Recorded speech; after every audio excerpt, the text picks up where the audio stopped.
Hi, Chani Nimona here. How are you all doing? Yeah, I spontaneously decided to do an endurance stream today. Finishing up all the games I started. Like, at least, no, not all the games, but like the games I can finish. Like, I was a teenage ex-colonist and. Well, what else? Um. Space Person. And then I'm gonna end on Alien Isolation. How are you doing, Tetsu?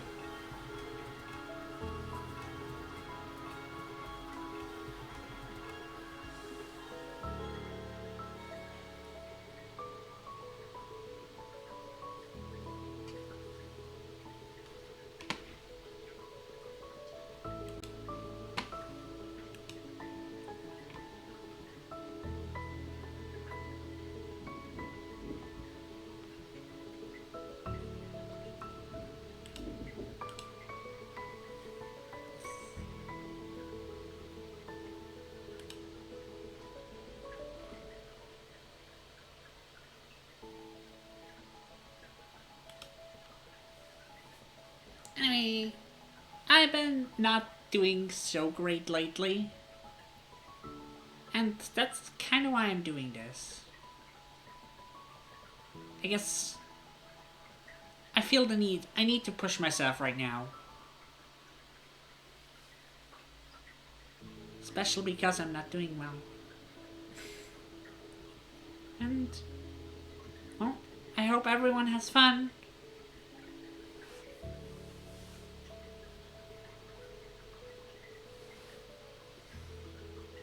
Don't forget to collect your Frenchies.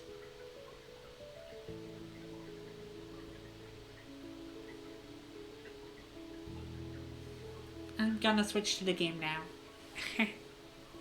Have fun.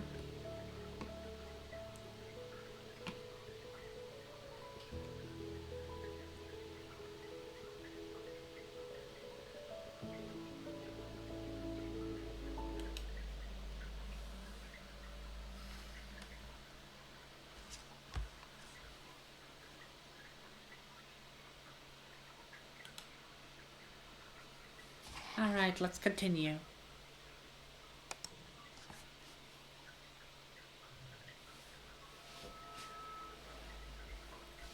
Yeah, last time we were here, everything got destroyed from a big attack. Our friend's brother died. We were able to save someone. But, yeah, things went bad. This is examining a bit of trouble, turning it over in his hands. I wonder if we're gonna find, like, alien tech, he says. Wouldn't that be cool?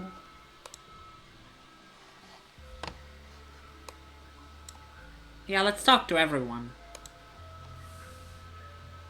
Your mom looks overdrawn with lack of sleep. Be careful out there, she says wearily. Don't want anything happen to you, too.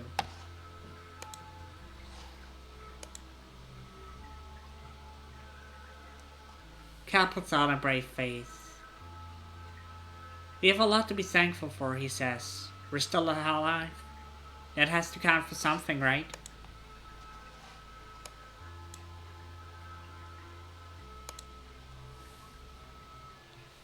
Like the other people in Chiapanix, your dad has been working day and night to salvage what he can after the attack. It's gonna be okay, he promises. We just need to work hard. Good morning, Tatsu. Did you sleep well?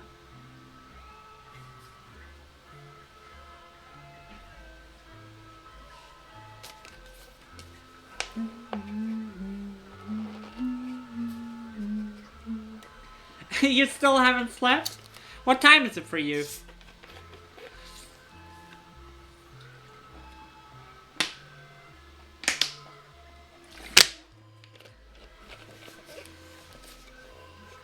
At 4:13 a.m.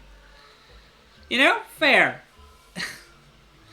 But if you feel like you need rest, feel free to step out. But I'm happy to have you here.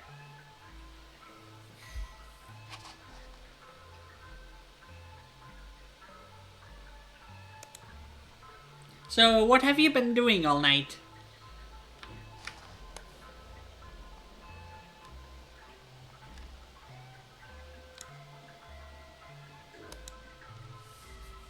Mars crosses her arms and sulks. What is the point of having all these kudos if I can't actually use them, like, to buy stuff we need? Like, hello?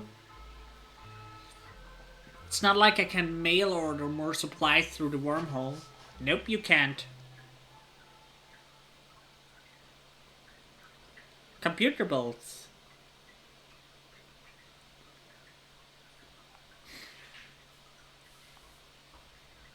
Do you know a lot about computer builds?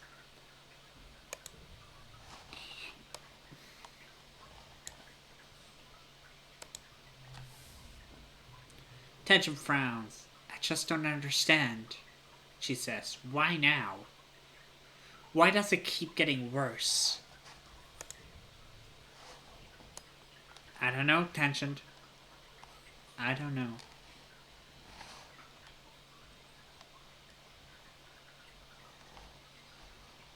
Yeah. We can't leave right now. And yeah, everything is destroyed. So let's go to the only place we can go. And I see. So we do not have the things we could have done before. The only thing we can do is rebuild. The first month of quiet passes, each day plodding and one after another. Still have trouble sleeping in the classroom barracks, but that's nowhere else to go. Every day you wake up with the others, try to make the best of it. Grief and anger comes in waves, not just for you, but for everyone. Some days are better than others. Thank you. That's so sweet of you.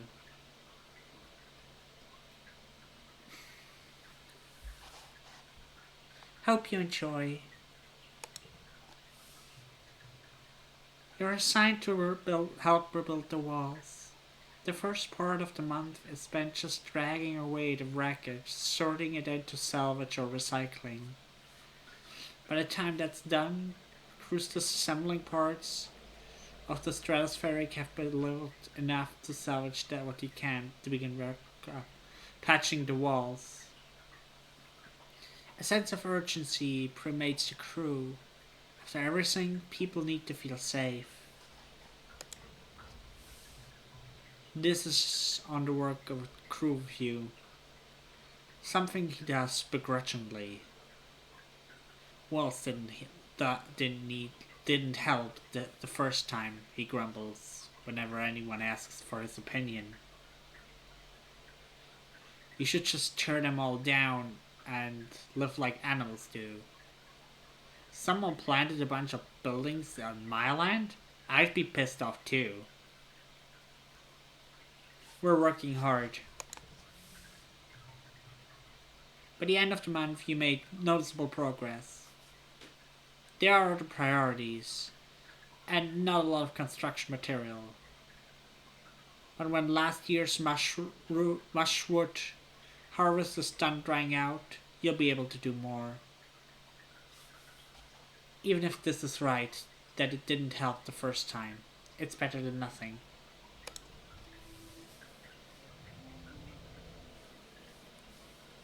Alrighty.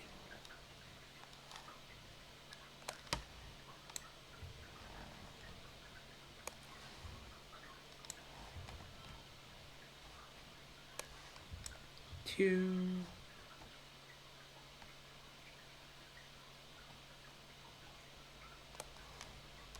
Three. Three. Well, that sucks. First collectible uses free.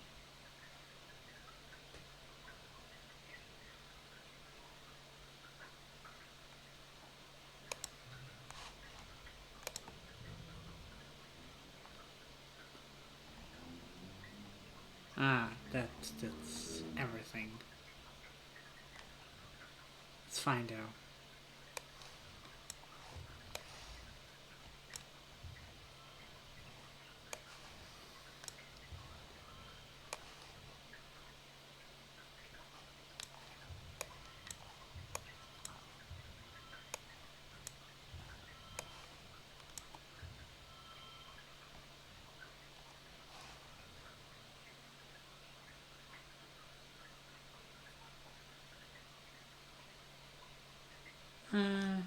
I did speak a lot yesterday because there was karaoke for Shay's server. I see. That's nice.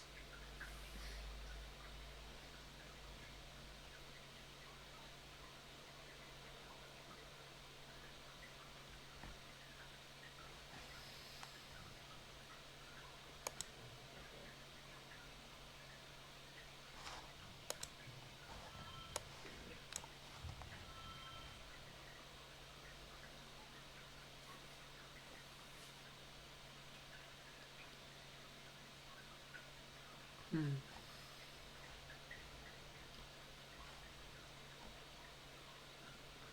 Let's throw out a card.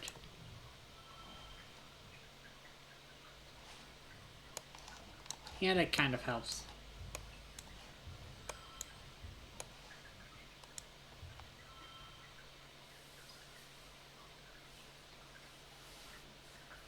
But not enough to... How are you holding up?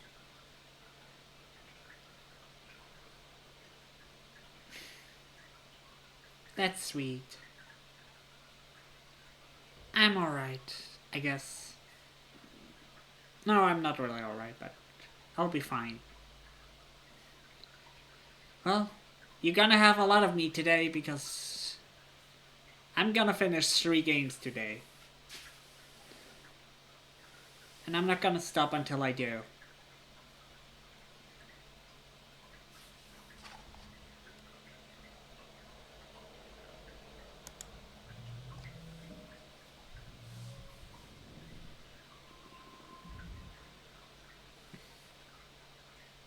What are you confused about? Toughness, organizations, 6 kudos, and stress. Yeah, stress.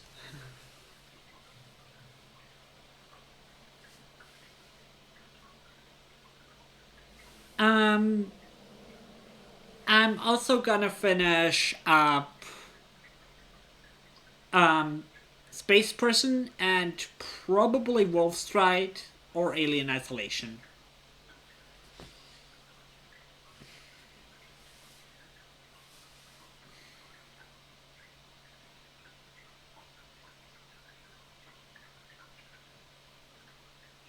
The sun finally dawns again on your birthday.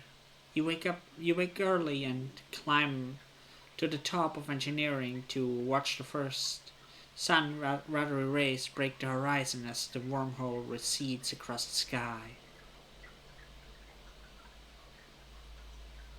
Dawn should represent the hope after a long period of darkness, but its light only reveals the full extent of the damage to the colony. Okay, happy lurking!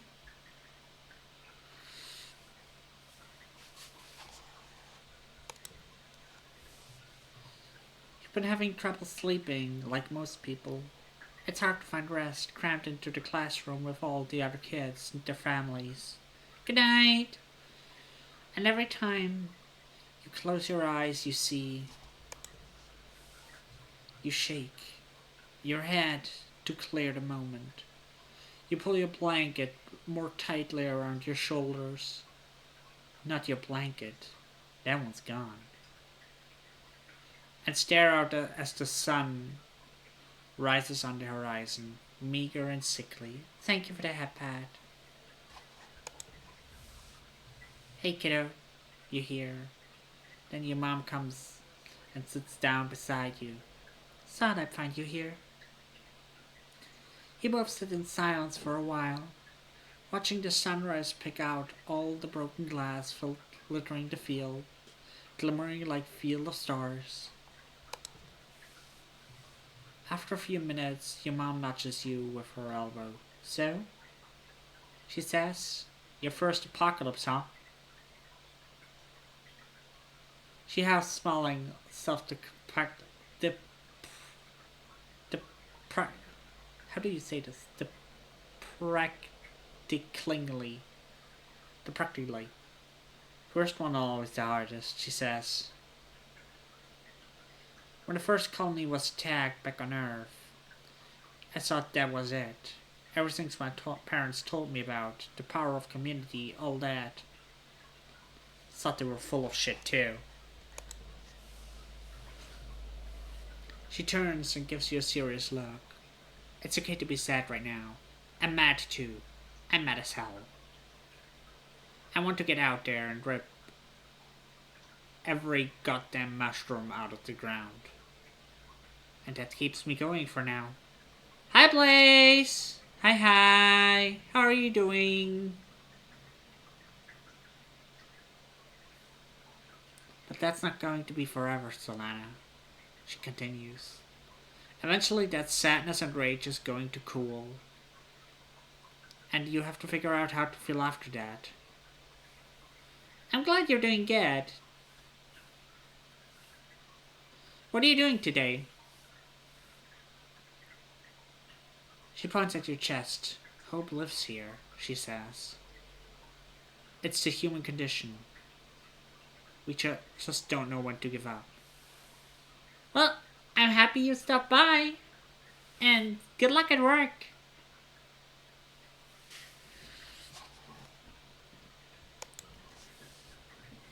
Your mom squints into the sunrise. I had to figure out how to have hope too. I needed it. To get on a busted up spaceship with your dad and launch myself through a wormhole? Hope is why we had you. Okay, I'll be waiting. Take good care of yourself, okay? She smiles. Things work out in unusual ways, Solana. It just takes time. You watch the sunrise together for a few more minutes.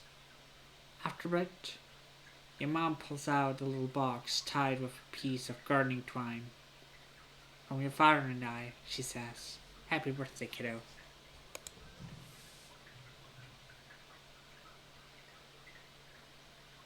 You know what it is before you open it.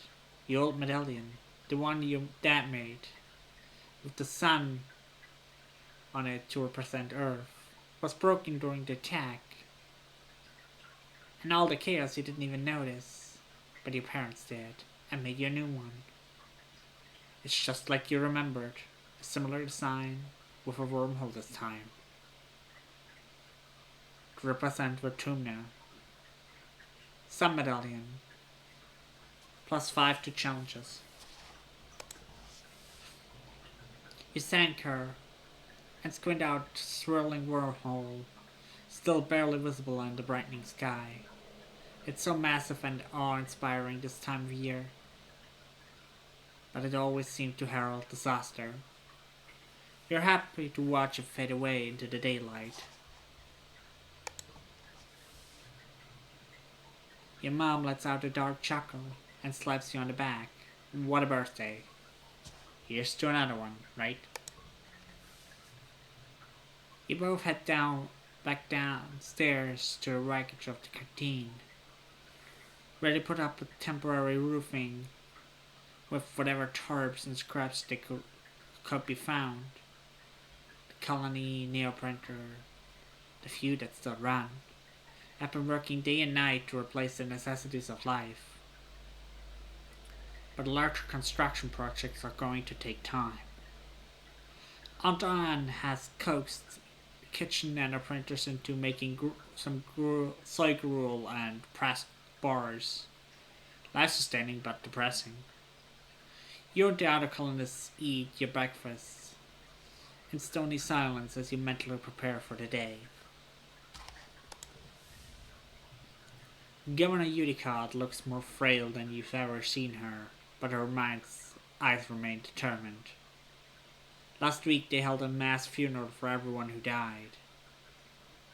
There's talk of turning Stratospheric Destroyed Front half into a memorial shrine after everything useful has been salvaged. There's still so much to do. Well, we did save her.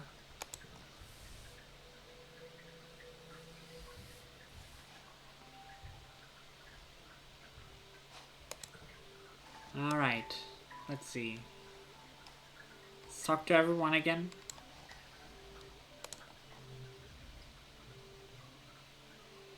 This is sitting on a pile of rubble looking out over the colony wreckage.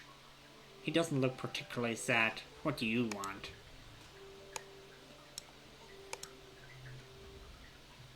I can't believe it's all gone, your mom mutters.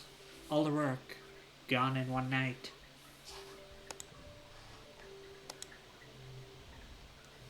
Maybe the new colony can have a hoverboard park, Kel says, putting on a brave smile. That'd be pretty cool, right?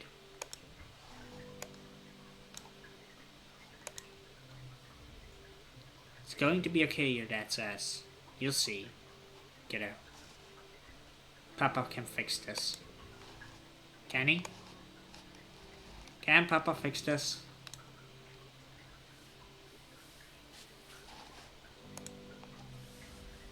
This wretched planet, March grumbles, gazing at the wreckage of the Stratospheric. That was my ship.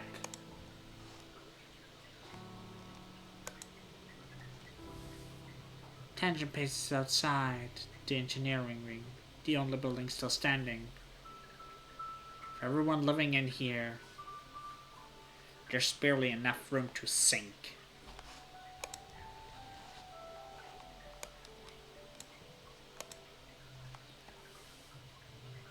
Well, time to rebuild.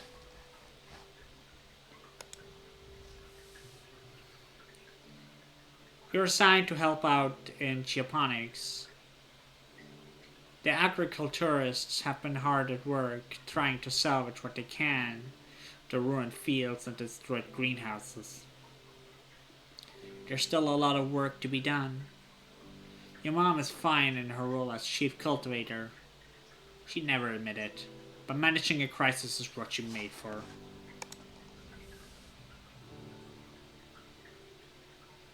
Cal's working in Champanics too, of course. He smiles when he sees you. Hey Solana, there's a lot of stuff to do. What do you want to work on?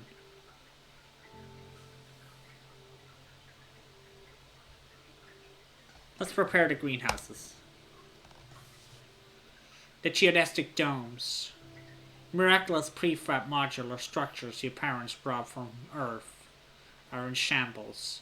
Much of the glass and metal is beyond repair, destined for the recycler.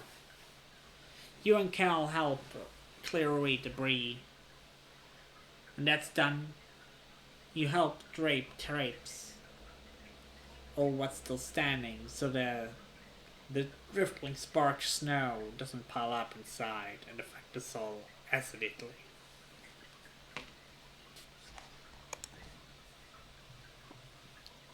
Anything that can't survive outside a climate-controlled greenhouse needs to be harvested and sent to the kitchens, so they can be preserved. Canning, jarring, dehydration.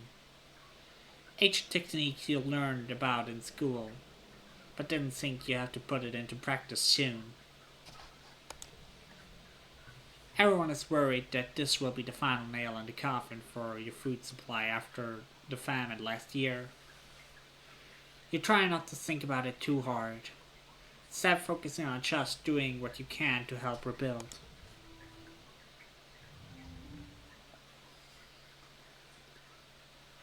Alrighty.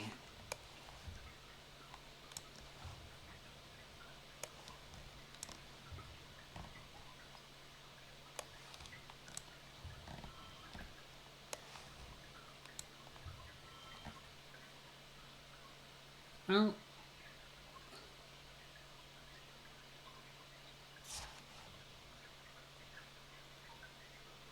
hmm,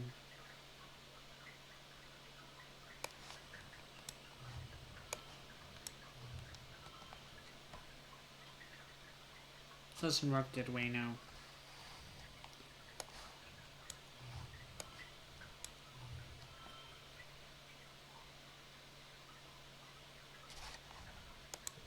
Let's push through.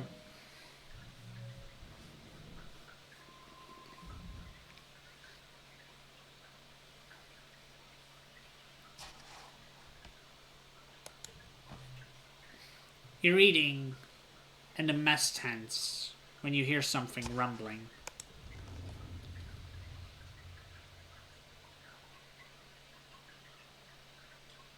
Your bowl and cutlery starts rattling. People look around in alarm. Could it be another attack? So soon? You begin to hear shouting from outside. Someone runs into the tent. There's something falling from the sky! They shout. It's on fire! You join the crowd, people leaving your temporary structures together in the colony square. People are squinting up at the milky quiet sunlight, pointing and gesturing wildly. It's impossible to miss the thing hurtling towards you from space. Like a great big ball of fire coming straight for you. Is this it? Is this the end? After all you've been through, a meteor is gonna land in the middle of your already ruined colony and kill you all? Ah, that does look like a meteorite.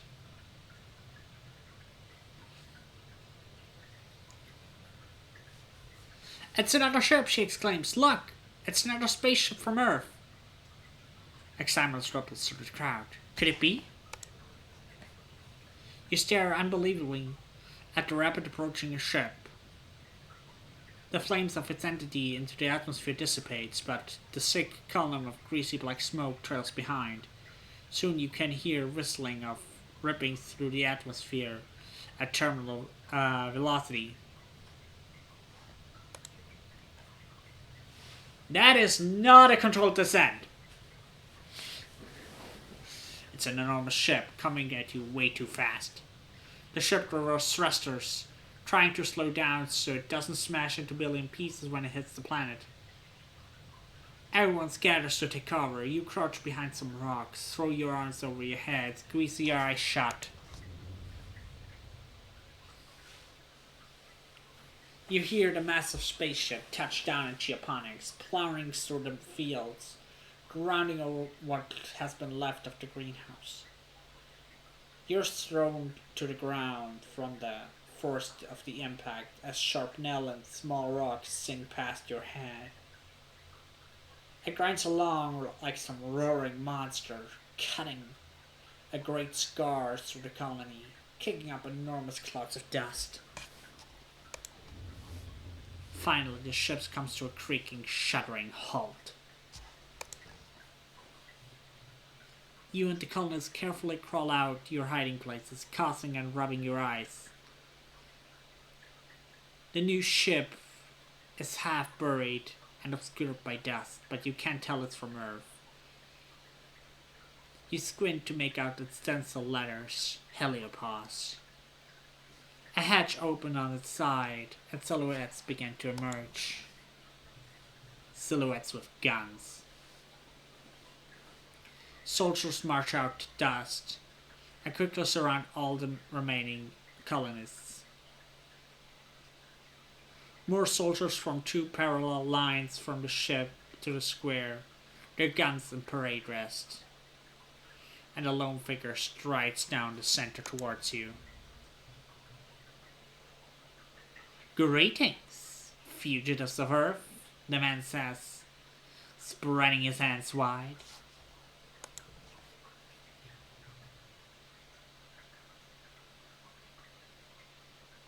A dismayed murmur ripples through the crowd. The adults exchange significant looks. Chief Engineer Instance tries to slip out of the crowd, but she's stopped by a line of soldiers. The man smiles. He has a broad, easygoing smile that doesn't match the threatening aura of the soldiers, nor the smoking ruin of the ship behind him. "I'm Commander Lum," he says proudly, "as the captain of the Heliopause. I have to come. I have come to render aid and bring you to justice."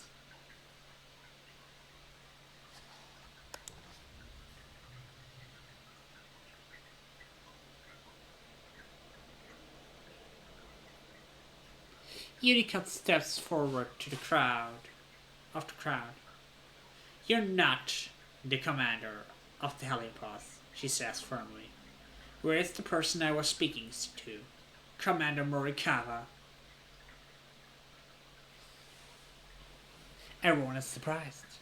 Unicott has been in communication with the ship? For how long? "I am the captain of the Heliopause," Lum repeats stubbornly, then adds,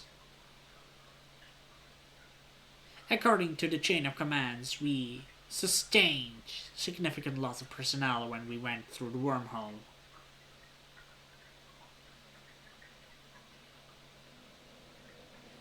You can't help but notice many of the soldiers exchange looks this time. You wonder how many people had to die before Lum became commander.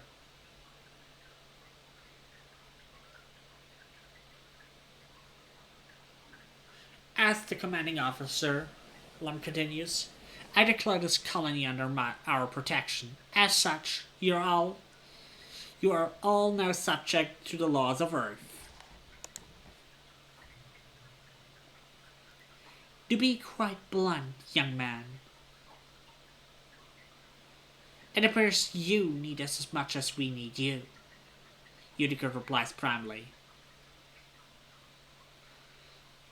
"The Vertumnan colony, such as it is, offers our hospitality to our guests of Earth." Lum opens his mouth, but Utica cuts him off. Now, there's no need for this posturing. Whatever the purpose of your mission here, you'll soon learn that on this side of the wormhole, we are all human. Right now, we need each other more than we need mandates from Earth.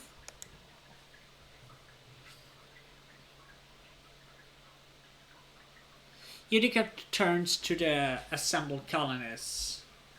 "Effective immediately, I'll be stepping down as governor and turning leadership to Consul to Lum of the Heliopause," she says. She smiles gently at him. "I hope that will satisfy your craving for justice. At least while we get our feet under us." Judging from the number of guns on display, you don't think you have a choice in this.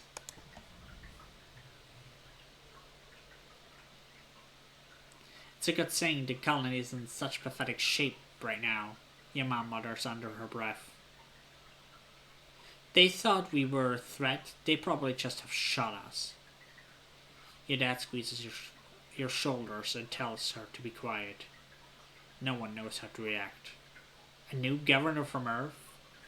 Nearly 100 new colonists?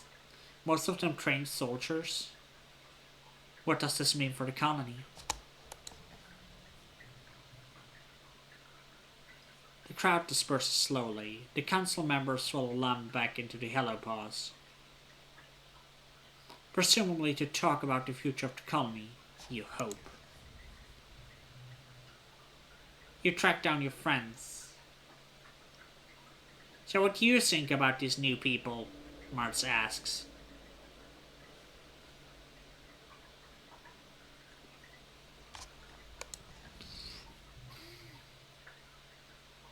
Tangent nods. "They don't live here. They don't know what it's like. They're just going to swoop in and act like they're better than us." She hugs her arm around herself. "Did you see what they were doing to Instance? The entire colony. Now twice as many of you. sets to work on salvaging wreckage of the heliopause, tearing it down, combining it with the Stratospheric's remaining engine section. Spirits are high, though these new colonists from the heliopause aren't like any people you've met before, with their uniforms and weapons. They're more like an invading force than a rescue. You're not sure what this means for the colony, or for your future. Well, that took a worst for the interesting. Turn for the interesting.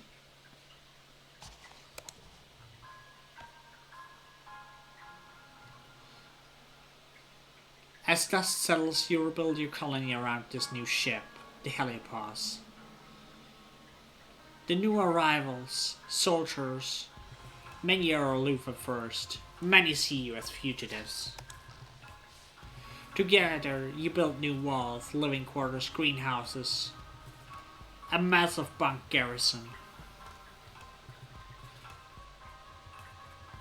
The Stratos Engineering Wing is the only reminder of the old colony. The Heliopause brought enough rations for another 5 years, as well as a rich seed bank and a working hydroponics. They also have more guns and explosives than you've ever seen in your life. Even the ship has guns. A full stomach, a roof over your head, and the promise of safety convinces most strata colonists to accept the Helios.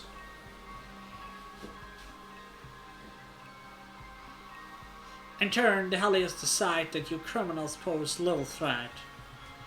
A grudging peace is brokered between the two groups.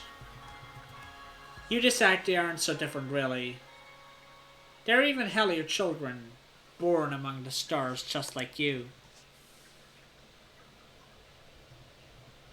After a month of hard work, you and your parents move into your new quarters. You get your own room for the first time in your life.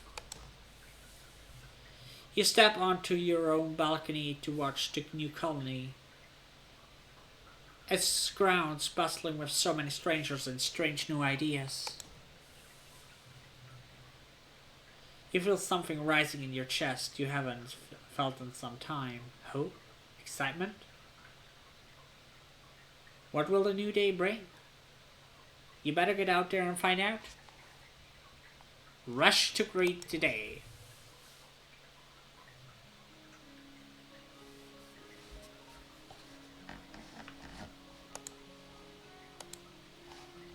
Well, there's a mushroom log.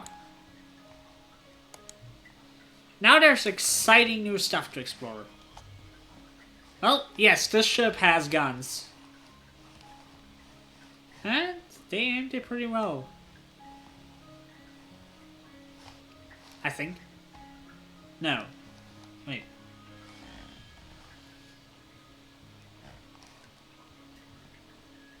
Okay, here's engineering now.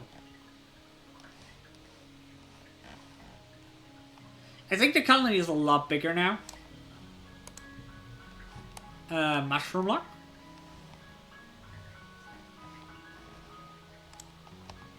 Ooh, a new face. Let's see who this is.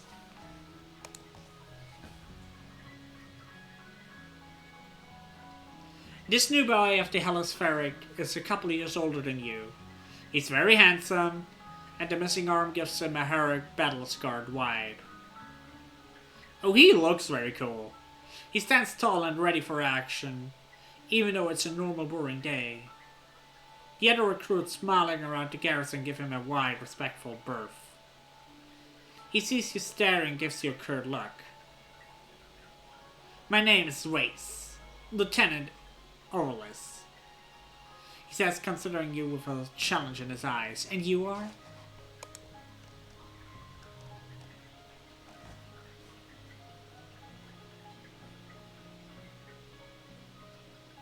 I'm a soldier, I'm into science.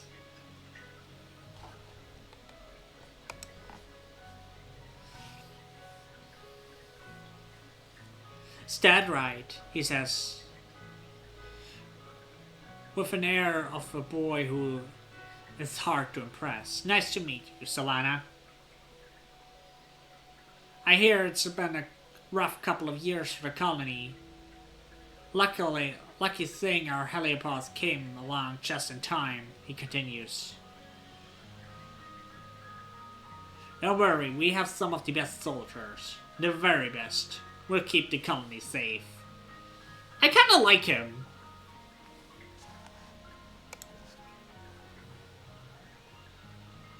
We train as a team, but Wei says, then clears his throat. Yes. I've won more than my share of zero-G judo matches and virtual rifle tournaments. Even competing against adults. He is pretty cool.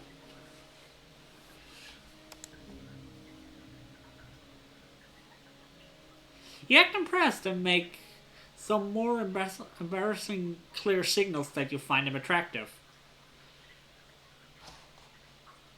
Nice. Well, he says, nodding like he understands. Aren't you intriguing? Maybe we'll see more of each other in self-defense classes. Maybe we will.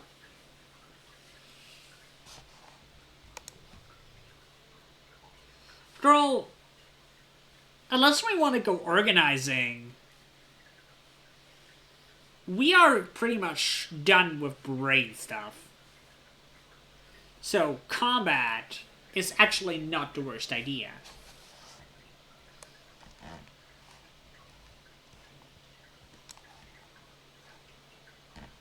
Let's see what else we have here. Dang, the colony got big now.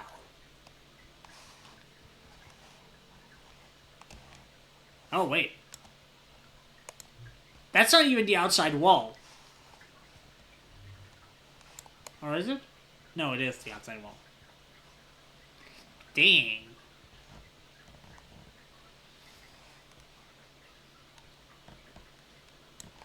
And a bunch of new faces to meet.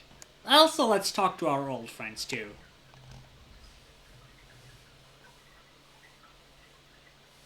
Amona doesn't say anything as you approach. I got something for you. Let's give her some cake.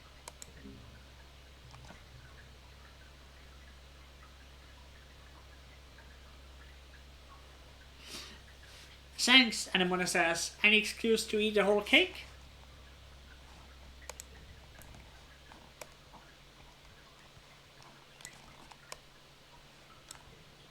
Well, who are you? You're cute. You're seriously cute. You've seen Nomi around since the heliopause landed. They're around your age, barely 1.5 meters tall. Only come up to your shoulders. You've never seen anyone dressed as strangely as they do. Hi! Their voice is high-pitched and quick. I'm Nomi. It's short for nomination.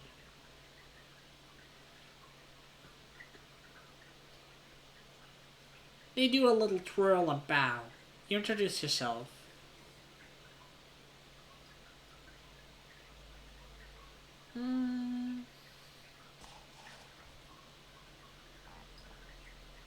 Let's ask about the gender.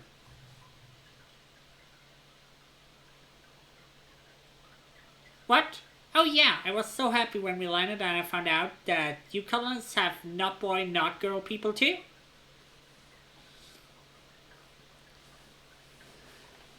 Ah, so she's non-binary. Or they are non-binary. Sometimes people on the Helio didn't get it. But honestly, I grew up with them. So they kind of got used to it.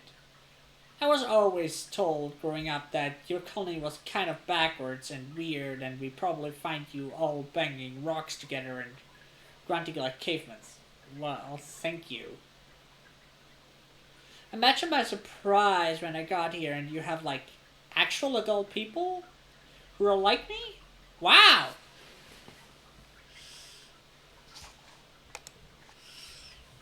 Anyway, you already know I use they them. As in, Nomi Nomi sure has their act together, and gosh, Nomi Nomi is so cool. They have been unbeaten high score in Laser Favor for the last 2 years running. I doubt anyone can beat them.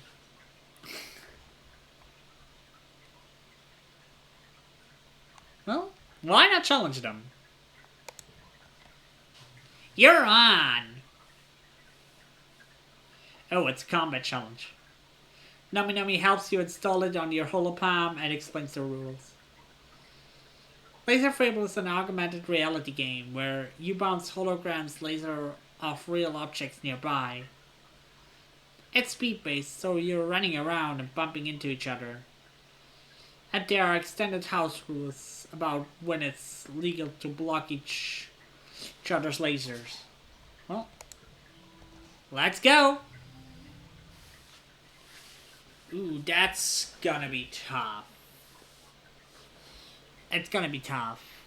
For sure.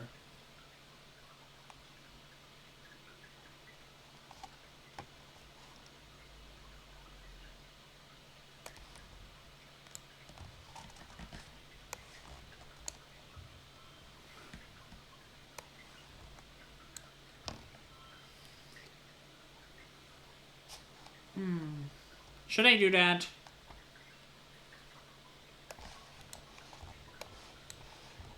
I feel like there's probably better stuff I can do.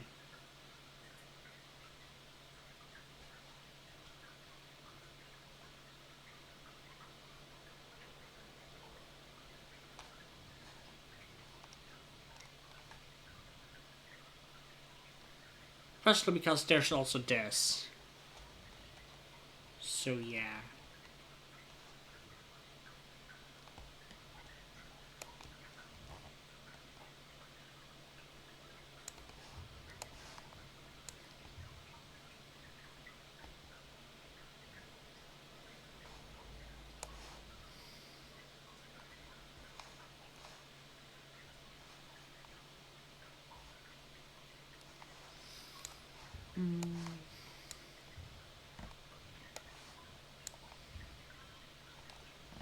Alright.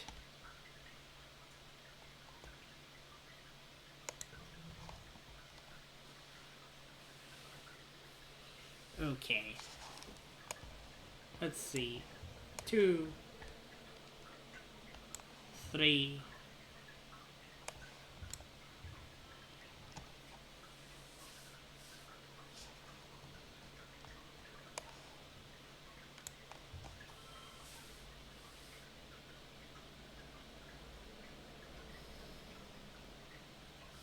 Alrighty, that's not bad.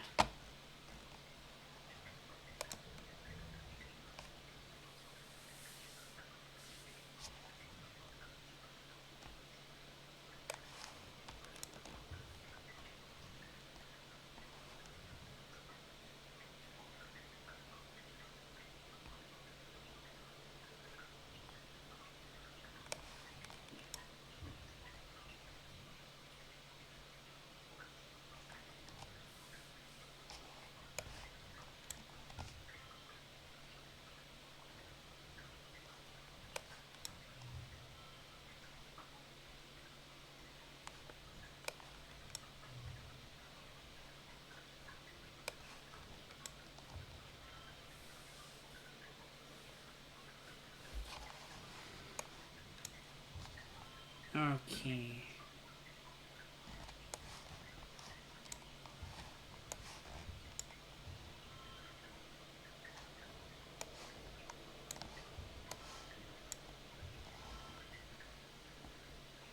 Yeah, let's redraw the hand.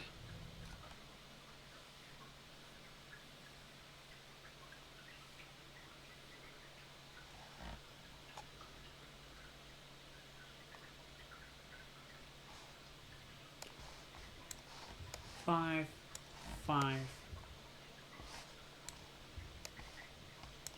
4, 3.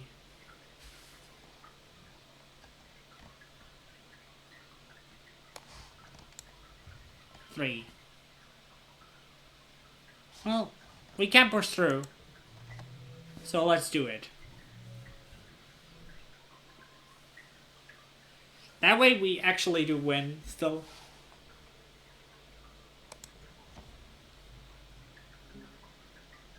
Nice, nice, nice, nice.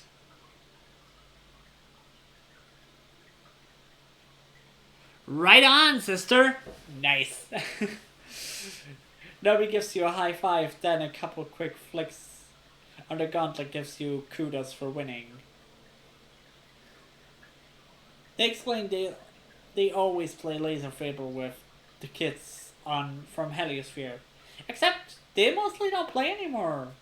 They say they're too old for this. They just want to be soldiers now. Except Rex. He's still cool.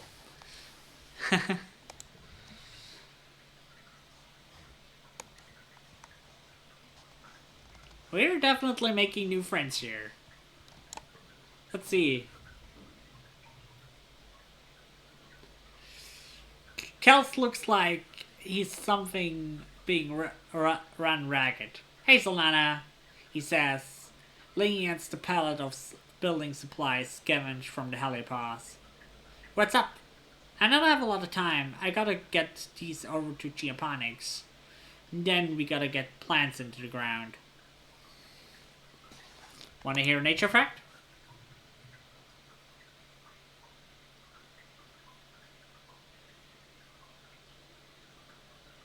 You tell him about the time Tang brought a skunk back for show and tell him biology.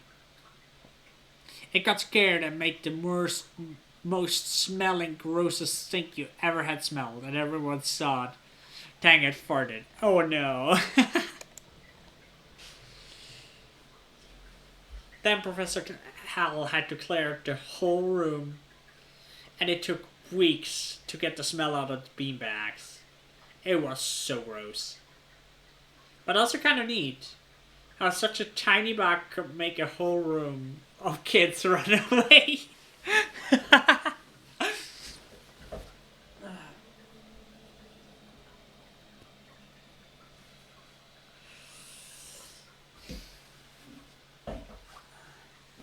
Let's see.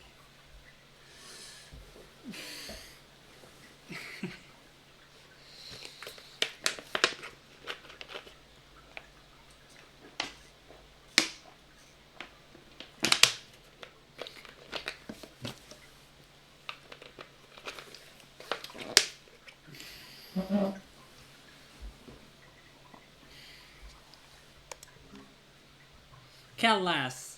I remember that, Solana. I remember that, Solana, except the way I heard it. It wasn't Tang, it was you.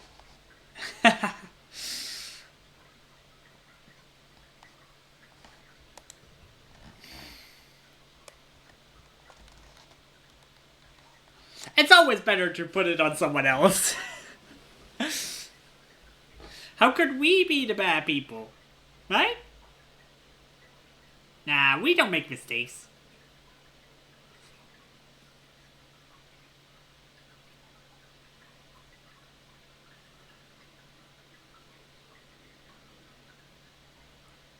Anyway.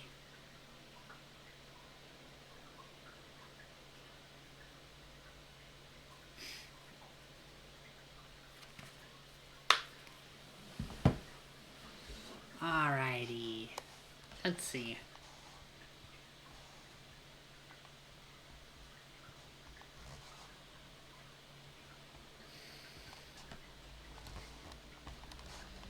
Yeah, we can talk to Tension. Our bestie.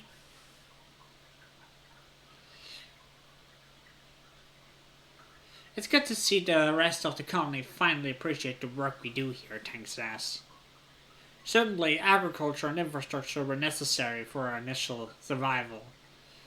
But the attack last glow has made it clear that sustenance alone will not save us from the aliens. She clenches her fist. We need to be smarter than them. Yeah.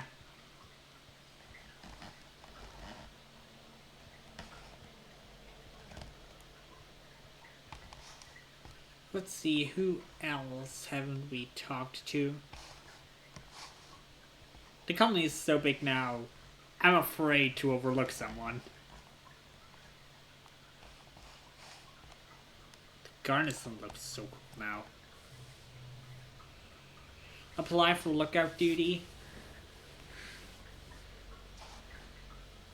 Well, we can. You report to Security Chief Red to volunteer for lookout duty. Ah, Solana, Security Chief Red says. Barely giving you a second look.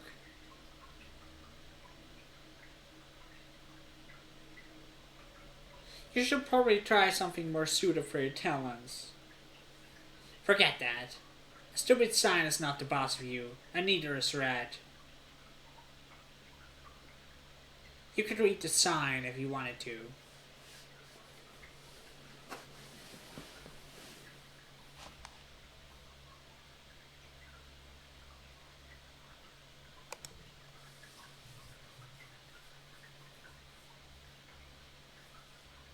You pull out a pair of hollow killers and read the signs through them. It says, if you can read this, your eyesight is 20/20. Red nods in approval. Wait to be prepared, you pass. Come back next month and I'll put you on the roster. Alright, we got a new option. Oh, this guy we haven't talked to. The colony is full of new people. Everywhere you look, you see a stranger. It's disorienting after growing up in a closed spaceship. Sleepy! Hi! Hi! How are you doing? I'm alright. How are you doing?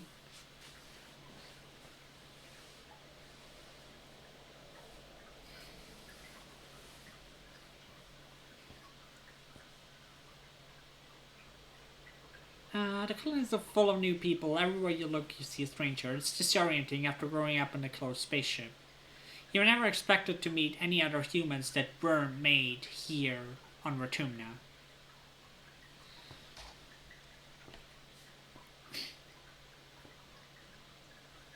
Glad to hear you're doing good. That's so sweet of you. I hope you have the best of day too. Love you!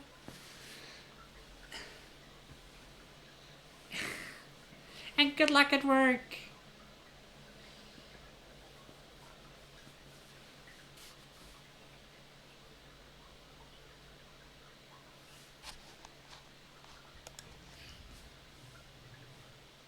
You bump straight into one of these new people while you're jogging through a colony. Oof. He laughs and holds you steadily, brushing the immature dust off you and giving you a wide-fanged smile. Hey, it's one of the kids from the Heliopause. You think his name is Rex. Okay, Rex is seriously cool. I like him.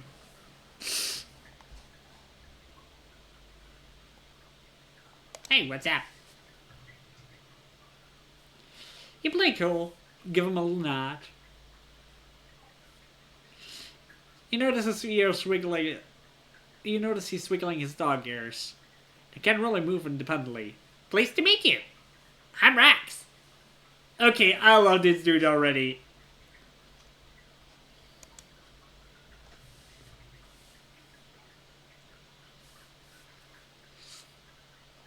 Rex puts his hand against his cheek, looking cute and lost. Hey, since I'm new here, do you think you could help me find the construction yard? I thought I might apply for a job there. For you? Anything, dude.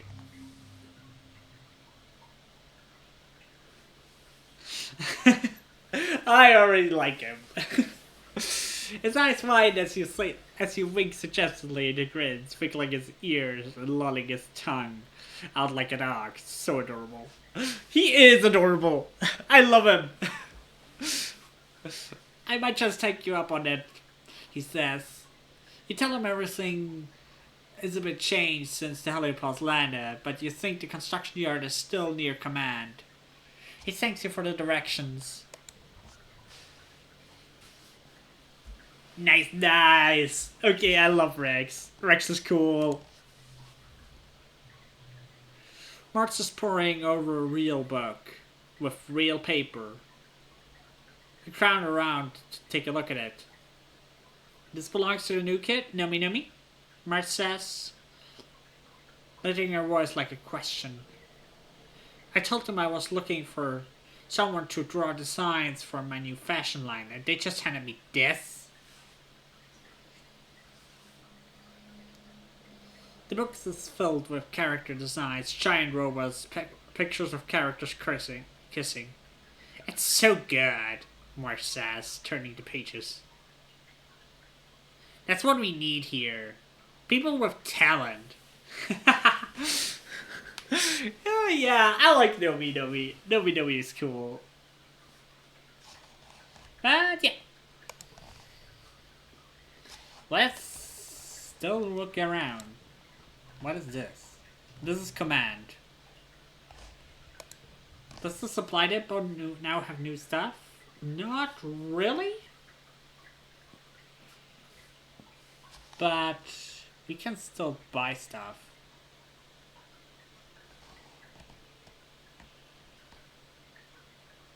Let's get the animal book.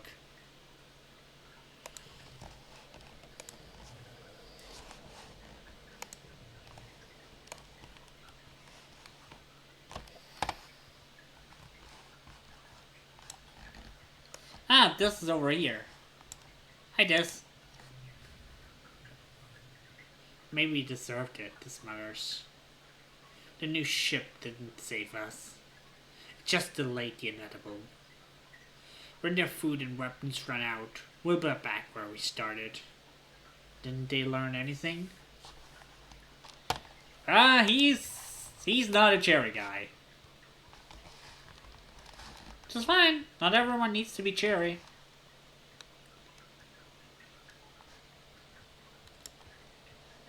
Hi, Dad. Hello, my little tomato. Your dad's voice rings out across the fields, hale and hearty. You never have it in you to be embarrassed, not during Poland. Not with the memory of him struggling to breathe, so fresh in your mind. Are you coming to check on your old man? He teases you. He takes a deep breath and holds it in. Lets it all out comfortably. I'm doing great. No congestion, no sneezing. And I definitely don't want to take a hike outside the walls. Kaito, hi! Hey, hi! How are you doing? Hope you're doing great.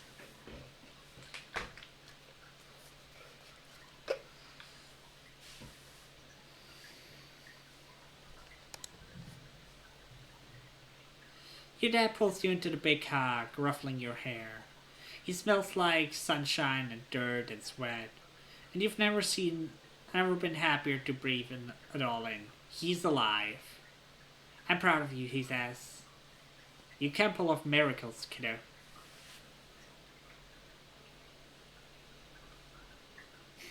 That's sweet of you, thank you. What are your plans today?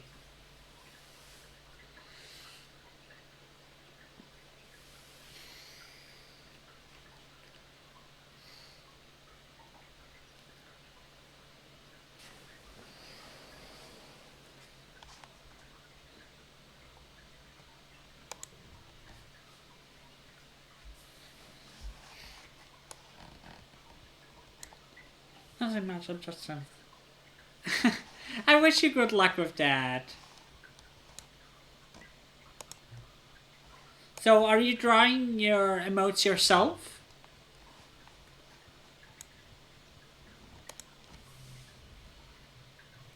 Your mom sets up a makeshift desk near the construction site and is going over some spreadsheet under her holopan. She turns to you and you're surprised to see her look relaxed. For the first time in over a year.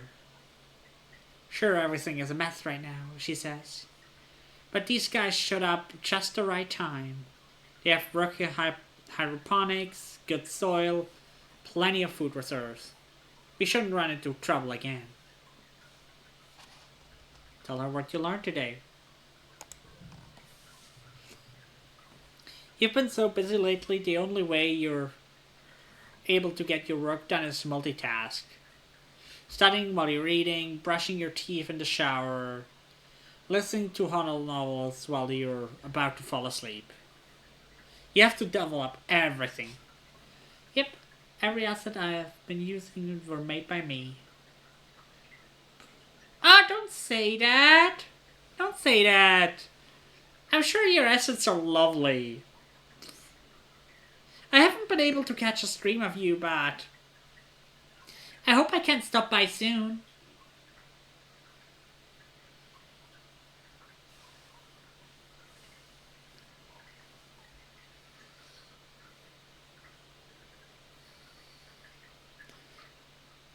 But you are a lovely person and be proud of what you made. You're awesome.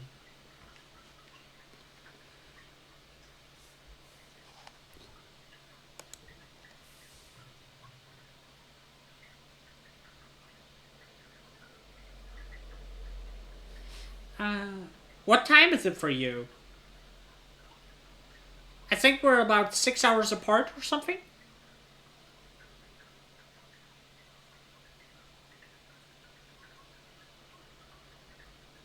7 p.m. Yep. It's about 7 hours apart. Anyway, I wish you a nice evening. I'll still be here for a while.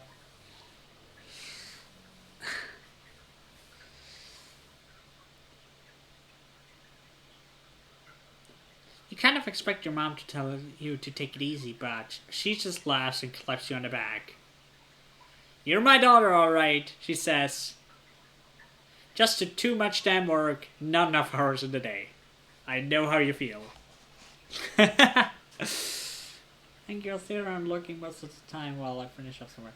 Have fun lurking. Bye bye. Love you.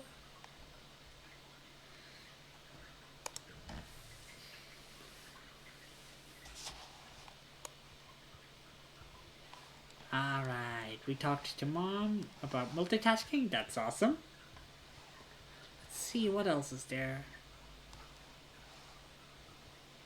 I think we've talked to everybody around. So it's time to head to engineering.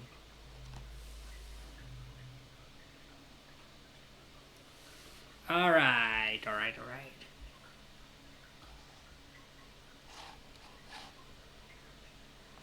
Does this give us organizing? It does not, but it gives us friendship with Nomi Nomi, which is pretty nice.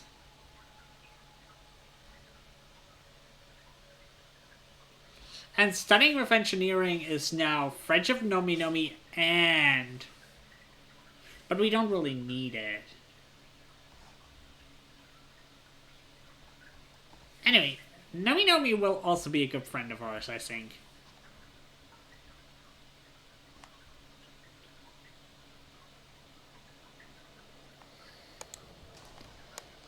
Yeah. I think we do want organizing. So let's see. Does working here still pay as well? Research gives us organizing, right? Yes, this still pays us amazingly. So... let's do some organizing. Oh, we have enough for the mushwoods. Study this, mushwood.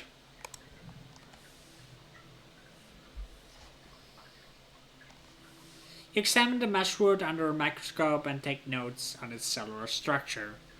Part of the reason it needs to be harvested in wet is because the cell grows so saturated they lose structural integrity and turn to, well, mush during glow.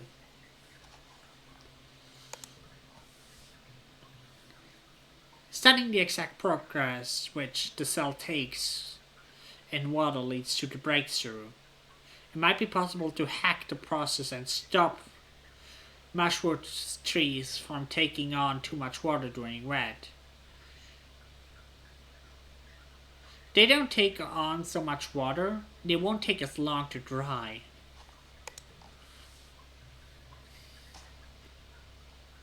Ooh, nice! Colony defense! Nice.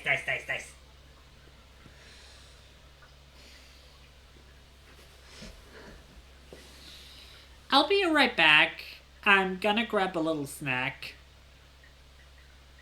Be back in a moment.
Increasing the negative pressure on the body should stop it from pulling so much water from my actual network underground. This is great. Logging will be much more efficient now.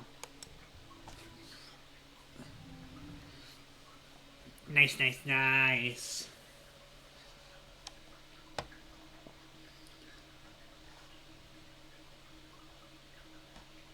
We can make this a 6, 5, 4, 3.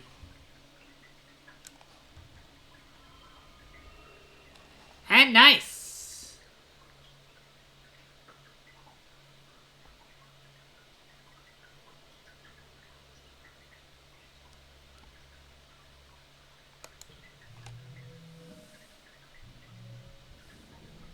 Biology for organizing. How much organizing do we need?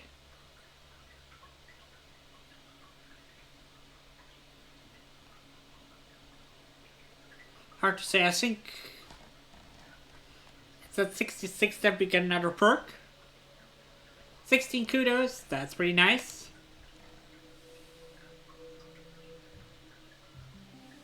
Mid-fallen now. Mom has something to say. You've arrived. You barely seen your mom since the Heliopause arrived. When you do, she looks frail. Like all her strength was used up last year, and she's only starting to recover. Instead of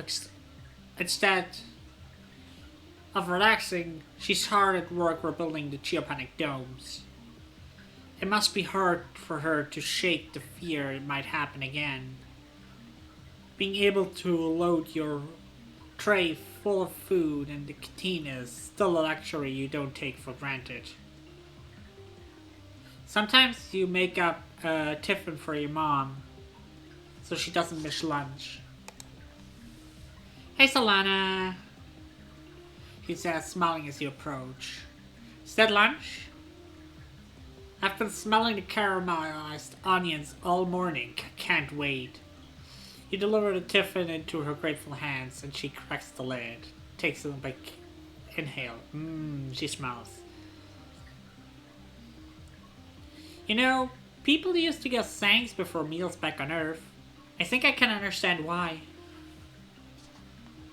Well, I'm thankful you're here.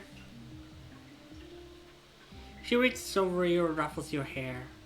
You're a good kid, Solana, she says. She looks at you a second, weighing whether to continue. I know we don't talk about it, but I know how hard you busted your butt back then, making sure the colony didn't starve. When you're fighting for your life, that's when you know the true measures of a person, she continues. I wish you didn't have to be tested at such a young age, but you really showed what you were made of. I'm so proud of you, my daughter. Aww. That's so sweet.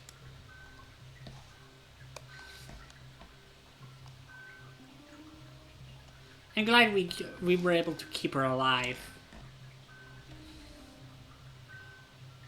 Your dad is hardworking rebuilding greenhouses. There's a lot of replanting to do, as well as setting up the hydroponics from the new ship.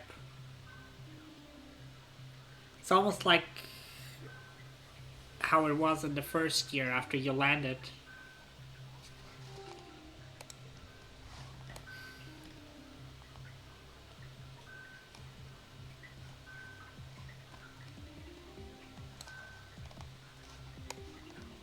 Well, what's that March has to say? March claps her hand in delight as you approach. Solana, she calls out. Today I had a conversation with someone I hadn't known literally since the day I was born. It was incredible.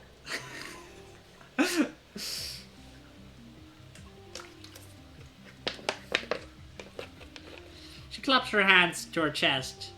They didn't know about the time I played in Ingenuity in the crash play and forgot all my lines, or the time Cal's pants fell down, or the food fight we had in the Stranded mess hall. They didn't know anything. We just talked. She exclaims, and we didn't run out of things to say.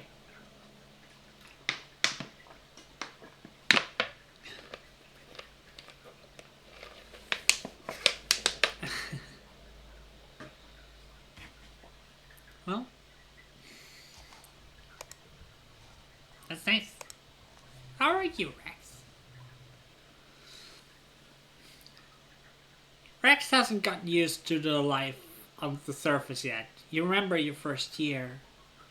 Ratuna seemed so enormous, full of dangers and mysteries. Well, it still does. But the shock eventually wore off. Rex still has the slightly bewildered look on his face every time he walks outside and the sunlight hits his face. It's so bright and warm.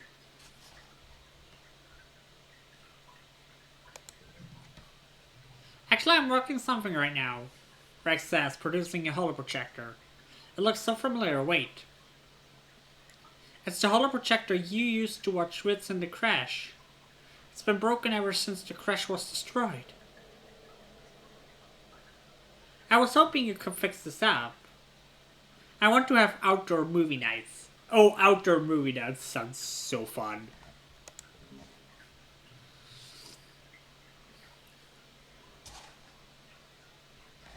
You help Rex bringing the holoprojector back to life. Then help him make an outdoor theater for it, complete with overhead lights and comfortable places to pile up your bedding. Aunt Anne provides snacks. Rex looks with slight pride. Just have to figure out what to play for her opening night. Hell yeah. Numi numi. Hi hi.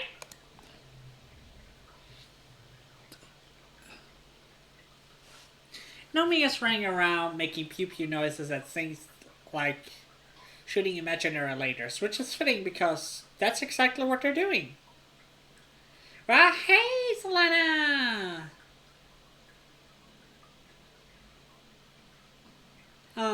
When they say when they notice you watching, do you want to play Laser Fable?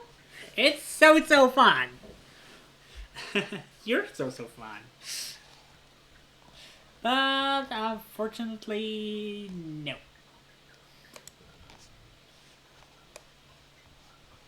We can't play Laser Fable with you.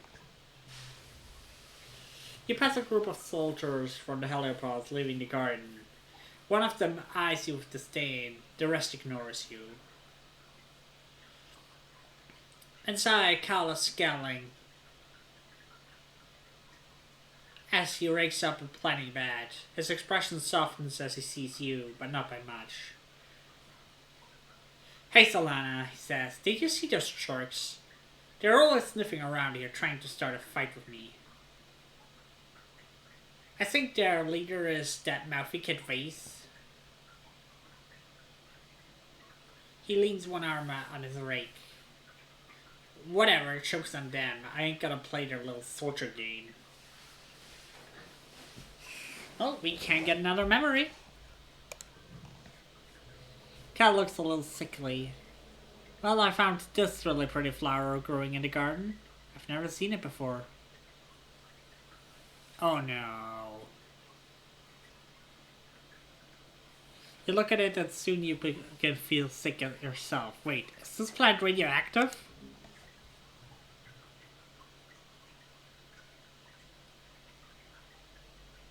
What? It's radioactive? Cal says, backing up quickly. Good thing you knew that. What do we do? Radioactive plants. You're not sure, but if you study in the geoponics lab, you might be able to figure out how to neutralize the radiation. Radioactive plants. Nice. Tension! Tangent is about to duck back into engineering when you approach. She winces and shields her eyes from the sun. She looks at you miserably and you notice her right eyes glowing faintly. It's my new hollow eye implant, Tang says. His ghostly guy slips in. Hi, Ready Go. How are you doing?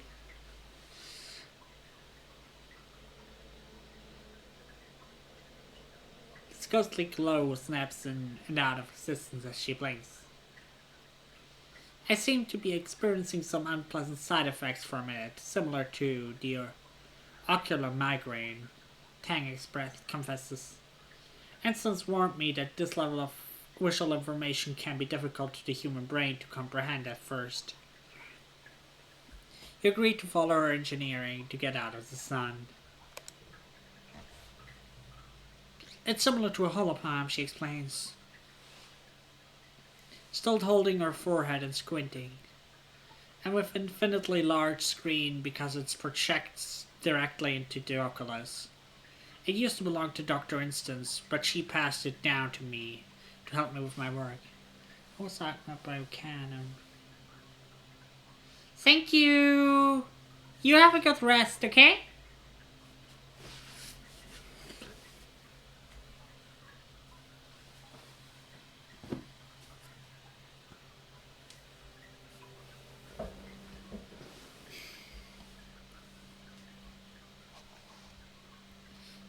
I'm sure she got used to it. Tang sets her jaw and nods, determined. I know I will. It's only pain. It's more than an implant, Tang continues as you follow her to the Mepe Labs. Hollow eyes are the very forefront of human augmentation. They represent our next step towards ascending as a species. She touches the red scar where her hollow palm used to be. No more clunky screens. No privacy concerns, she said quietly. Elegant, integrated design. It observes the motions of my hands, uses it to generate an AR interface for my entire field of vision. It's partially powered by my own metabolism, through the magnets embedded in my skulls. It's beautiful. Nobody else is here. You hear a gentle hum of experiments running in the corner. This kind of technology is far beyond what we're capable of reproducing in the colony, Tang sighs, rubbing her temple under the implant. Once they're gone, they're gone. Maybe Earth will send us a shipment of new ones someday. But I expect they developed something more advanced since we left Earth. I suppose it's more likely they've forgotten about us completely. Bring. The quiet hum of the laboratory shudders by an alarm. Tang jumps at the sudden noise and shuts her eyes tight. I have to get this,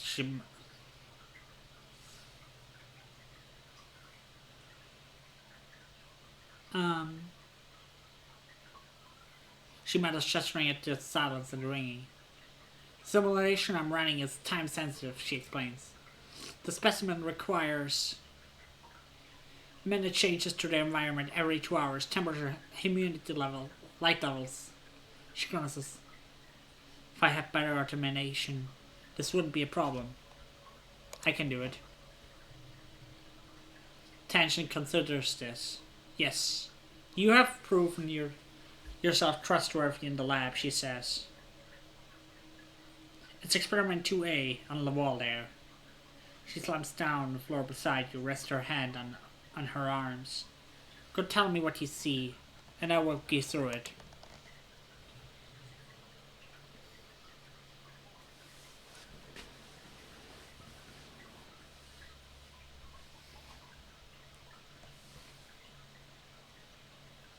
With Tang's assistance, you set the new environmental parameters for the experiments, which seems to involve a fungal growth of some kind. It's unfamiliar to you, but you're able to follow Tang's instructions easily.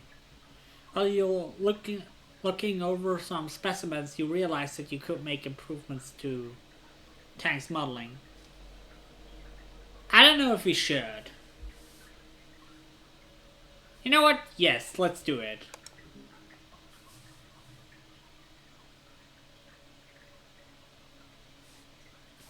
Yeah, we done it right. You make the changes and lock them diligently in the computer. Tang breathes a sigh of relief when you return, unaware of your meddling, for now. That should buy me 2 more hours, she says.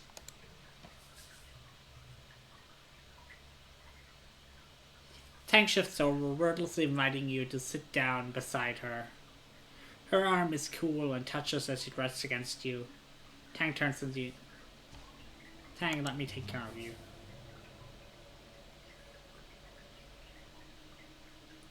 Tang gives you a slight smile, barely visible in the faint glow of her whole eye. People always tell me I should take better care of myself, she says. And they're right, because when other people take care of me, they usually get it wrong. Only I know what I need, but you helped, Tang says. Thank you. Please don't tell Instance that my body is adjusting poorly to the hollow eye, she adds. It's only temporary. The stupid flesh present is not allowed to draw the limits of my form. This will probably have consequences, but it's fine.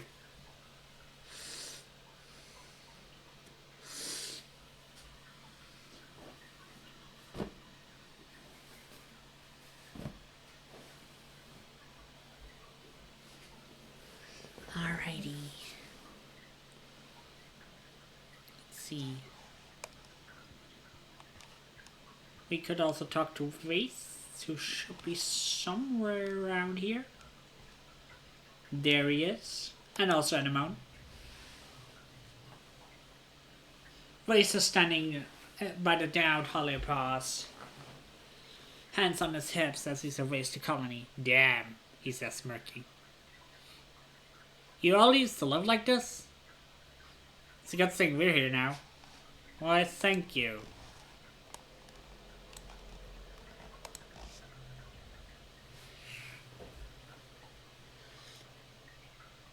I don't know if I'm going to do anything for Vertumna this year. Vertumnalia this year, and I'm on his ass, crossing her muscular arms. I know Calm wouldn't want me to stop just because of him, but it doesn't feel like. Yeah, our brother died, unfortunately.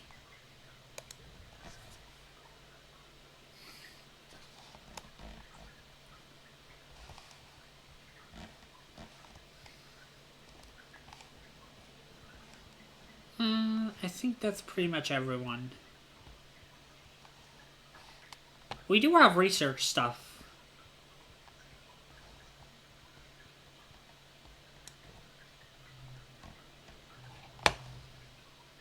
Research and examine.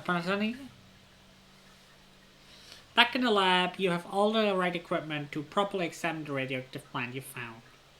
Maybe you can find a way to protect yourself from them so you don't need to drag a radiation-proof environment suit with you every time you need to go to that part of the planet.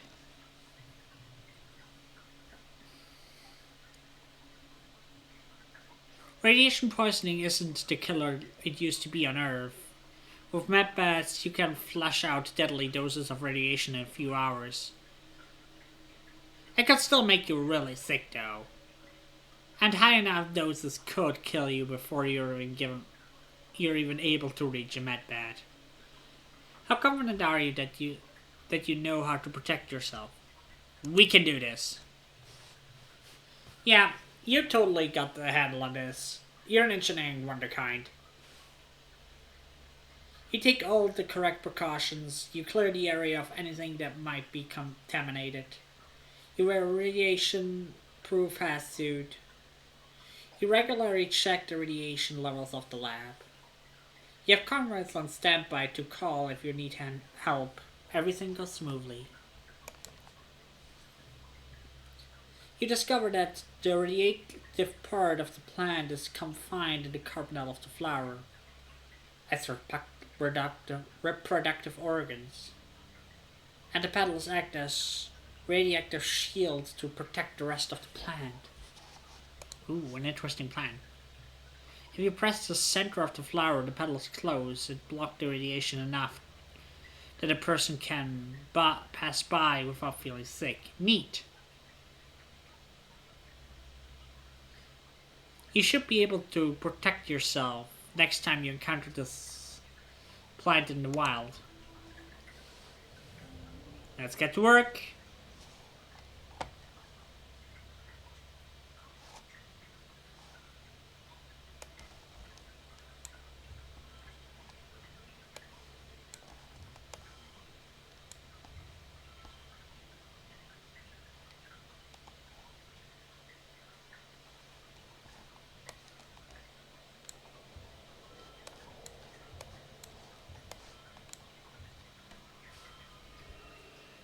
Nice, nice, nice, nice.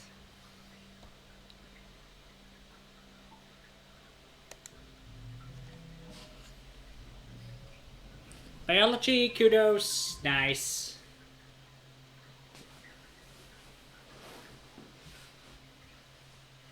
And 10 stress. Can't be helped. But we're almost at enough organizing for the perk. Maybe one more time?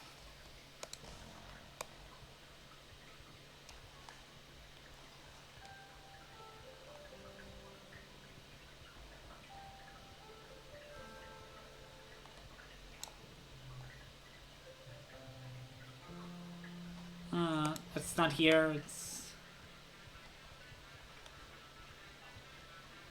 over here that we can buy stuff. Supply depot. Let's buy the doll.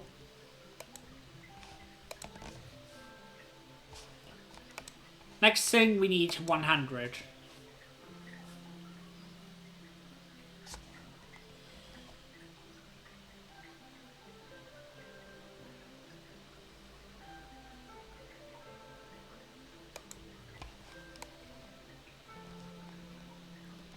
Let's see.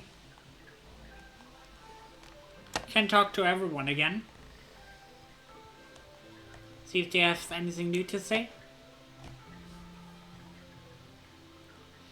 Things are a mess right now, but you feel your mom's relief radiating as she incorporates the heliopause hydroponics into the colony. Someone tips over a wheelbarrow of dirt. Instead of piling up, she just laughs and calls them a dumbass. After a year of starving and struggling, it's nice to see her smile again.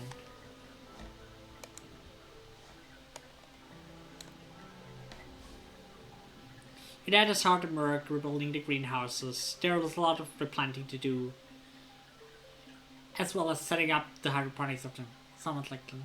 Yeah, we already had that.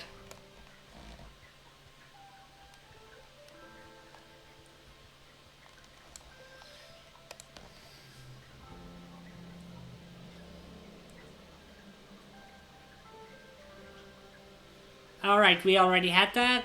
She's talking about how Nomi Nomi is talented.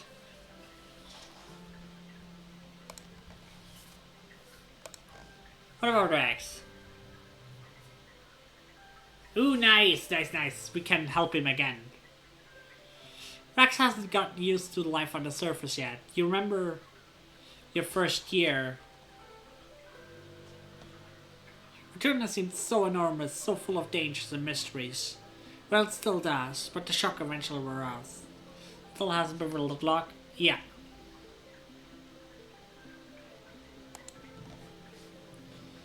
You know what my hammock needs? Astrax. An automatic snack delivery system. For when my hands are busy. Oh, heck yeah.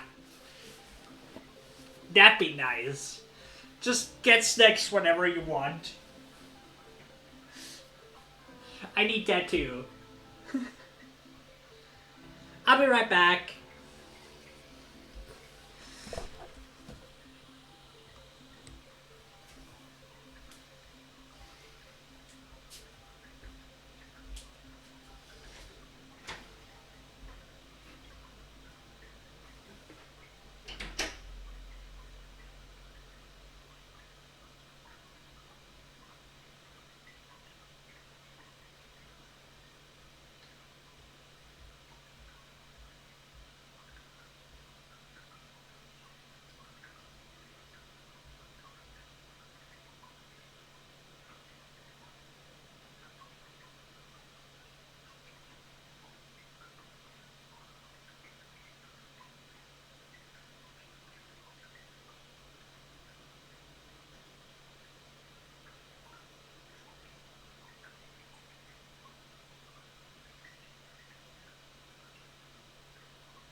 Alrighty, I'm back, and with a fresh bottle of soda.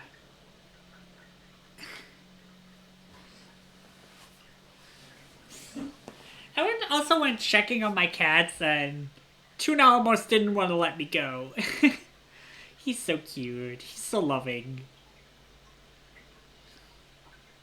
I was thinking, if I had a big barrel of cookies up there, he continues, pointing up toward narwhal trees nearby. I could use ramps and pulleys to bring the cookies over here. He gestures to his hammock. They could just roll right into my mouth. That's a nice idea. Automatic cookies.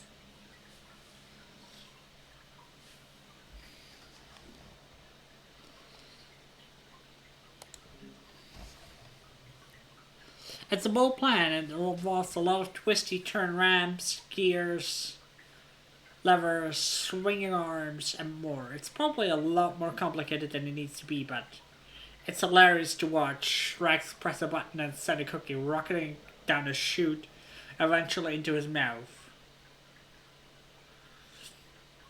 The ground is littered with cookies, detritus of failed runs, but Rex is proud anyway.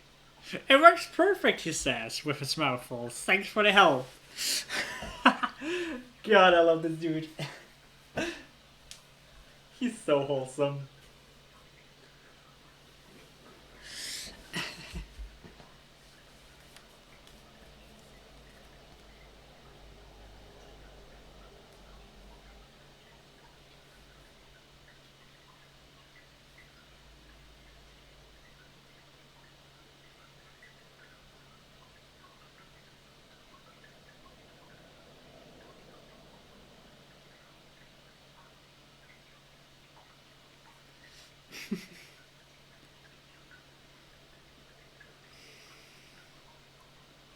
Anyway, let me... one more.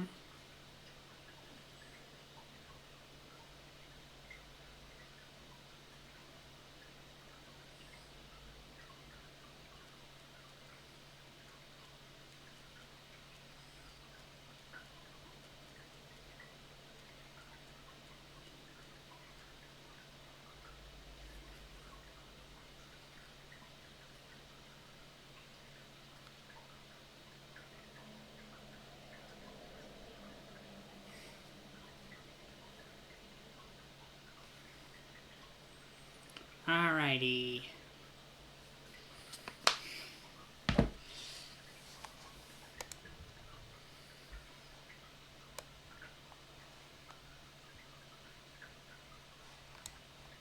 Talk to money. Nanomiphils prefer personal defense plus cutter. Never thought I'd actually be using one of these, she says quietly. Guess we all gotta be ready to defend ourselves now. Yeah, that's true. Waits is standing by the downed heliopause and hands on his hips as he serves to Colony, Nan. Yeah, we already had this. What about Tangent?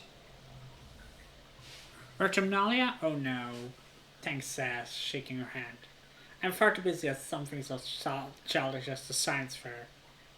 It's not what I do in the everyday lab. It's enough to prove my intellect. Fair.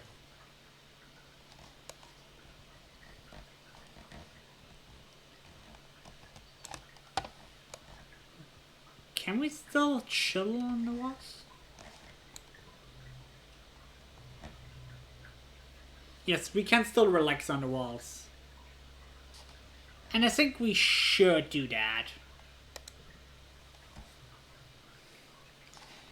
He used the uninterrupted time on the walls to catch up on some homework. Attending classes is mandatory after a certain age, but if you want to be able to one of the more specialized career paths, you're expected to do at least some independent studies if you're not attending class.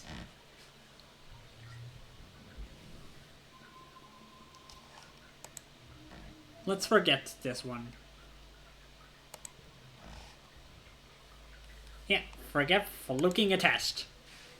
We all want to forget stuff like that. Early dust.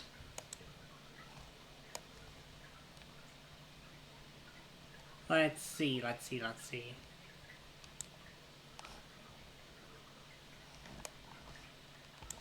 That has something to say? Just the person I was hoping to see. Your dad jogs over with a sunny smile. You want to get your hands dirty? Well, more dirty? The survey teams are bringing a ton of animals we're working on domesticating. We could use your help. You already know your way around a shovel, so I figured you wouldn't mind stopping by sometimes and giving your old man a hand. He says, pointing towards the animal padlocks. Kel is helping out too, so you have a friend to work with. And if you happen to be out with the survey teams, keep an eye out for more animals to bring home. Sure thing.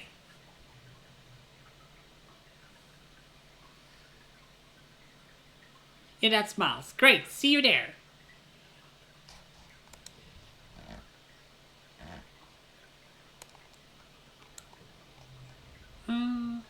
Nope, he doesn't have anything really.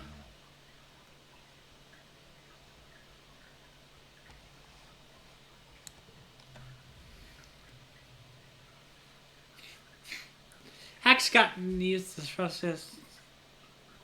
Yeah, Hack's incoming!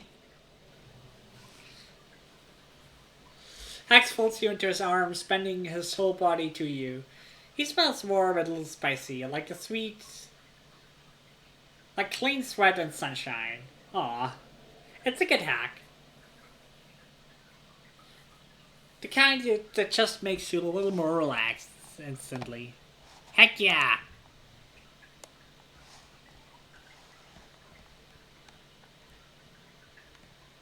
Let's see. Nummy nummy. See if we can hang out with her. Not really. Well, we can get a new perk soon. That will be nice.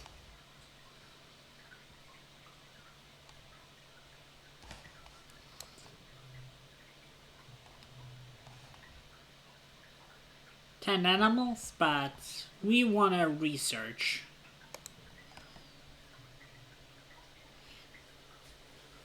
Surveyor Tonin found black grass shortly after the colony landed on Ratuna. Wax violet grass grows almost everywhere near the colony. When you steep its root, you get a deep purple tea. It tastes horrible, grassy and bitter, but it's a stimulant and mildly hallucinogenic, so the adults think it's great. They've been drinking it for years, with no effects except for an overwhelming urge to stick out your tongue and out say blah when you taste it.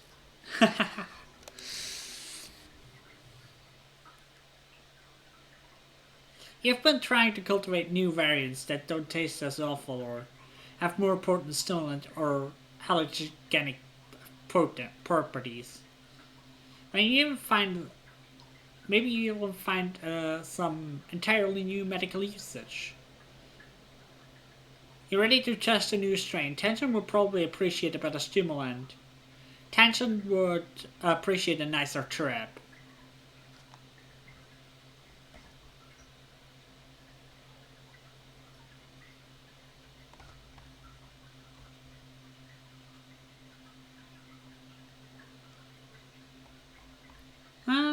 Let's taste it on Tension.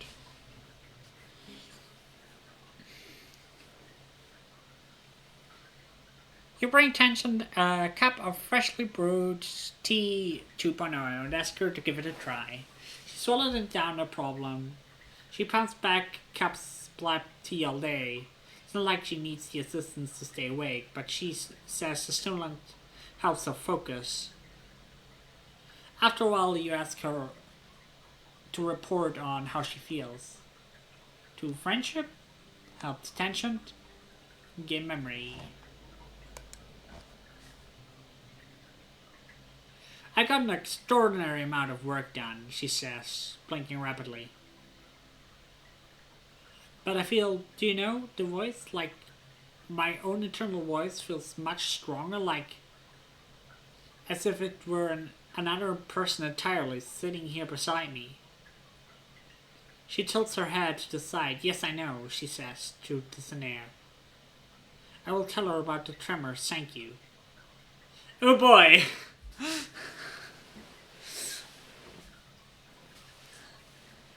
Her eyes will focus as she looks at you again. I'm also experiencing higher than acceptable amount of muscle spasms, she says.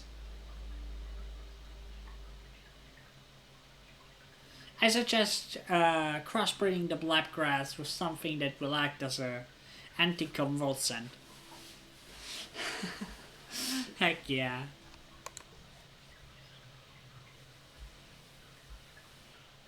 Huh? Looks like the strain was a little too strong. Tank shakes her hand.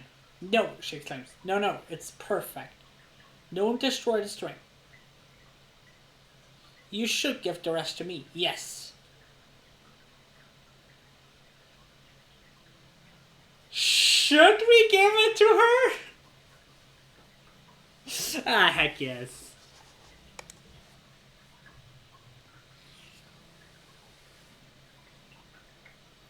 Well, you were going to toss it anyway. If anyone can handle it, Tank can.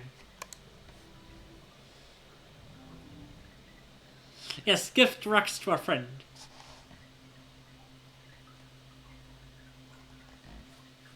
Value is wild. Ooh, nice.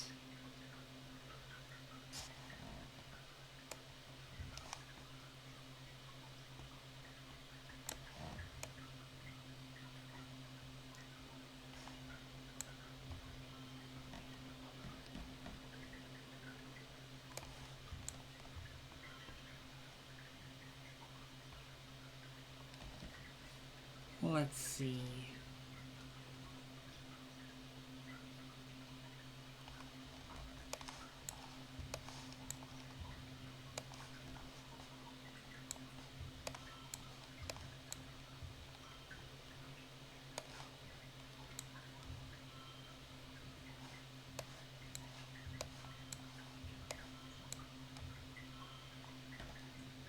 Key? No, this is not what I want.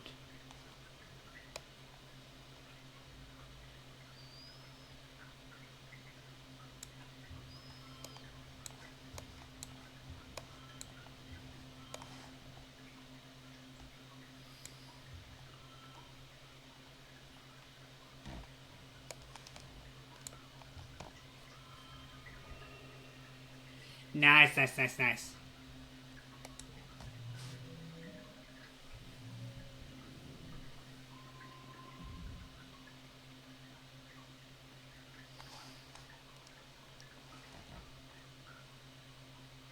More organizing? Vertumnalia Festival is a welcome day of normalcy in an otherwise chaotic year. Despite some lingering rivalry between the two factions, Vertumnalia is a chance for Helios and the Stratos to come together and appreciate the bounty of the planet. At least that's what the adult says. As Governor Lum takes the stage to address the colony, you can't help but notice the crowd has segregated themselves according to their ship of origin. Of course they did. Rex shoots you away over to on the Stratos side, and Nomi makes a silly face. Reese is surrounded by young soldiers looking sharp in their heliopods on uniforms. With Tangent standing beside you, you wonder if the two ships ever feel like one colony. God, I love this story.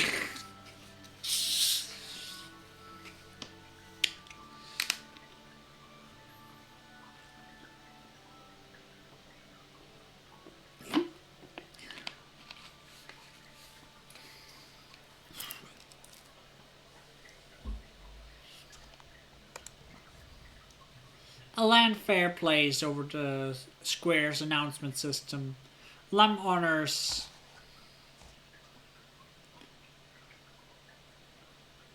Lamb's honor guard do a complex drill with their drone rifles.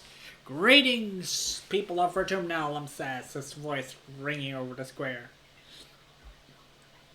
We may be far from our beautiful Earth, but we can still celebrate and be thankful for what we have here. We've worked hard to save this beleaguered little colony from the brink of destruction and should be proud of our work. The Helios cheer. Your side of the square is more quiet.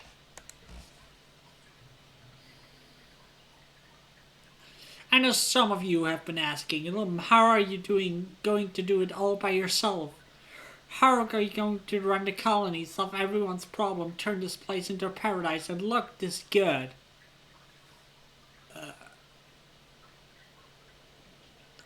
Love strikes a pose to a smattering of polite applause. Sure, dude. Well, I have the answer for you, he continues. The old council made a lot of bad choices, like illegally leaving Earth. But I believe in second chances. So I've appointed the original department heads to my own council. Lump's Council 2.0. Better not disappoint me, he'll ask the finger guns at the department heads at the foot of his podium. Stay on your toes, Stratos. God, I hate this guy. I also want to promise everyone here that today we're going to make Vertumnia safe for humans. Lum says, the next time these bastards see us attack, we're going to blow them so many little pieces there won't be enough to wipe off your boots. We've already got the defenses, he says, gesturing broadly to the new, taller, thicker walls. And we're building homes for everyone. Homes where people can raise children again, knowing that our military men and women keep us safe. Dizzy, hi! How are you doing? Thank you for the hat pat. Yeah, I'll hydrate.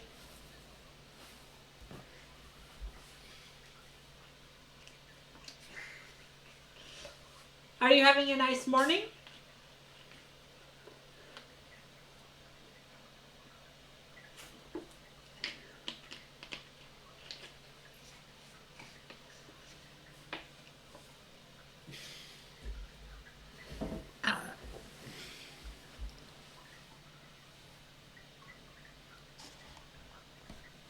Got around to the Spiderling school, like, grew up for listening. Hope you're doing well. I'm doing okay. Streaming improved my mood so much. Take care, and take care of the little spiderlings. Bye bye. Happy lurking.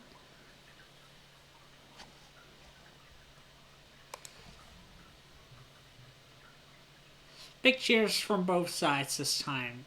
Some of the colonists around you have tears in their eyes, especially those who lost families in their last attack. Lum goes on for a while, lionizing the Heliopod's military strength and casting subtle digs at your failed colony experiment. And finally, the crowd disperses to set up the square for the afternoon festivities. Some traditional, some new.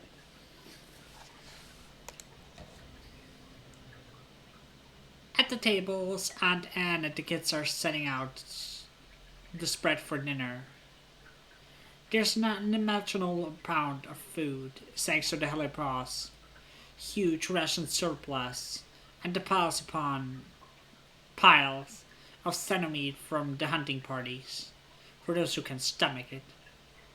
Anne is all smiles, clearly making an effort to move on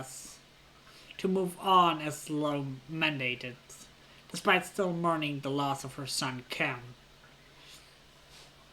But not even the festivities atmosphere can force a smile onto anyone's face.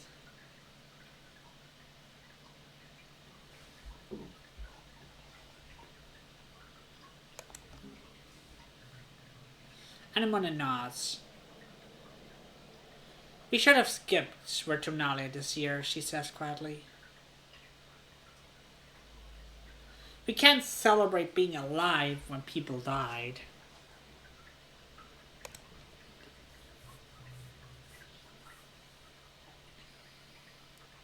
A chime sound.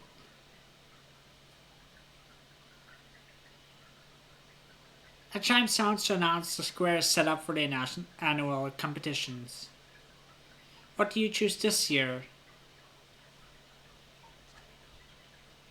Let's go trivia.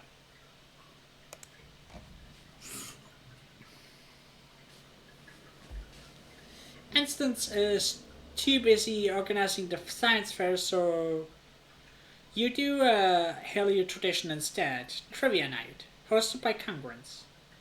You, Tension, Naomi, all set up. I miss the science fair, Tension grumbles. But I've been memorizing facts to prepare.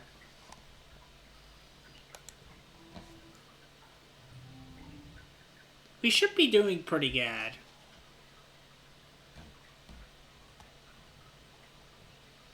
Let's see.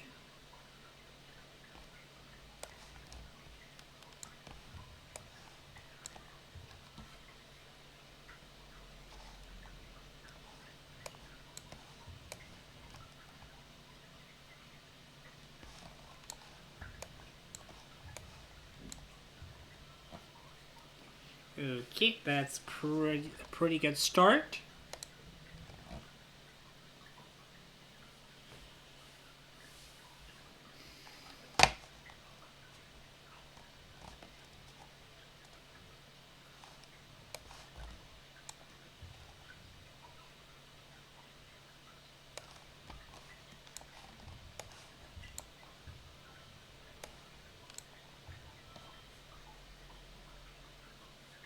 Okay.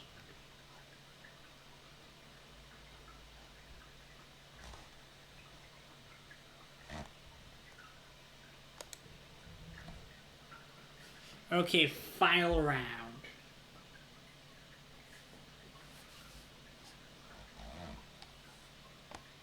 Can we do it?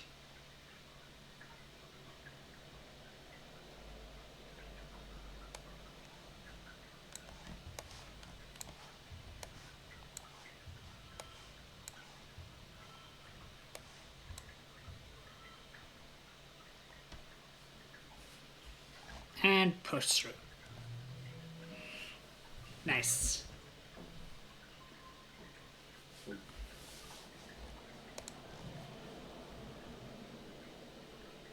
You get most of the questions right.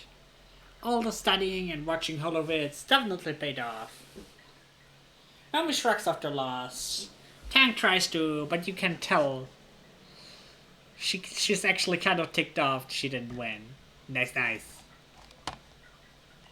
Game popular. Hell yeah. After festivities, the mood, the colony is a little lighter. A lot lighter. You see people smiling easier and often see a mixed group of Halios and Stress socializing together. It feels like the first time people have actually let themselves relax.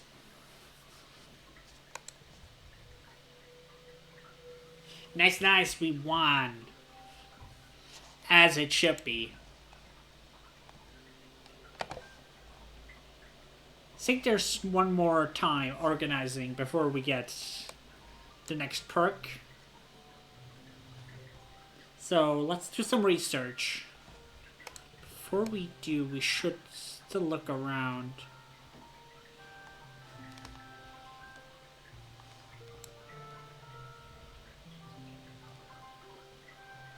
I'm coming for another hack!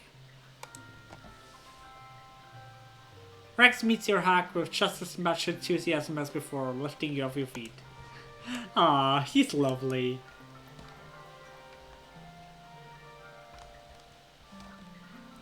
Attention.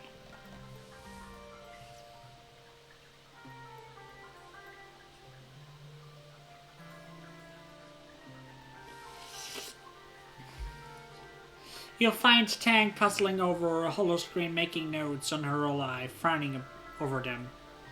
As you approach, she gestures to wipe the holoscreen clean and starts again. Ugh. She sighs, taking a break to rub off her temples. Okay, Tang, come on, think. You come up beside her and she startles. Oh, Solana, hello. I'm running simulations on genetic diversity over the next few generations. You're welcome to see. It will affect all of us, most likely.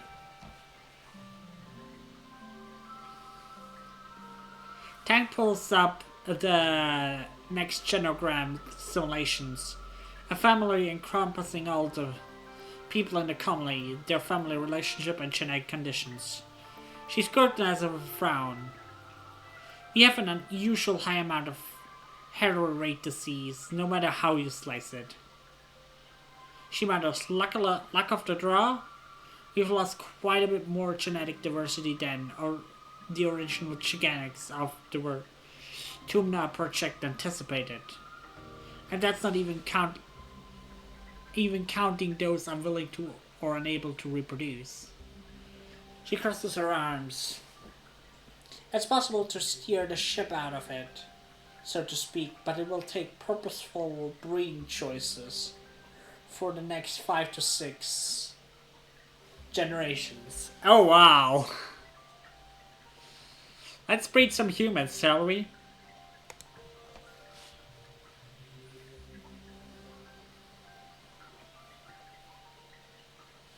Tang gives you a curt smile, angles the holoscreen towards you.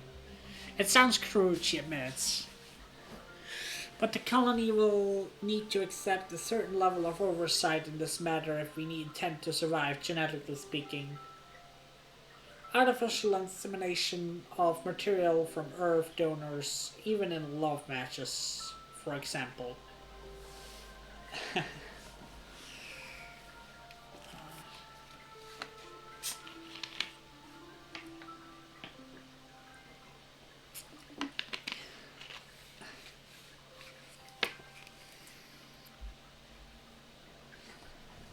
Let's see.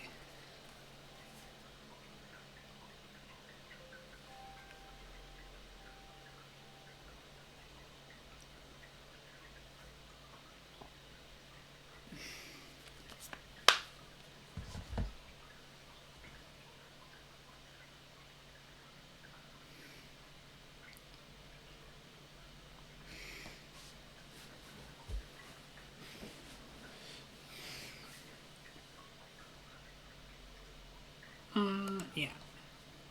You stare at the genogram until your eyes cross and shake your head. Tang laughs. It's terrifyingly complex, isn't it? She says. Imagine this process happens all the time naturally. Why, any sweeting beast can squirt the child into the dirt. It's all just protein and luck, and the end result is this. She waves her hand at the massive charge. It's beautiful in a way. On a long enough timescale, we can predict the genetic drift of a species.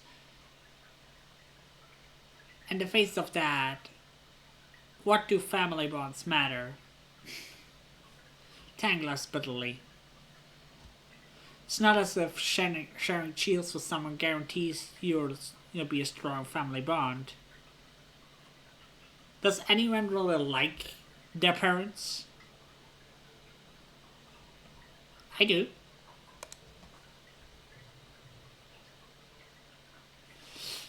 You tell Tang that you do. In fact, you love both your parents, and she rolls her eyes. As for my own family, continues, I feel no allegiance to any of them on blood.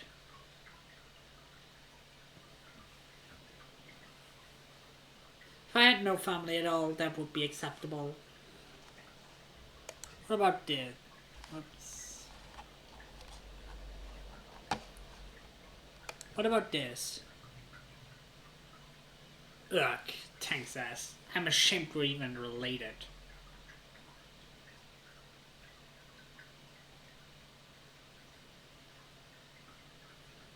All he does is mope around the colony all day, crying and moaning about how nobody likes them. Don't you miss your mother? You mean the depressed drunk who died when I was a kid? Tang retorts.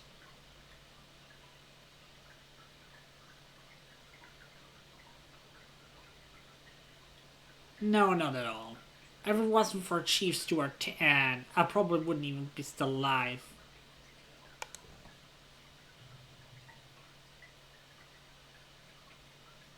Tang looks softly at the chinogram. Truthfully, I'm not entirely certain I can bear children. There must be limits to my gene engineer body. I certainly experienced puberty to the extent that Mars did, for example. Besides, Tang continues, children would only distract me from work. The chief engineer never had children, after all. I think that's admirable.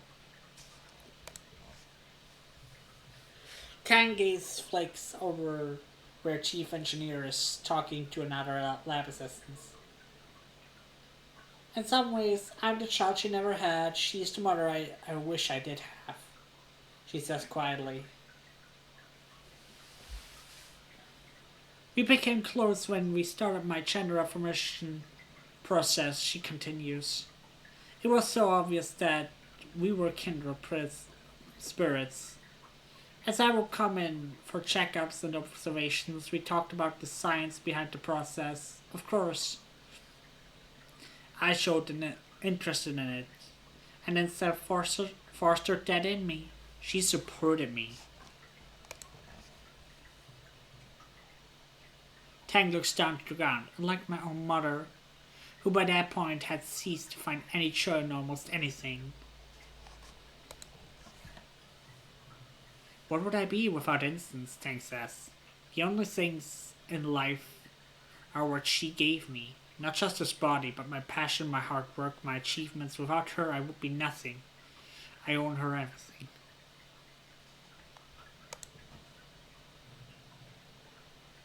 You don't understand, Solana, Tang replies. I'm not burdened by the step to Instance. I love what she helped me to become. I'm grateful. Now if you excuse me, turning back to the genotype of her, I have our legacy to plan.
Alrighty, let's see.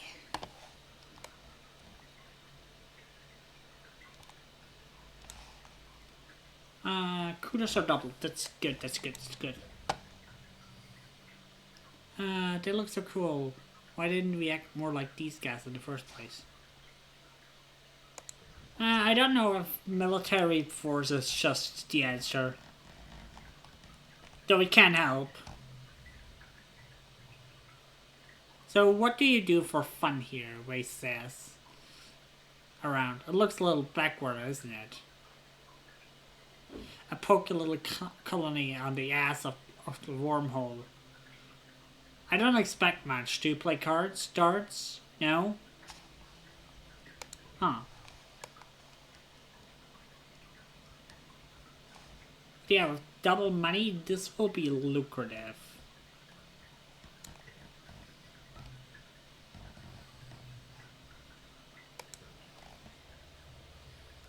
That shows you how to look at plant cells under a microscope, check for signs of disease, and how to identify different kinds of cells. We're kind of learning together here in Ratum now. The taxonomy he learned for classifying plants and animals is different. When comparing them from samples from Earth, Ratumna plant cells have a structure far more similar to animals than they do plants.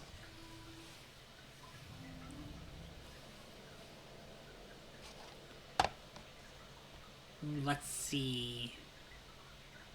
We can use a collectible. Not that any collectible we have is going to help us.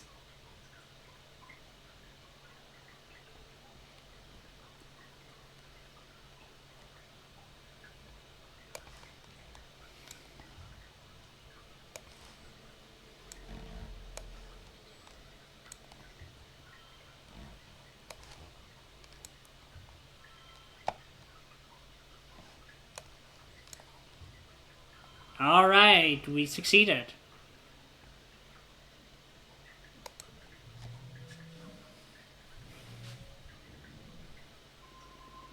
And with it, we get organizing. We get an organizing perk. That's nice.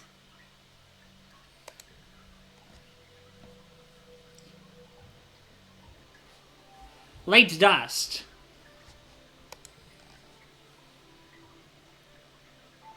Draw an extra card at the start of a challenge. Effect stacked. That's nice. That's nice. That's super nice.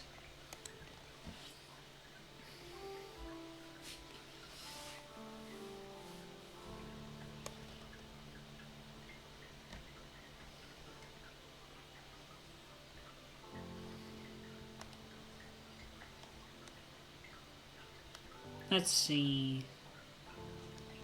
Anybody have anything? Not really. And there's still more money to be made.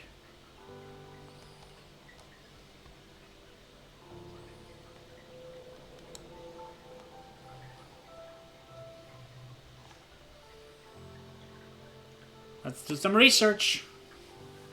You're grateful for congruence simulations. You don't have time to do a clinical trial on every possible edible plant and accidentally slow poisoning the colony by clearing something for consumption when it actually increases the risk of cancer or heart disease in real concern. Because of our processing power is so immense, congruence simulations allow you to do clinical trials on a fake population. You know, something going to end up toxic after 10, 20, and 50 years of regular consumption. Without congruence, you'd just be showing plants in the amounts and hoping for the best. True.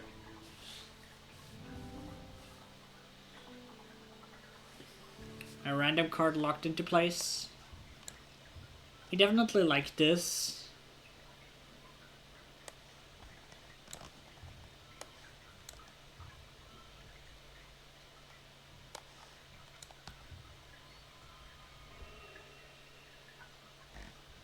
And we win.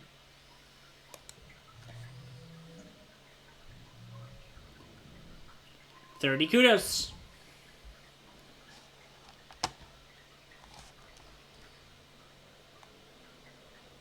We definitely want to max out organizing. Getting the final perk on it. And then we'll have to see.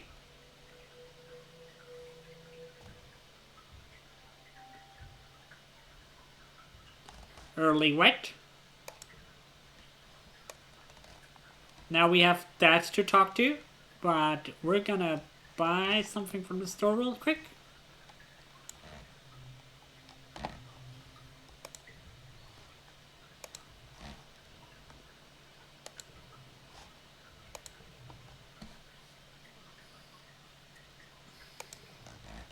Alright, everything else now needs a lot of time to get enough kudos.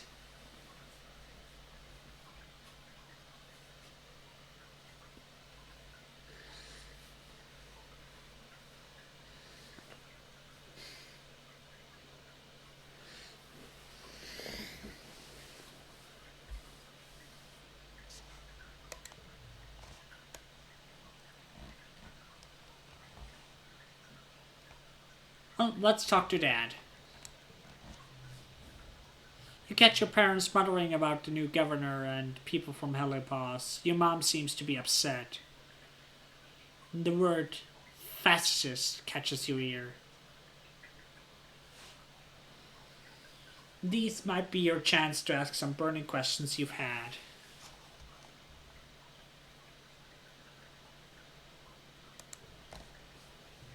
Your dad looks startled and tries to muster a friendly smile. Oh, you ever heard us, kiddo? Your mom gives him a warning side-eye glance. Listen, Solana, he hesitates. Looks around nervously as if afraid of being watched. You're just going to have to trust the adults on this one.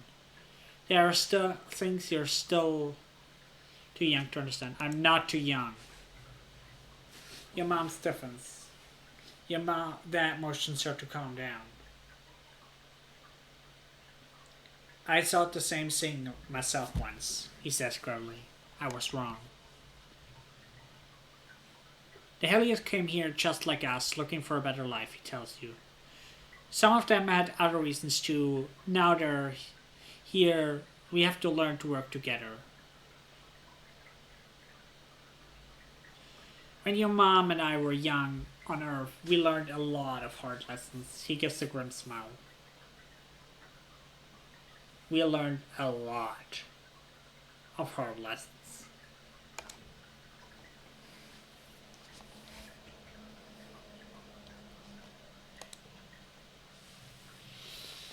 One was that it was safer to be led by one dangerous person than attacked by an army of them. He lets that sink in. Another was that sometimes when adults tell you not to worry, you should listen to them. Go on, enjoy your youth. He gestures towards the helipads. Go get to know some of the new kids. I'm sure you'll find that they're a lot like you.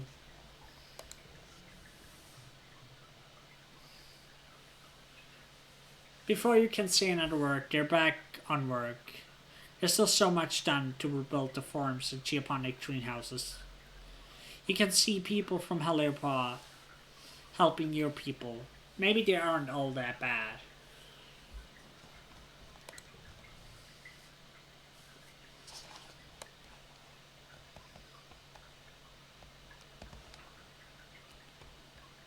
Alrighty.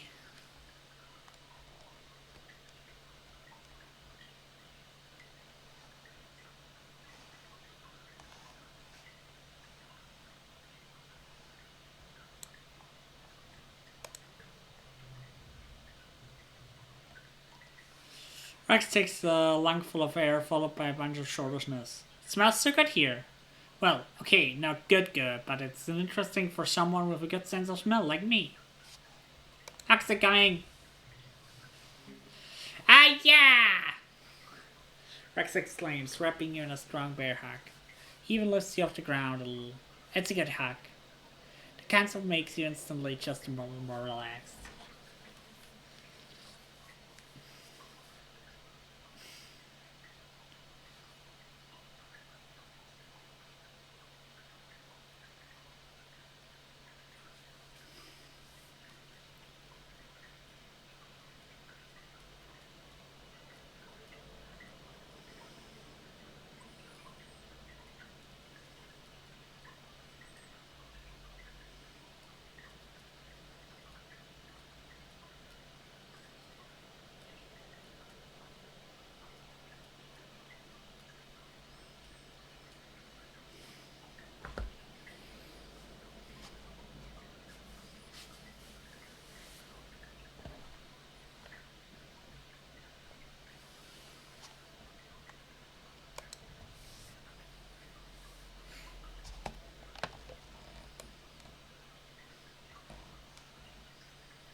Well, let's do some organizing and the research. Your parents and the other colonists who were born on Earth didn't really expect to find identifiable mushrooms, plants, and animals on Fortuna. They were expecting something a little more alien, crystal, light based organisms. For example, relying on entirely different chemical processes than carbon based life forms of Earth. Not like anyone's complaining. Though, breathable atmosphere is pretty great.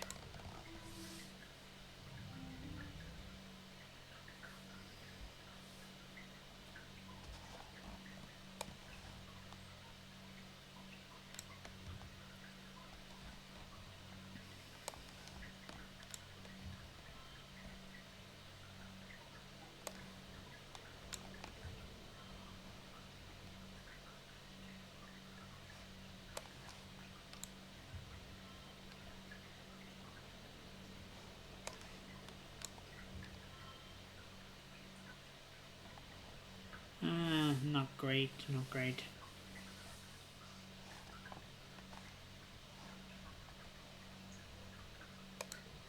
I'll push through.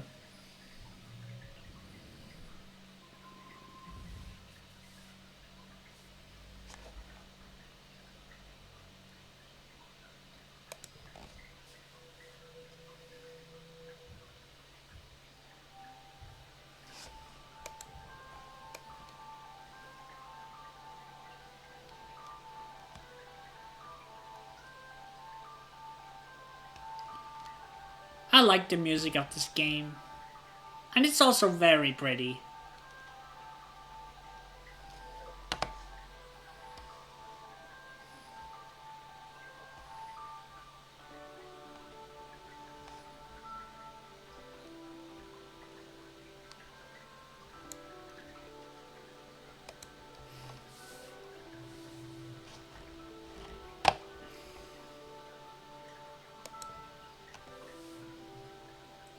You're never happier to have moved indoors to the Japanese life than when the rain is beating down on the greenhouse roof overhead. It's gross out there. But inside, it's warm, dry, and not covered in mud. You enjoy a calm mouth of studying plants, grateful that you're not out there shoveling dirt or harvesting crops.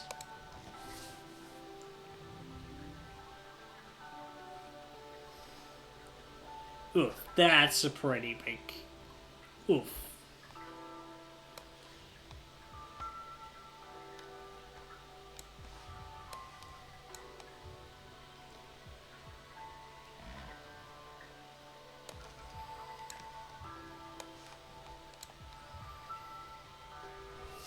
But we still succeeded.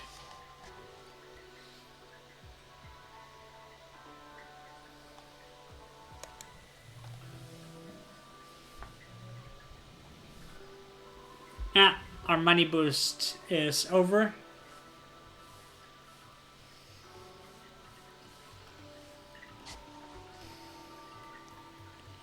Well, we're almost at max organizing with the skill.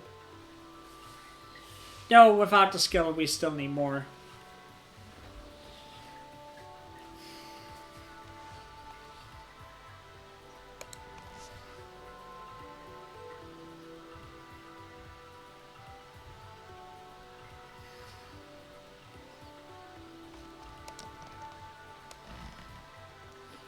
Alright, late wed.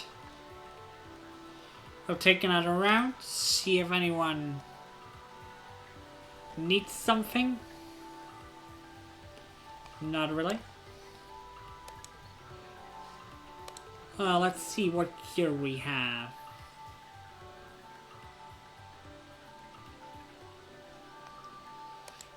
Probably we can have something better here.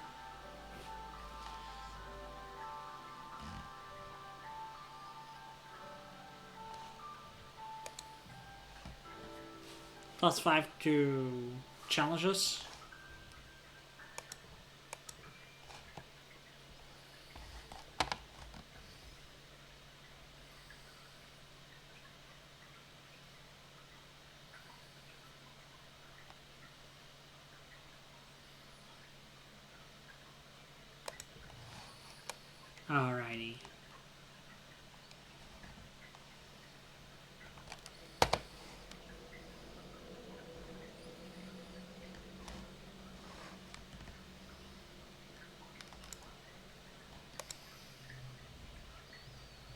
Uh, yeah, nothing new.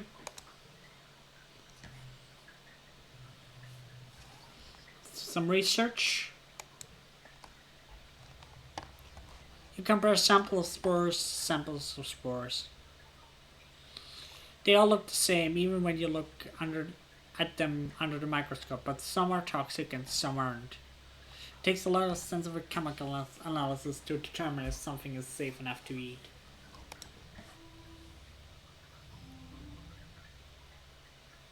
Ooh, nice, nice.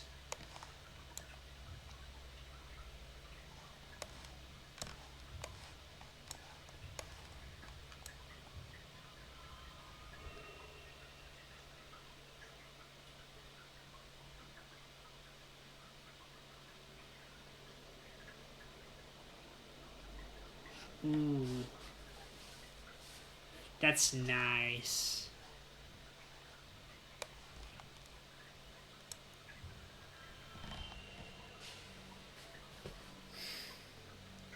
Oh, we actually hit the super goal.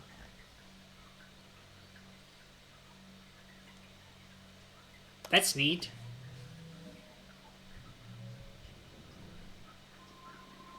Plus 6 organizing. That's good. That's good. That's good. 15 kudos.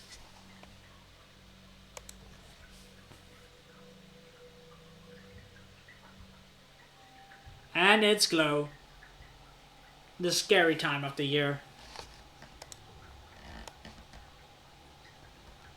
How are the new people reacting to glow? Well, they're not outside, it seems. This looks up the dark sky illuminated by fungal glow from the forest. Do you think it's going to make a difference? He asks, not looking at you. The soldiers, the wall, the explosives. They're going to keep harder and harder until we're dead. I don't think he's wrong.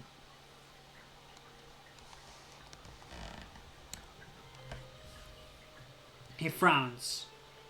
If you always knew the attacks were coming during glow, why weren't you Stratos better prepared? It's just common sense.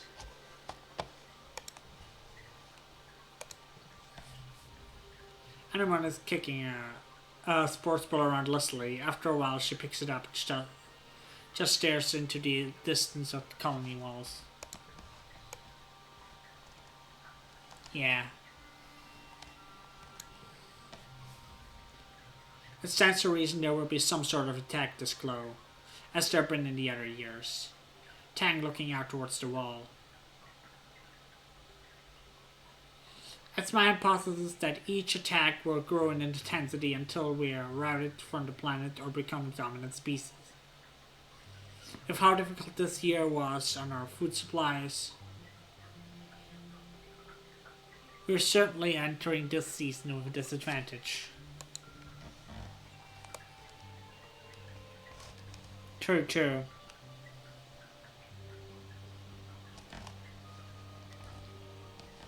Well, I'm going to rest because I do know we're gonna need anything we can to push through.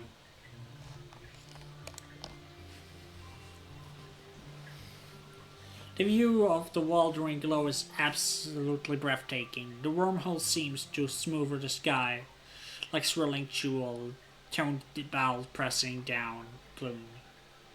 Everything is in the wilderness lit up, seems to breathe in and out with the planet.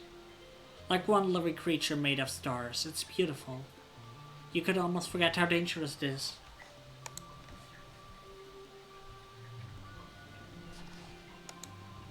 Yeah, playing sports ball, forget.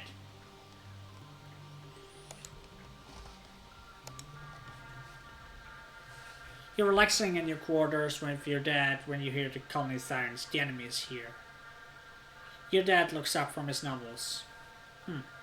Seems early this year. We should head to the shelter in the lounge. Okay, we do not have enough bravery. So we go to the lounge. The mood in the lounge is anxious, even though the colony defenses are much better this year. Over hushed conversations, you can hear younger children cry inconsolably. You look at your friends in the crowd. Marts and Tangent are here, quietly reading something on Tang's holopalm. Cal is trying to entertain some kids with his juggling tricks. Few civilian kids of Hollypaws are here too, including Rex and Nomi.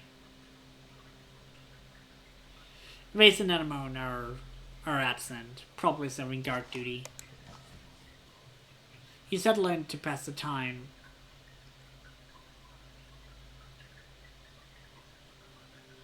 Someone brings word that it's not a faceless out there. At least.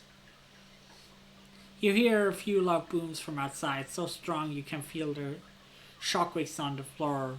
People gasp, cover their heads, but nothing else happens. After the attack, Loom gathers everyone in the lounge and holds a big celebration for the soldiers. There's feasting and drinking and songs of valor as the party goes on long night. Some drift away in pairs, or more. Mods and Rex keep dance going. Even Anemone seems to relax, especially when other cadets invite her to drink with them.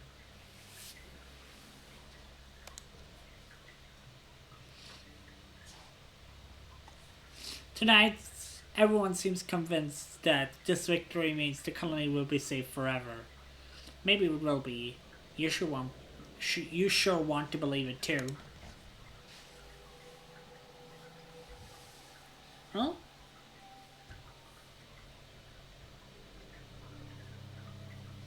This was year 15.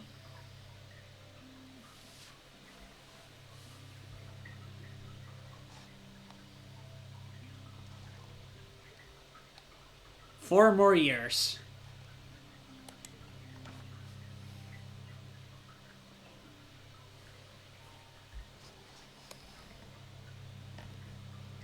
Let's see. Let's talk to everyone. You spot Anemone talking to Vase. He smells warmly and claps her on the shoulder. She goes red and stammering out a goodbye as he walks away. Oh, hi, Selena. Hi, Anemone.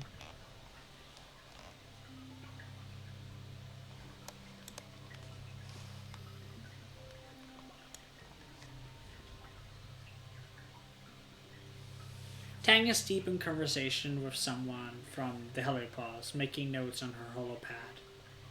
The soldier leaves and Tang turns to you, acknowledges you with a small smile. Perhaps I was too quick to judge the soldiers, he says. In the past, great scientific advances have been made in service to the military.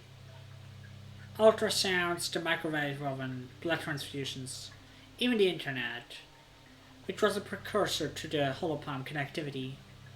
She taps her fingers on her chin. There may be a way to work in tandem for the good of humanity.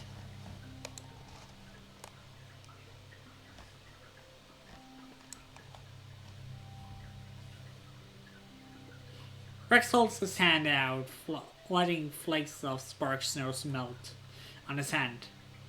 I thought snow was supposed to be cold, he says. Is everything on this planet warm? He sticks his tongue out, trying to unsuccessfully to catch some flakes on his tongue. Accent coming! Rex folds you into his arms, bending his whole body to you. He smells warm and a little spicy, like a queen sweat in sunshine. It's a good hack. Yay, more friendship. Ooh. You find Rex playing cards by himself in the lounge with an actual physical decks of cards. He looks up as you approach, visibly brightens when he sees you sitting up straight with his stalk like ears on alert. Well, hey, Selena, he exclaims. How's it hanging? Sure thing. It's got one of us. Rex explains. We both play a card from our hand We think it's lower than the one the other person is playing. The person with the lowest card wins. If you win, you get a number of points that are on your card. Plus you get to take the loser's card and add it to your hand. So you want to play a low card to win, but if you're playing high cards at the same time, you get a lot of points. It's a game of compromise. Nice. This game sounds a lot of fun. I used to play it all the time back on the Helio, but now everyone's here and, realizing their big dreams of being heroes and saving humanity. Rex says, rolling his eyes with a good-natured grin. Soldiers love to gamble. Rex says, the thing you use here, kudos? We can bet some kudos on it. Or maybe we can bet something more interesting.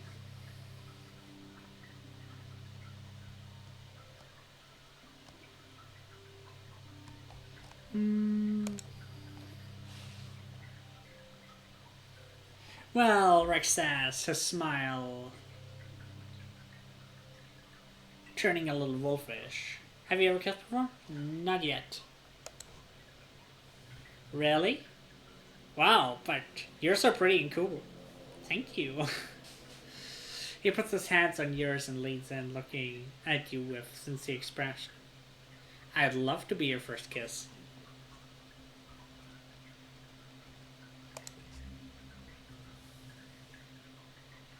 Rex puts out his hand to shake it.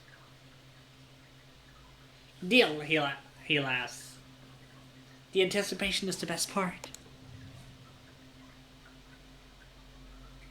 Neat. Rex shuffles the cards and deals half the deck to each of you, and you begin to play the game.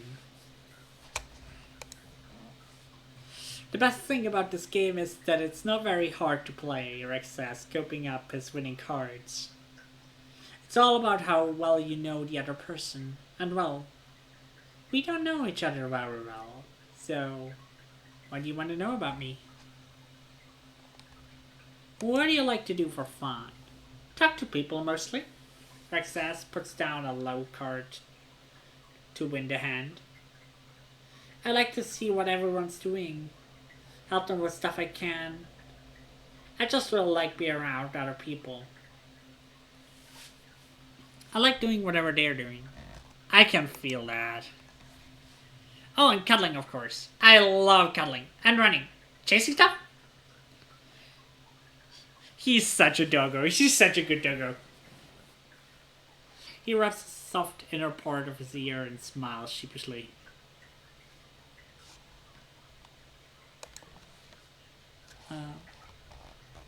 Have you made any friends? Yeah, of course. Rex says. He looks happy. All the adults here are so much nicer than ones I grew up with. Like, they care so much on how and why I do stuff. I love being around them. And the other teens, like, woo, you guys are also cool. Amon and Tang are so passionate. Cal's a solid sweetheart and marches like a galactic level hottie. God, I love this guy. Wow. He trails off, lost in sauce. And this guy seems interesting too. Rex blinks at you. Oh wow, big question. I don't know. I think if I stayed on the Heliopause, I probably would have ended up becoming a soldier like everyone else, but Planside? Rex smiles to himself and puts down a high card. I could do anything. I've always liked making things with my hands. And I like making other people happy. Maybe I can do something with that. This guy is my freaking spirit animal, I swear. Enough talking, let's just play the game.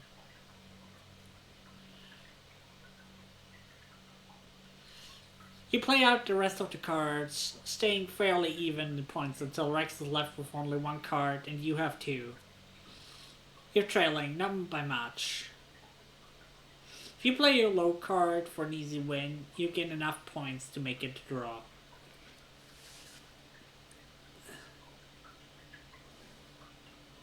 If you gamble on a slightly higher card in your hand, you might lose entirely, but you could win.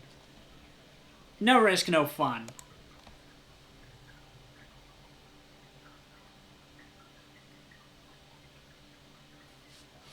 You put down your higher card of your two cards, and Rex shouts, "Are you for real?" He laughs. That was a really risky play. You're lucky I only had a high card left. He turns over his card. It's even higher than yours. You win the game by a comfortable margin.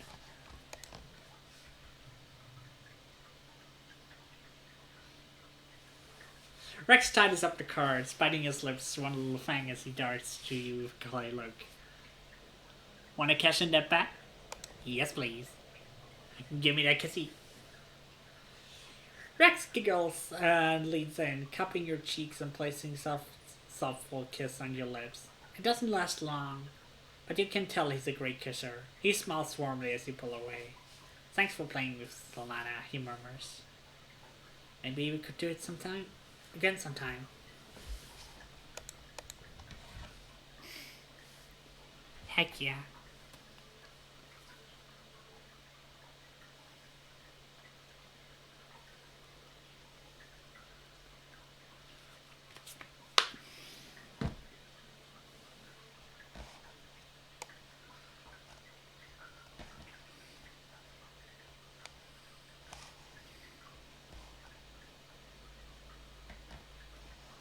Let's see. I like the snow sounds when we step through the snow. That's really nice.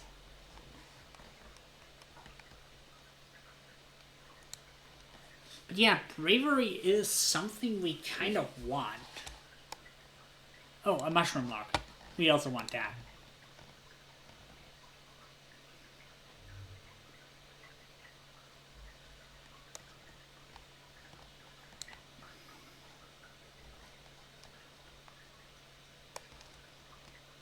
Let's think.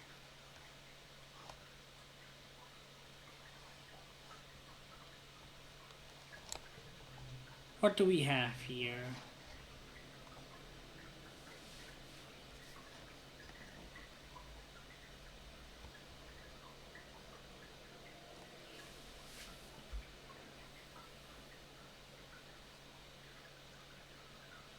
Yeah, bravery is something we kind of want.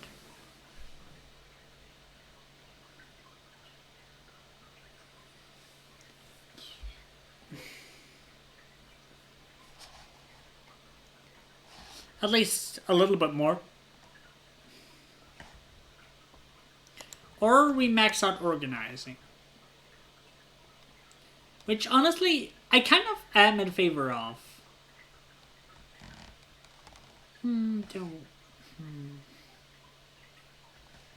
No, let's do sports ball and bravery.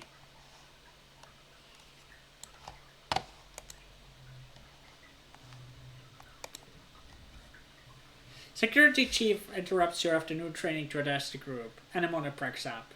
This seems important. Since the original colony was destroyed, Red begins. We need every skilled security officer we can find to defend our home, and now with Governor Loom's blessing, age is no longer a requirement. We are looking for young recruits to join the ranks of the defense squad. It's a serious job. You'll be soldiers, not little kids learning self-defense or peering down from the safety of the walls. You'll be in danger. You need to be brave and know your way around a weapon. Step forward if you think what it takes. Well, we're doing it.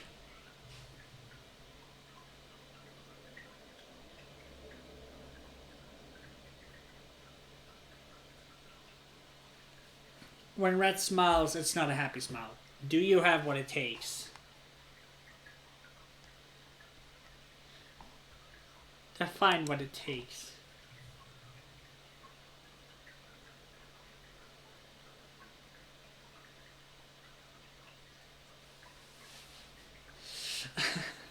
Red shakes his head. You're a greenhorn, kiddo. No shame in it, but I won't enlist someone who can't handle himself in a fight. Take some self-defense classes, then see me again. Well...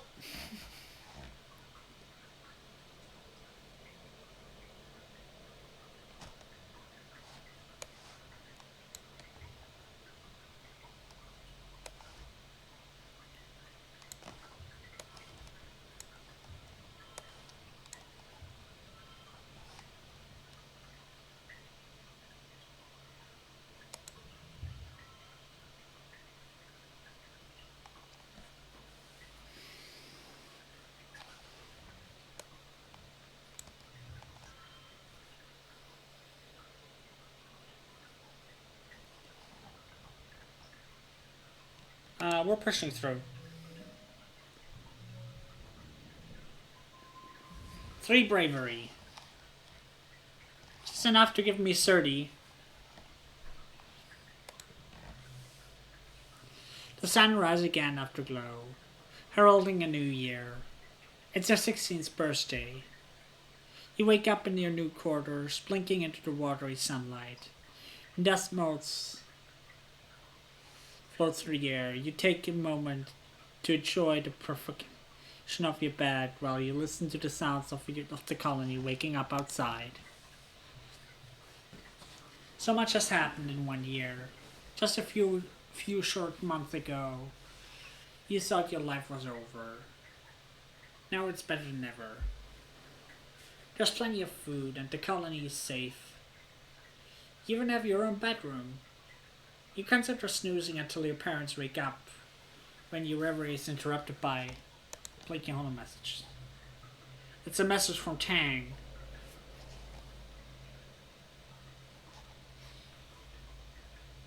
Joyous observance of the anniversary of your birthday, it reads.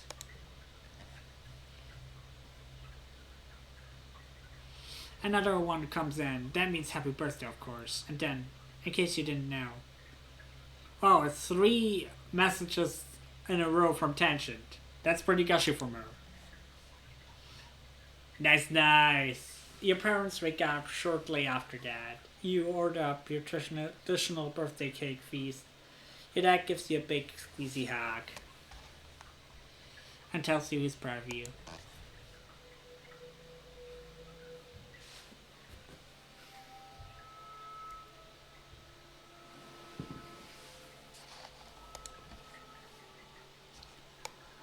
Let's see.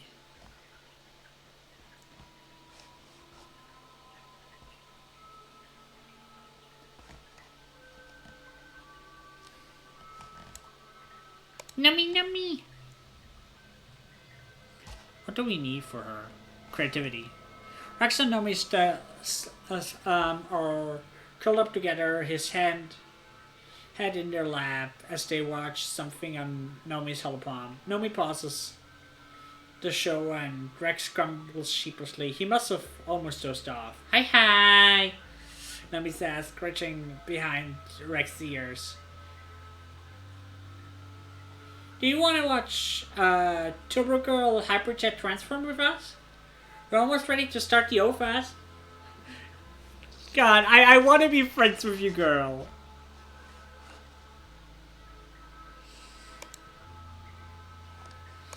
Alright, let's go with, take the self-defense classes.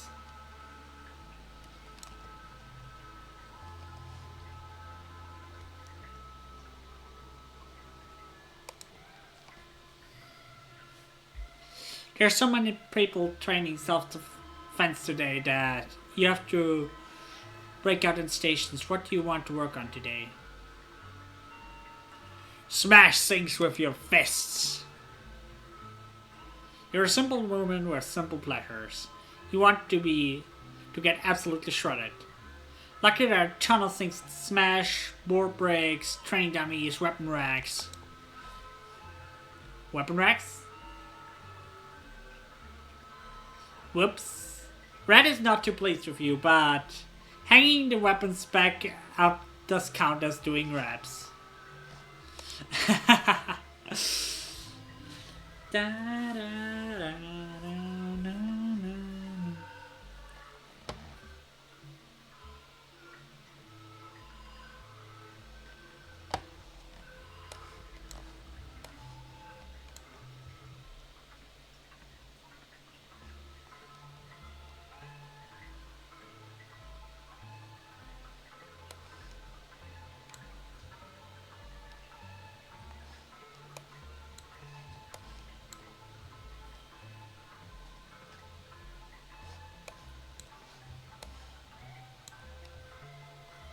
Nice, nice.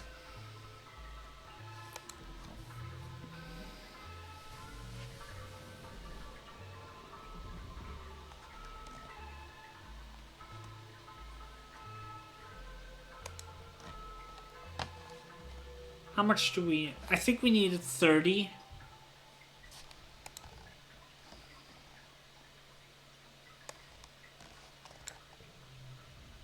Let's see. I challenge you.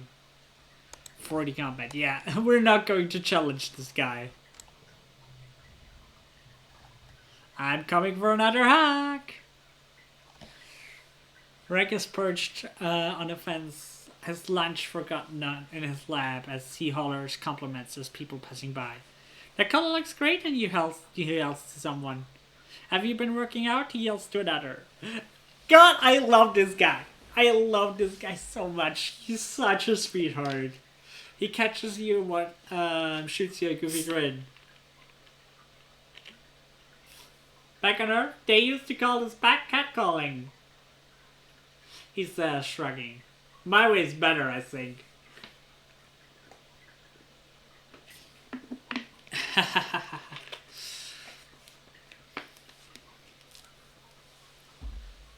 I'm coming for another hug.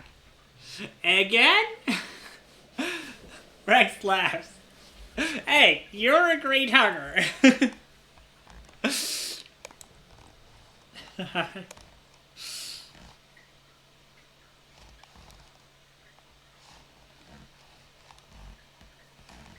But yeah, let's get some more self-defense classes.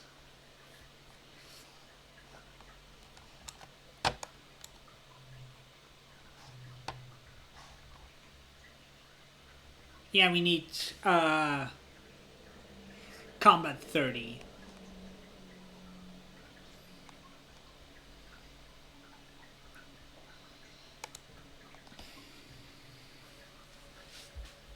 You work on your flips, throws in self-defense class.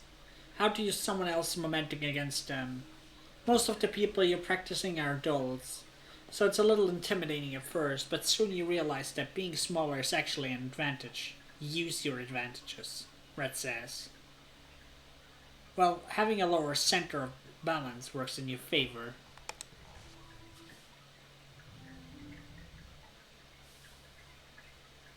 Ooh, that's a good hand.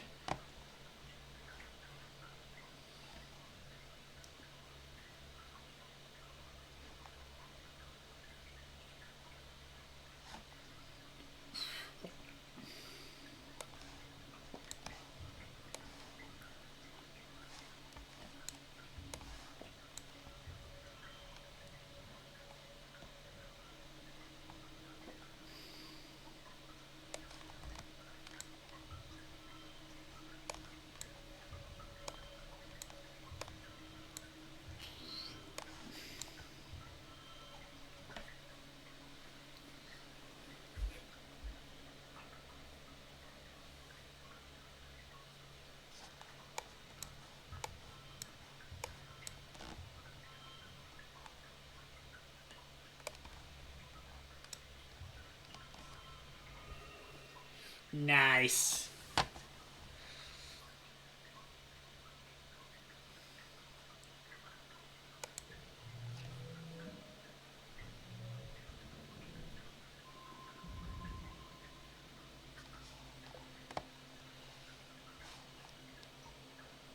That gives me 21. 3 more before we can apply.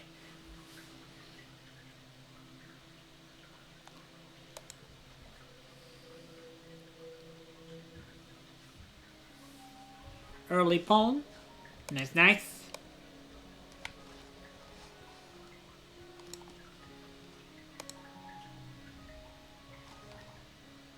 We need more toughness for her.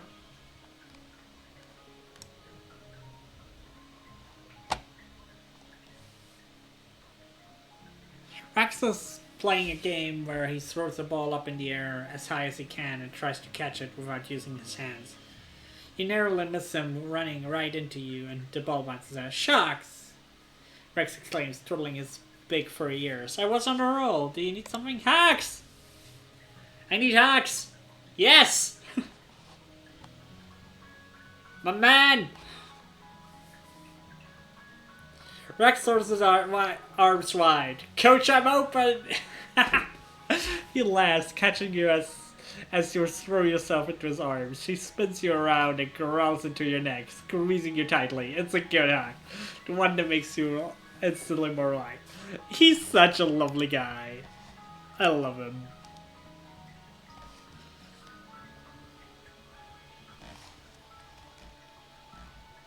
Well, more self-defense.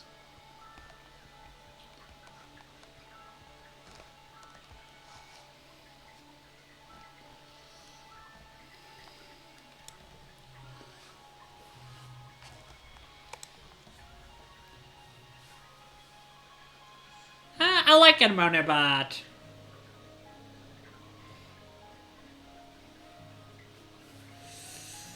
you and Anemone are practicing judo moves, chucking each other into semi-deflated push rooms, which have been set up like mats.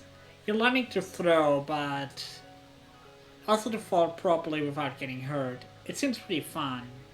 The enormous mushrooms are surprisingly springy and bounce up right up. Focus on learning. You take training very seriously, and so does Anemone.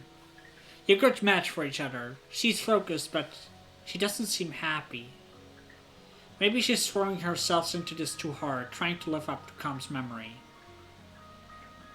Maybe she's just scared to die like he did.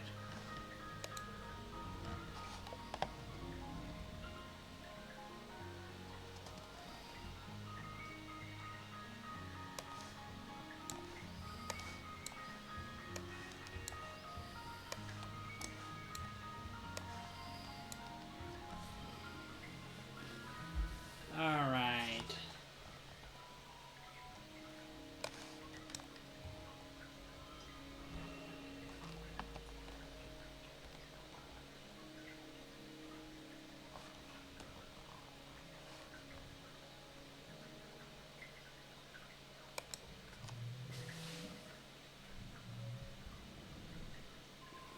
For combat? That's nice. That's nice.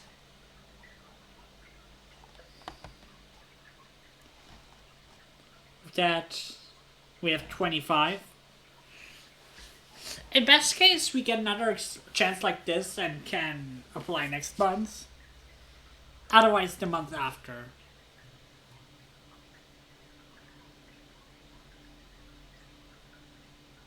You're woken by a buzzing of your holopalm. It's a colony-wide alert. You rub your eyes and ponder the thickness of the air seeping into your bedroom through the open veranda door. It's an ominous but beautiful sight. The seasonal pale pink haze has turned into deep fuchsia. The scintillating silver sparkles floating through it, the shimmer. Thankfully, you've all been inoculated against the shimmer because this looks like a bad year for airborne spawns. To be safe, you stay inside and seal your door and windows tightly. You spent the time playing holo games with your dad. After a couple days, the pollen fog passes without an incident. Ooh, this would have been bad if we didn't find the cure. Mid pollen. Oh yeah, this is... holy...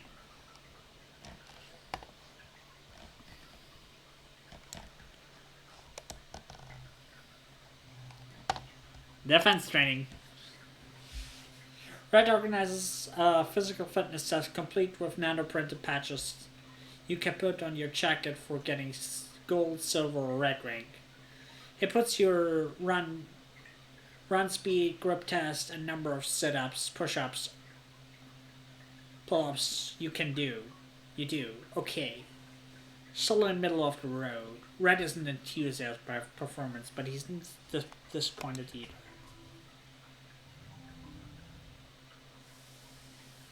Not the best hand.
What's better?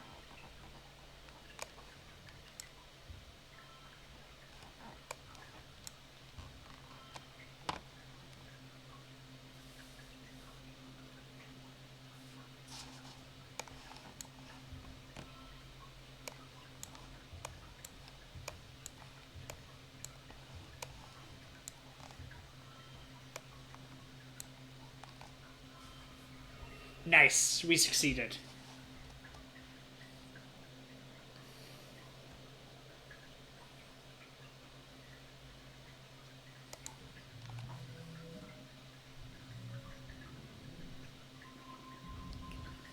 Now we're at 29, I think. 28.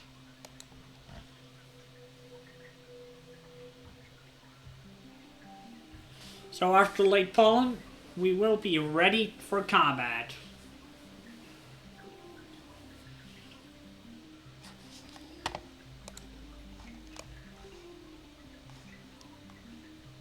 Let's go to Rex. What you got going on? I'm coming from another hack. Rex meets your hack with just as much enthusiasm as before, lifting you off your feet.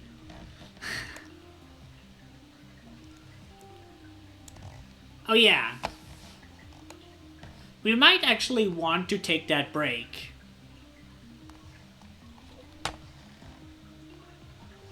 For the festival.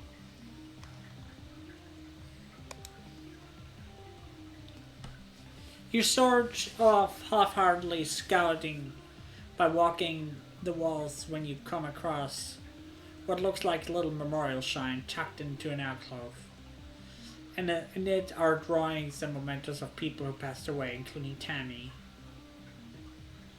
You're stuck again with senseless of her death, letting the grief wash over you as just as strong as the day she died. It's hard to believe you came this far through space only to lose a friend in such a sudden and pointless way. You leave the shrine as it is. Yeah, this was sad.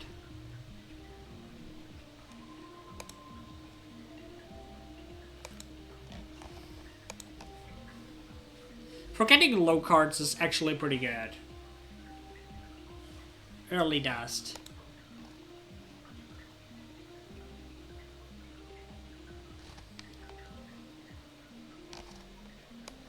Alright.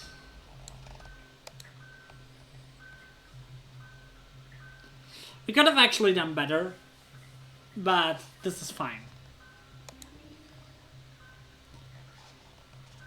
When he's here, he's almost always surrounded by his friends from the Hellerpaws. They're like hot-by kittens following him around. He loves the attention and loves showing off for them. For all he boasts and preens, he's actually a pretty good fighter. Guess it's not just all bluster.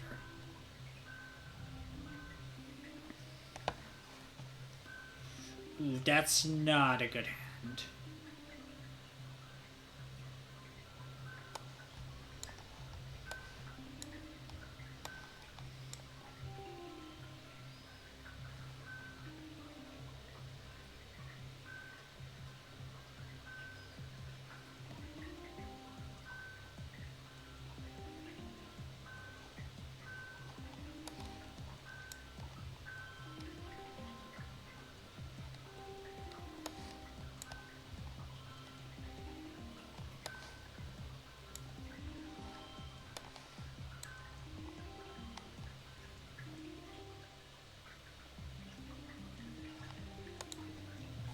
Well, it wasn't perfect, but it's fine. We now have to combat.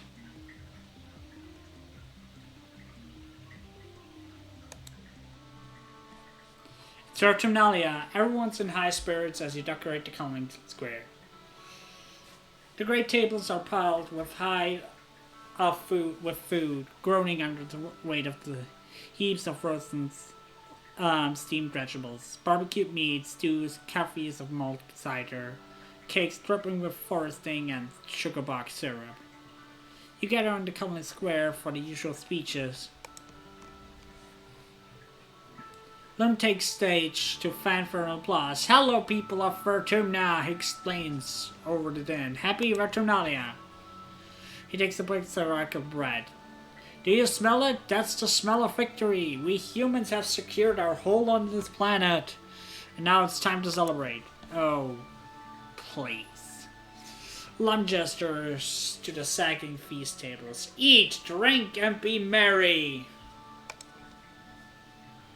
After the council members each give their annual reports, everyone starts clearing the square up for Rotumna games. You feel the pulse of new hello messages in your palm and open it. Happy Rotumnia.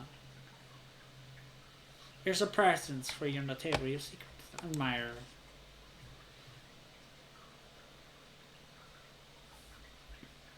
You rush over to the feast table and spot a wrapped present in and among the roasted vegetables. You have a secret admirer?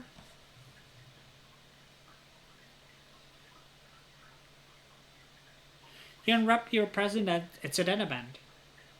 You snap it on your breast and put it up on your holopan. It's full all with your whole favorite songs, videos, and shows and games. A collection curated by someone who really must know you. Now you'll always have your media with you, even if the net goes down.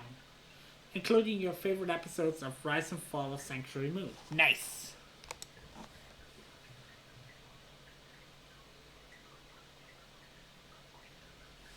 You search the hologram for any hint as to who could have made it, but you can't find anything.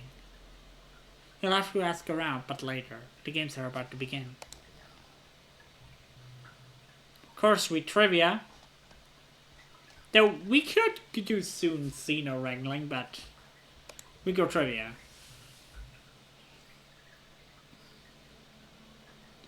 We're not going to have any pop culture questions this year, yeah, right? Tension sucks. Her voice dripping with disdain. I don't see the point. Why aren't we celebrating real intelligence? Luckily, Nomi doesn't overhear this. Or if they do, they don't care. They're just happy to be there. Trivia time! Okay, that's not a bad card to be locked.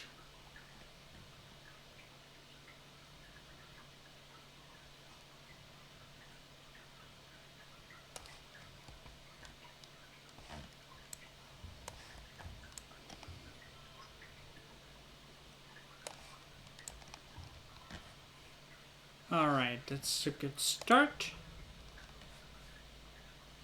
Okay, this stays locked. So...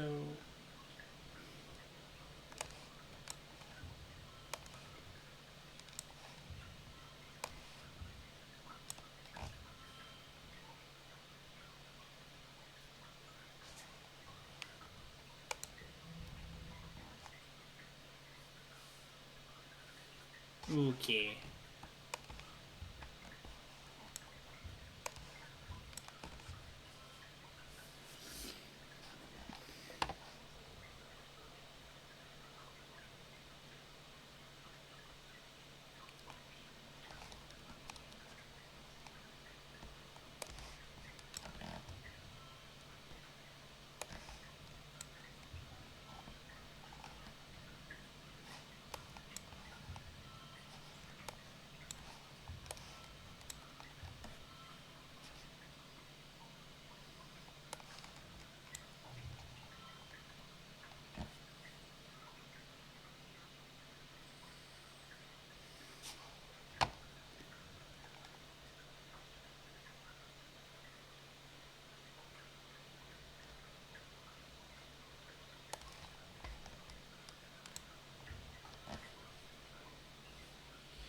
Okay.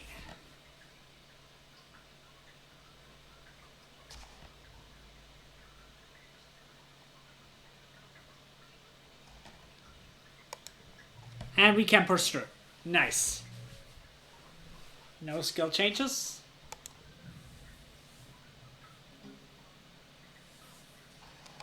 And we improve our friendships. And gain another trivia champion. All of those hours spent watching Holovids really paid off. You nailed the pop culture questions, and about half of the science and humanity ones are as well. No intentions are too specialized to beat you. Trivia star.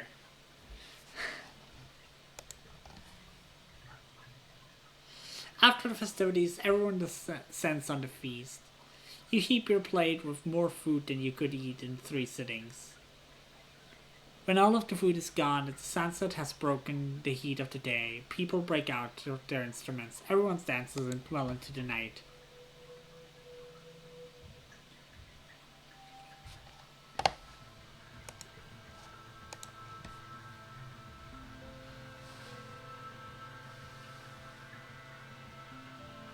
Wace is supervising the group of children doing push-up. Keep those backs straight, he barks.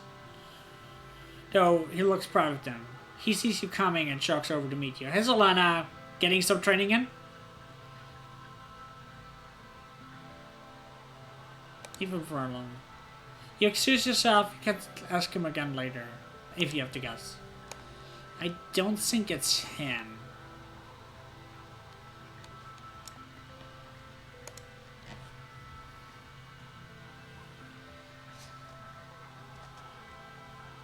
Are you my secret admirer?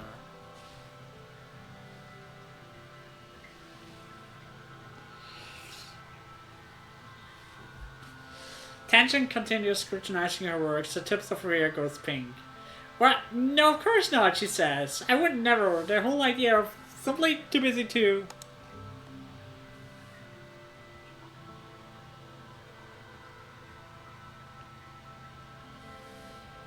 Tang nods, finally meeting your eye. Good, she says. I don't want you to make a big deal out of it.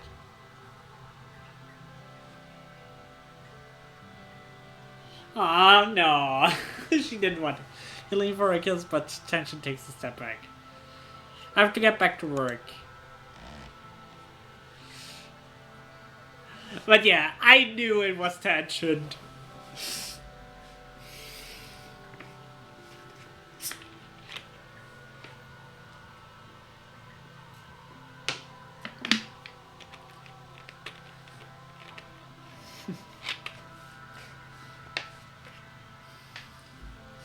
But yeah, we are ready to become a soldier now.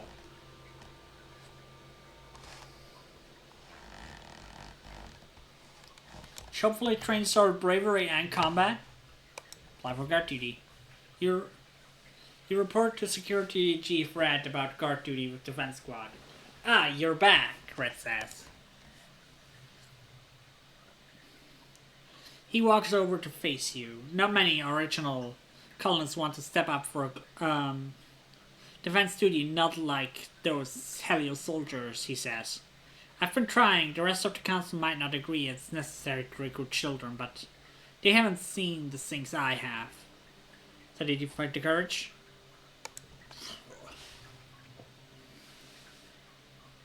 When Red smiles, it's not a happy smile, but do you have what it takes? Yes, I do. Okay, you're in. See you at dawn, Rickard.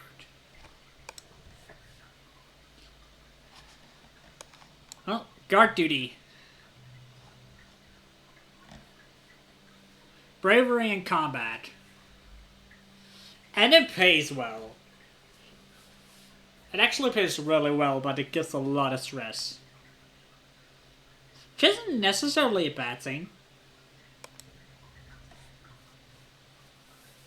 You show up for rotation to guard duty. Wraith and Anemone are here as well, listening intently to Security Chief Red as he teaches you specific of colony defenses. There's the wall, of course, the lookout towers, the robotic turrets. There are obvious weaknesses, like the gates, and less obvious like the pipe that diverts runoff water from the colony. And there are high priority targets like engineering and cryponics. You're surprised to learn that living quarters are considered low priority. Duh, waste mothers. During an attack, everyone's supposed to be defending the colony, not hiding under the beds. It's a lot to learn quickly, and Red doesn't let you make mistakes. He drills you and drills you, first on your knowledge of the colony, then on actual drills. Physical fitness, reflexes, loading and firing the plasma rifle, securing a dangerous situation, combat tactics both groups and solo. If the lookouts on the wall see anything, you'll be the one to shoot it. He says, as you struggle with loading the cartridge in your plasma rifle. There might not be time to wait for backup. You have to be able to make it and act on the right choice without hesitation. He looks you right in the eye. You're not only a guard while you're on duty, he says seriously. You're being charged with the defense of the colony itself. I expect you to be ready at all times to answer the call. Frustrated, you fumble the cartridge and it clatters to the ground. Red stops it under his foot. No slacking. Keep your mind and body sharp and ready for anything. Red leaves you to figure out how to reload your plasma rifle on your own. Waste is already finished, of course, and Amanda stops what she's doing to help you. There's a latch here, she says, flicking the percent. If it's deployed, you can't click the cartridge. Got it? You're not. It's easy when someone actually shows you how.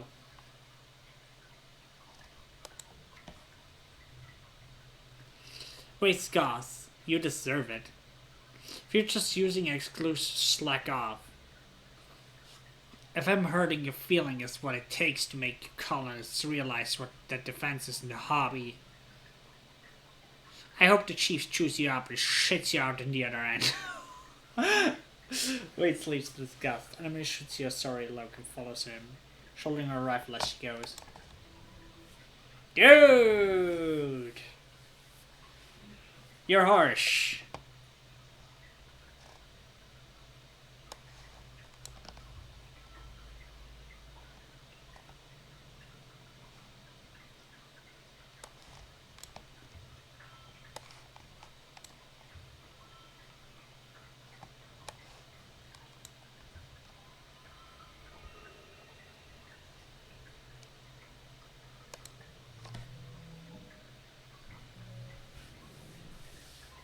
Nice. 36 kudos.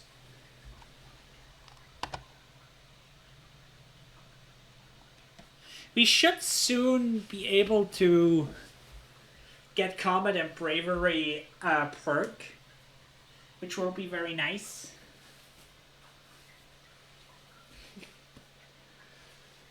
But yeah.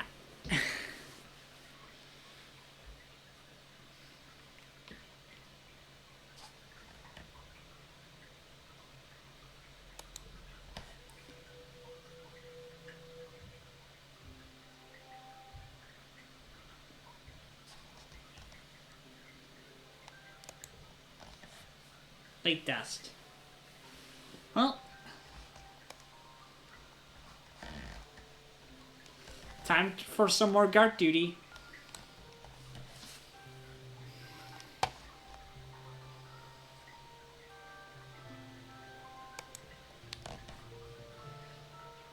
Anyone won't shut up about our race. He's so smart, he's so cool, he's so much more mature than all the other boys in the colony.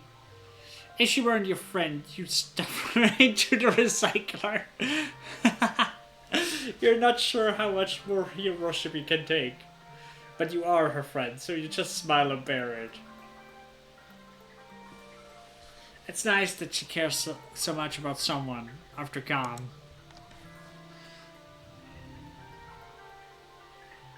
Alright.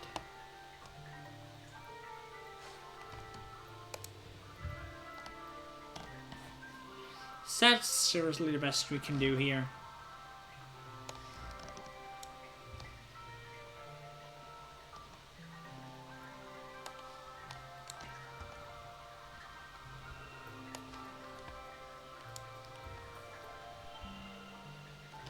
Now we can actually go super goal.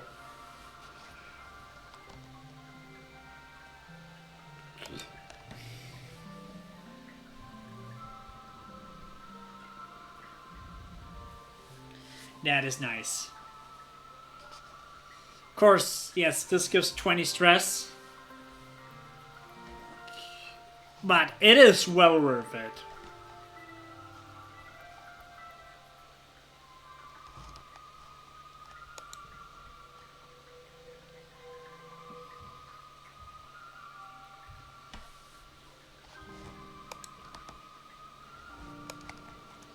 Let's look around.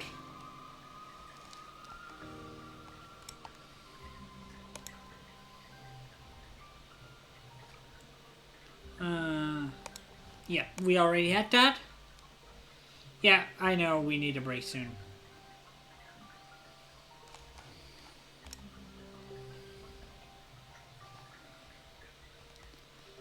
Action coming!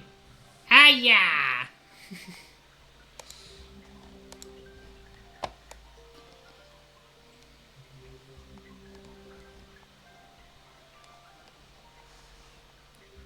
Well, time for guard duty.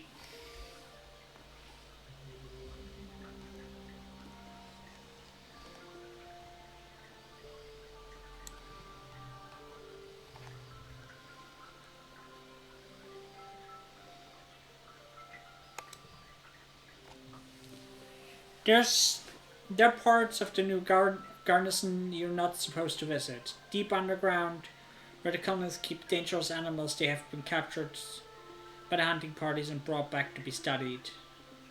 These aren't cheerful fields, where the newly domesticated bristlings and float cows live out their days in peaceful and luxury.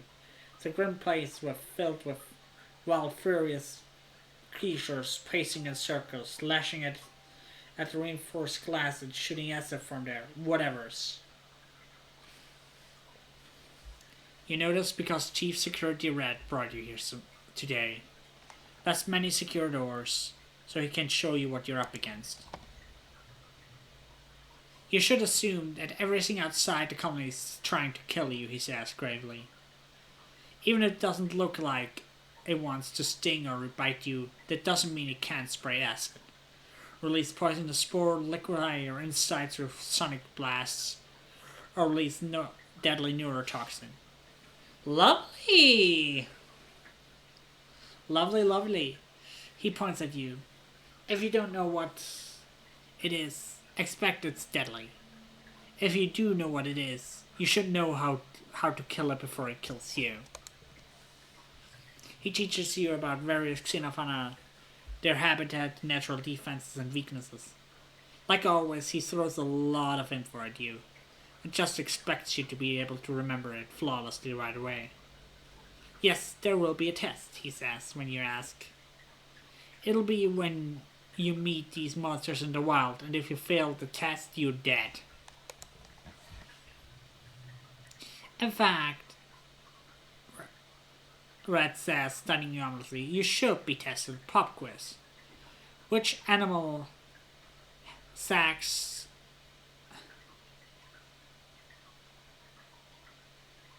and can camouflage themselves if you're likely to step on it?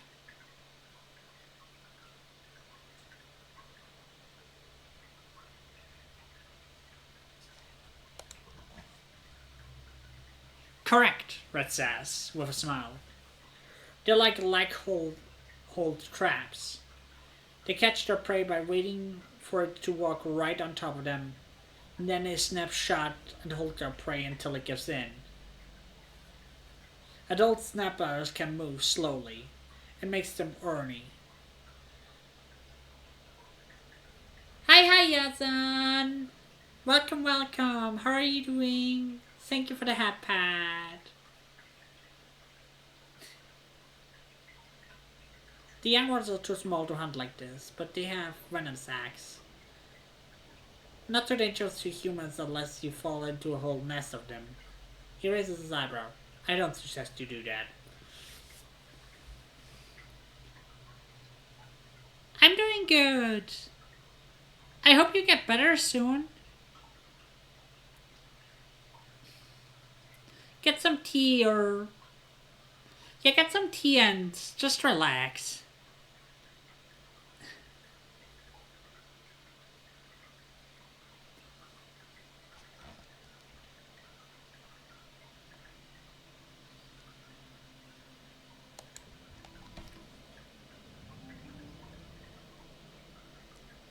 Ooh, that's a good hand.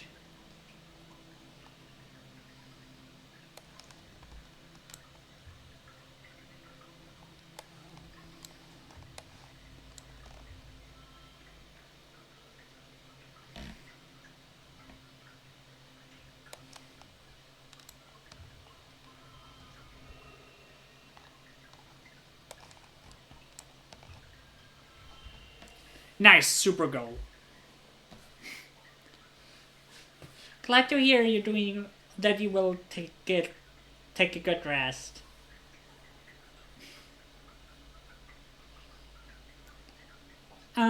What do you have, by the way? If you want to tell, just a cold or what kind of sickness do you have?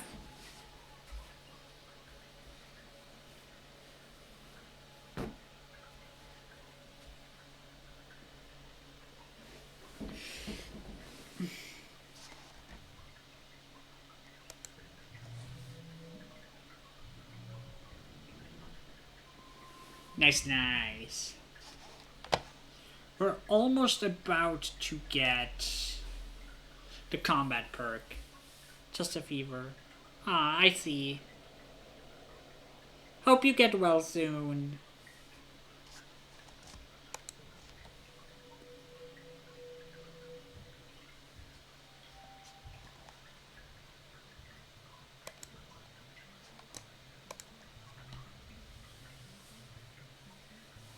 You find Vase in the garrison, holding a court with a small group of young soldiers, listening to him tell a story about his latest expedition.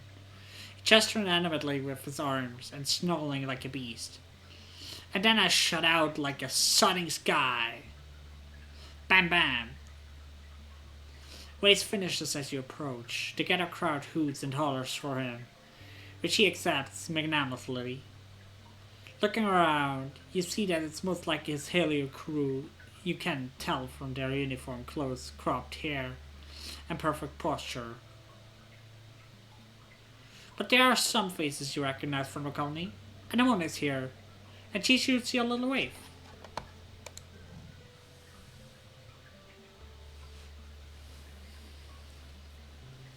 You loudly boast that Vay's story is nothing and walk right into the crowd of listeners. All eyes turn towards you, including Vase, who is regarding you with a curious mixture of annoyance and interest. You tell them the time. You tell the story of the attack that destroyed the original colony. You were 14 and how you changed bravery into the battle instead of hiding with the other kids. Everyone's listened with rapt attention as you describe the pitched battle, especially when you really lay on the gore.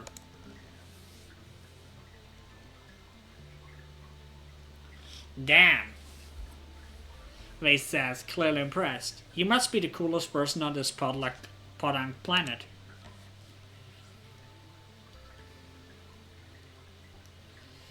Vase friends laugh while the colonists look at each other and smile awkwardly, already not wanting to disagree with Vase. All except Anemone, who joins in the loudest of all. Vase kicks out another stool from his table. Well, hero, comes up beside the king. Damn, he's... Oh, you made emotes for me? Really? That's so sweet of you. Thank you. Are you on my Discord?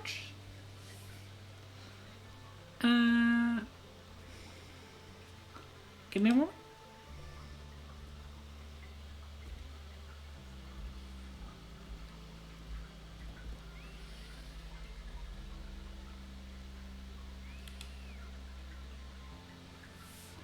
You're welcome to join. And again, thank you. It's so sweet of you that you do it. You do this for me.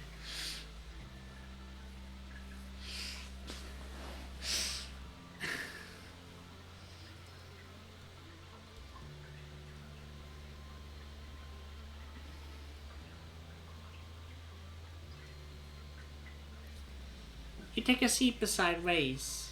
He crosses his arms and sits back, looking at you appraisingly. Didn't think this colony made them like you, he says. Thought you were all farmers and hippies, but I like you. You got a warrior soul. The other Heliopause teenagers look at you approvingly.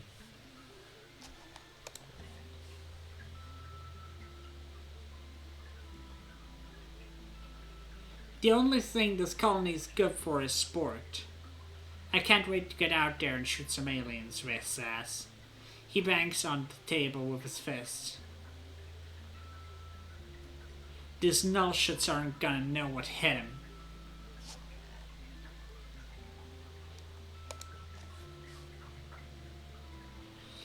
Race raises an eyebrow at you. He gestures at all of himself. Obviously he's nearest. What do I have to be humble about? One of his friends punches him in the arm and Waze takes it with a cocky grin.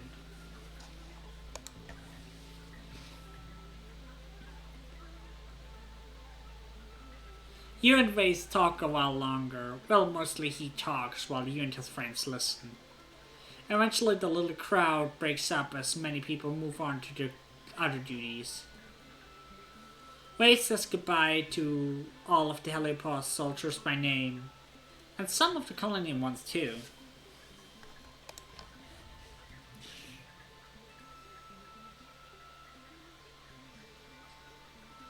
Anemone lingers a little longer than the rest, catching Wade's eyes.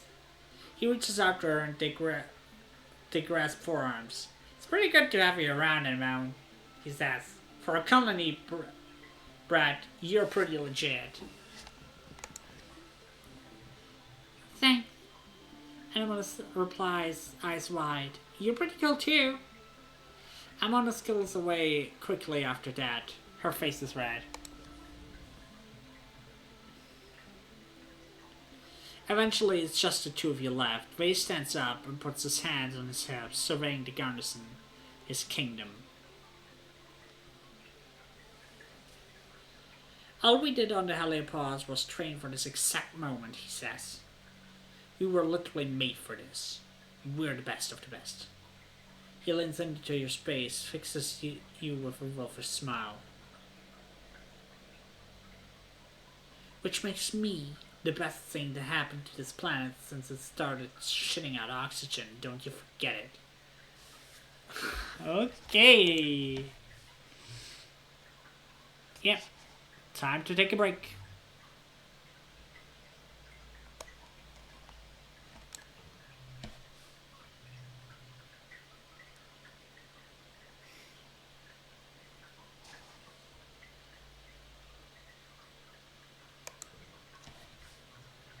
The view from the top of the towers is stunning. Almost every direction you see is untouched beauty of Vertumnus spill out before you. Well, except for they've cut down a bunch of mush trees where the expedition vehicles have churned up dirt and where the drainage system has made a big muddy puddle and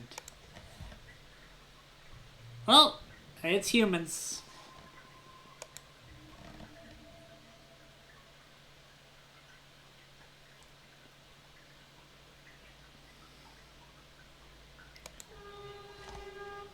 Yeah. Forget the low cards. Laid wet.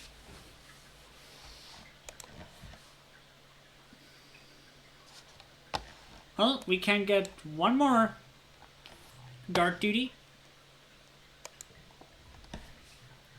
You, Waze, and Anemone all are posted on guard duty together. It's pretty peaceful this time of year, so you're killing time at the firing range. Waze, though, will take any reason to show off. I was the best sharpshooter on the Heliopause, he boasts, lining up his next shot. Even against the adults, no one could lay a finger on me.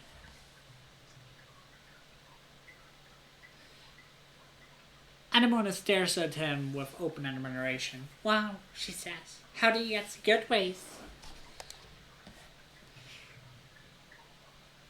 Ray's fires his plasma rifle, filling the air with uh, sap of ozone and obliterating the hollow target at the end of the range. Nothing special, he says. Some people are just naturally talented. He sidles closer to you, his head tilted proudly. What do you think, Solana? If you're not impressed, I could show you some of my other skills.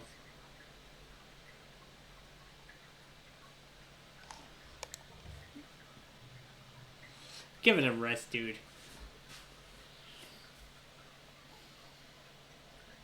You were here for 5 years before they even arrived. This is your planet, not his. You remind him of this and he rolls his eyes. That's the problem with your settler force, he says. You think survival is the one big game of finders keepers.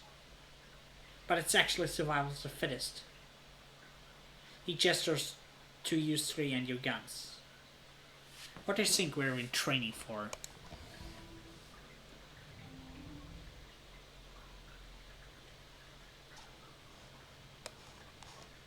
Let's see. That's pretty bad.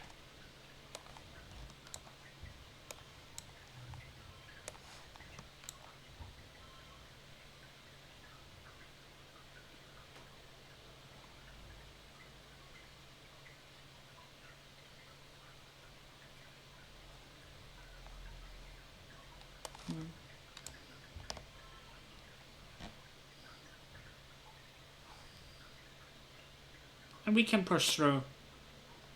But this was not a good hand.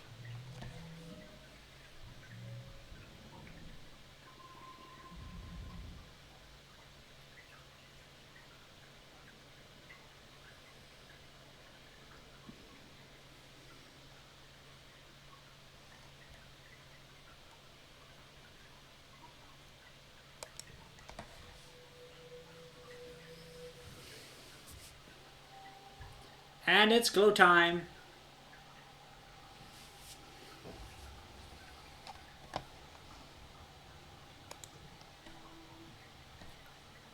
Shop weapons. New cards. That's pretty good. Let's see.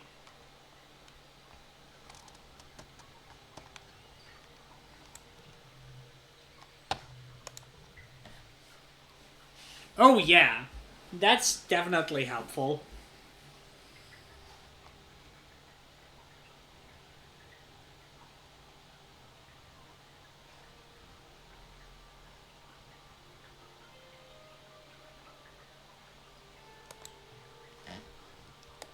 We're getting the plasma cutter.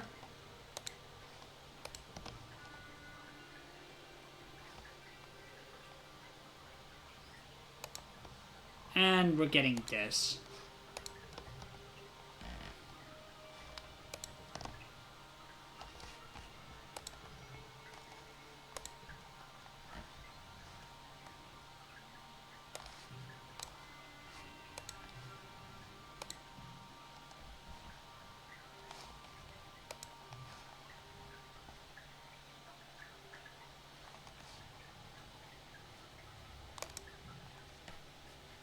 This is what we want. Definitely helps us a lot with combat.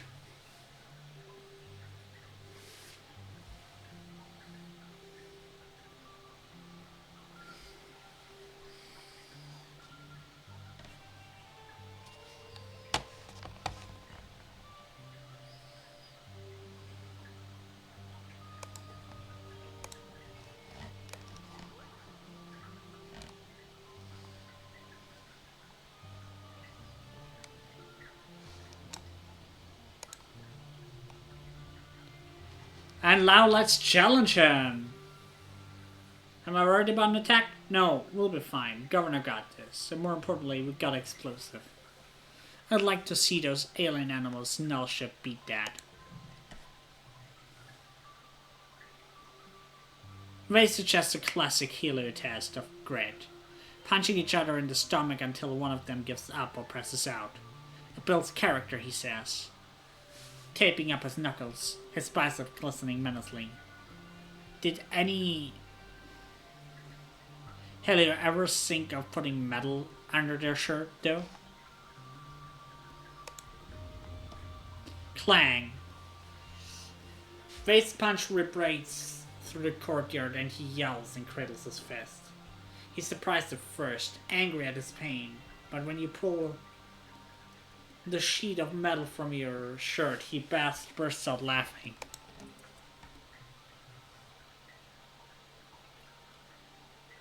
I win by default, he snickers. Don't be such a coward, Solana. Take it like a soldier's. Still, you didn't get punched in the stomach. So that's a win in your book. Hi, Ruben! Hi! Good morning to you!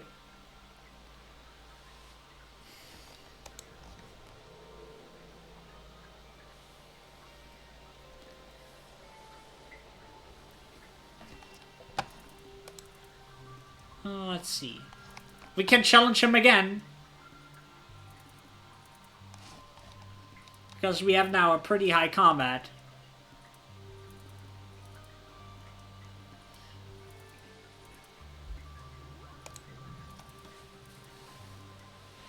Race chess sharpshooting competition. You, him, and a target that gets farther and farther away. The first person to miss loses. You set up your target to a few rounds. You're evenly matched, but Race is the first to miss.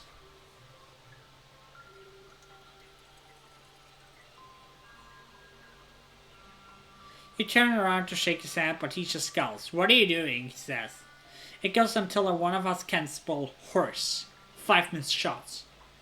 You check him again and start until...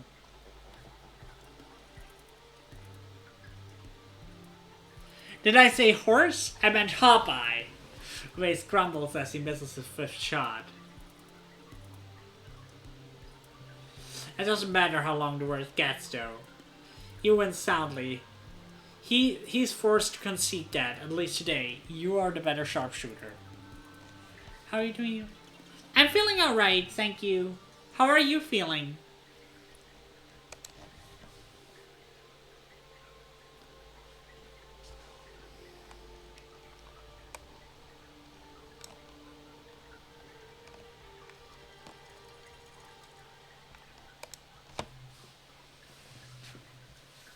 I say because it's so glow can be dangerous. I actually say we relax on the walls again. The view from the wall during glow is absolutely breathtaking. The wormhole seems to be smoother than the sky.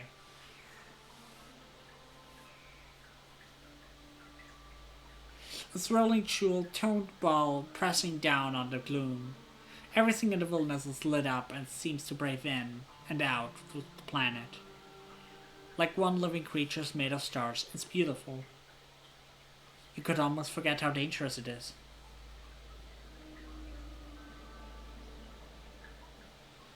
I'm feeling great, happy to be through all this cold crap.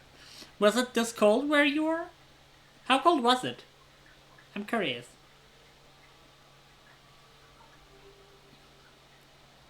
The south should not have temperatures in the low 20s. I don't know how much that is in Celsius, but it sounds pretty cold.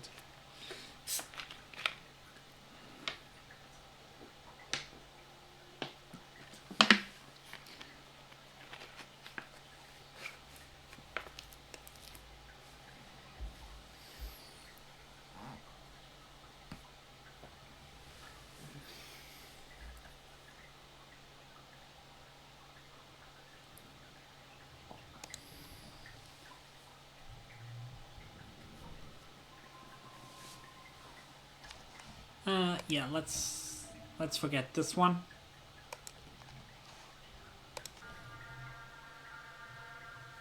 You're lying in bed, staring at the wormhole through your window when you hear a deep thump resonate through the ground.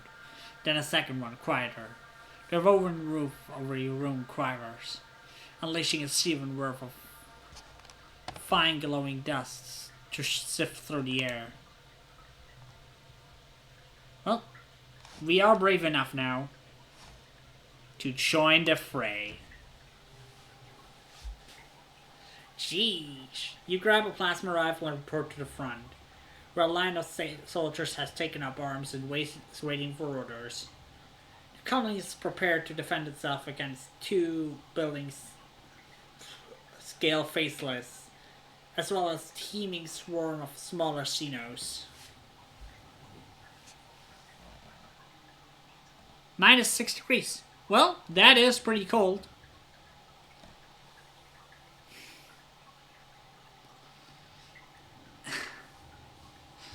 Thanks for doing the math for me. Hold steady, orders Security Chief Red. Keep the line.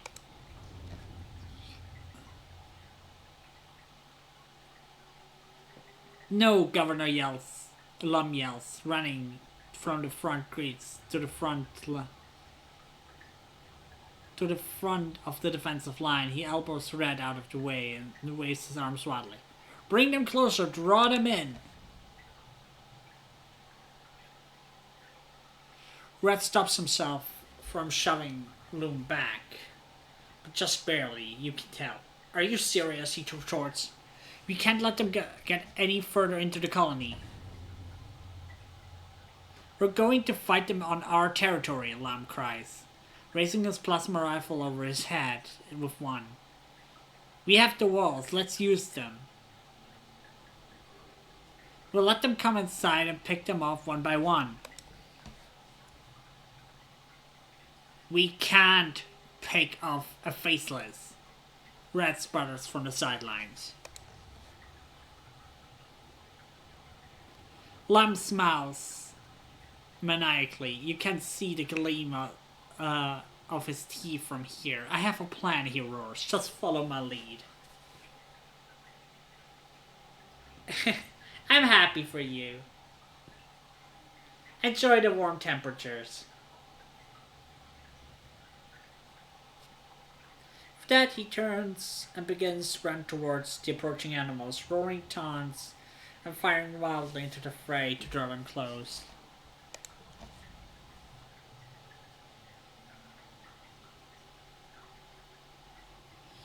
At a loss, Red motions you all to fall back and let the animals approach. The area just inside the gates becomes a swirling melee of small Xenos, plasma rifles, and the two faceless, lumbering slowly behind.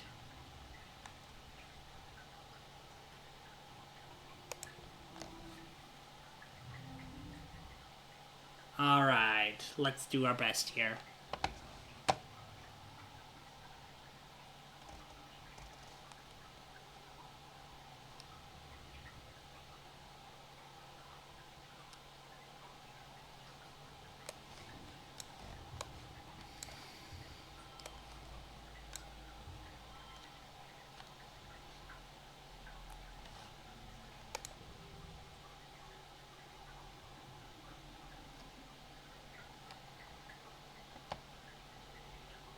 Let's see.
I think this is the best.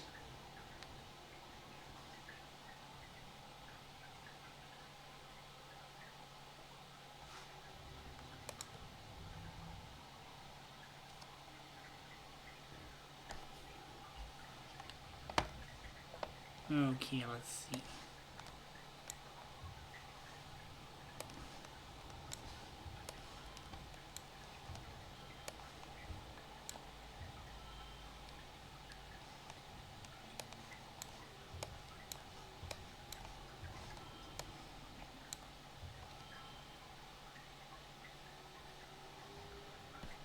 Okay, we cannot win this.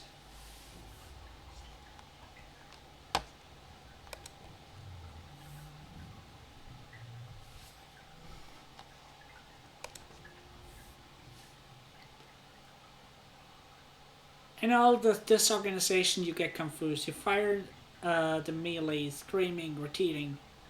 When some creatures get too close, you mostly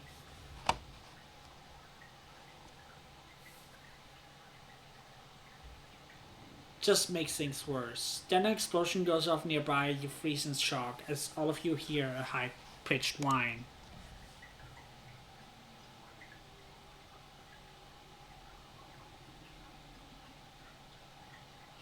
Out of the artillery smoke wafting over the battlefield, Lum comes running. Here they come, here they come, he shouts joyfully. Plows through the gates with the two faceless galloping behind him. It's without a doubt idiotic and horrendously dangerous. You can't help it. You hit record on your hologram and film the ensuing chaos. You catch a glimpse of Chief Rat putting his hand over his face and sighing.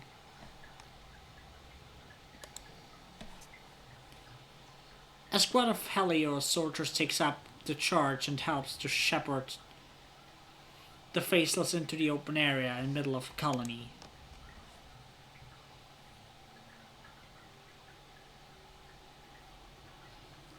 You have horrible flashbacks to the first time you saw Faceless inside these walls. From the looks on the faces of the other Stratos, you're not the only one. Then you're all thrown to the ground by a tremendous explosion.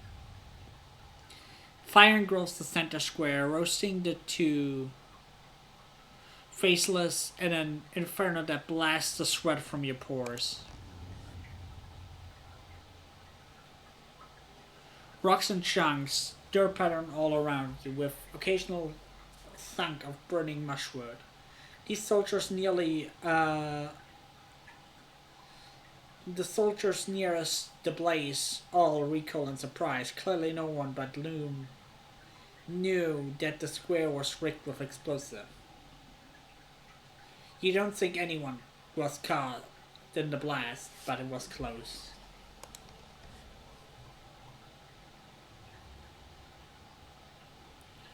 Loom stands before the blaze, laughing and firing at the two tortured Faceless as they're roasted to death. You raise your hologram to capture the image.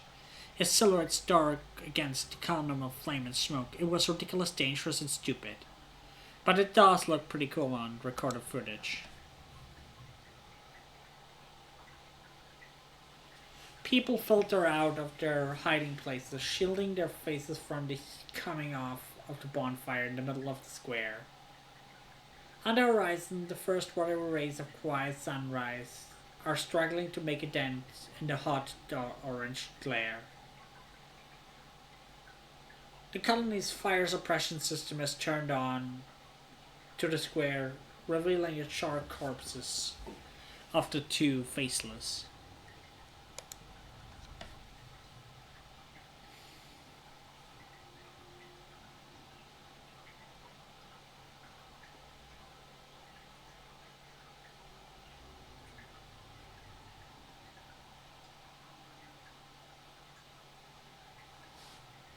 Utopia walks by with a reclamation team holding an industrial plasma cutter from a hole lifter.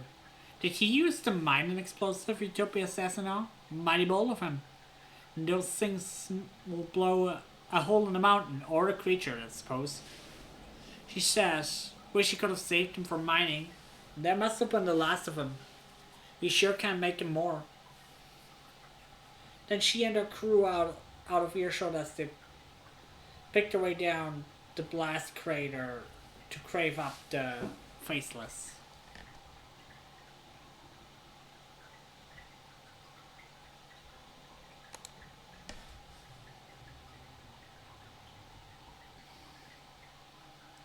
Unfortunately, the colony wasn't prepared for an attack of this magnitude or the havoc that Governor Lum brought down with this explosive. While everyone was distracted by the pyrotechnics, Genos got into one of the greenhouses and destroyed the next season's seedlings. Not all of the explosive went off.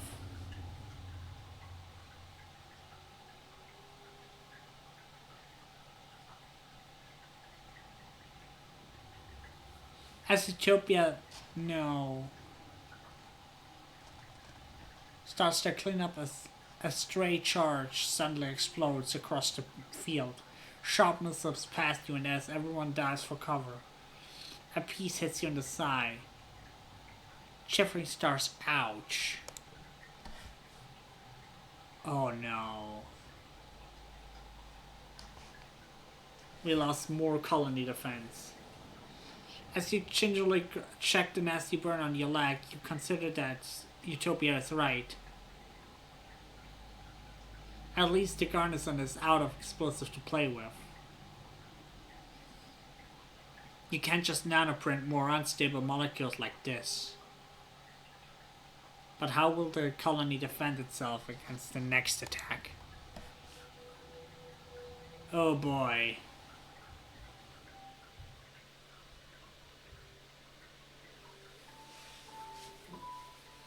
$17.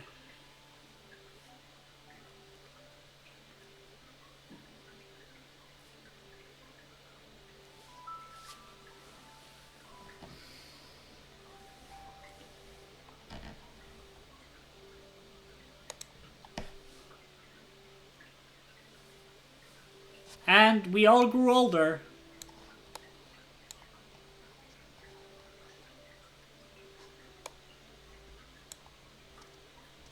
Hey, buddy.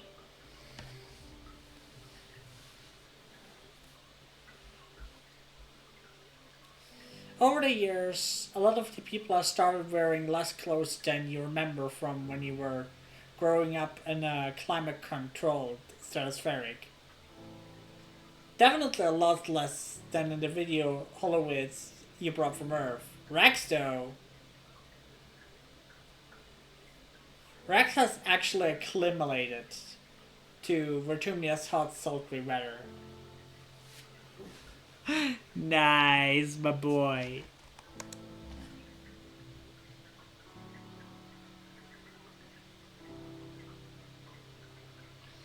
Rex throws his head back and laughs as loud as echoes record yet. Awoo! He howls. Awoo!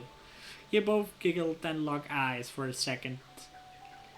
That feels like literal months. Eventually, Rex fixes you with a fangy smile and scratches the back of his head. It does nice things to us all. Chest, shoulder, bicep situations. So you like what you see, huh? He leans in like sharing a secret. Me too. He whispers, then winks at you. Oh, my boy.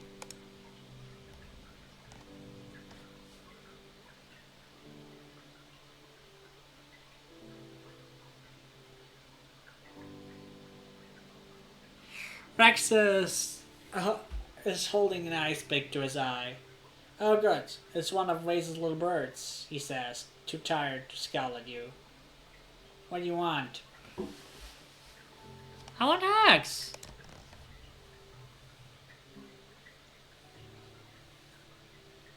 Rex folds you into his arms, bending his whole body to you. He smells warm and a little spicy. Yep, it's a good hack.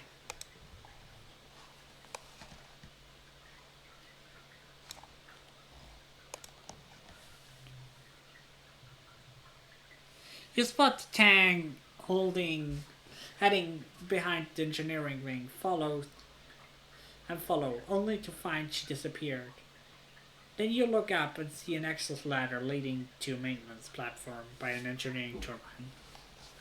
Long silence starting to rust. You climb up the platform, Tang's there, lying on her back, staring at the sky. A hatch beside her leads back to engineering. That must have been how she knows about this place.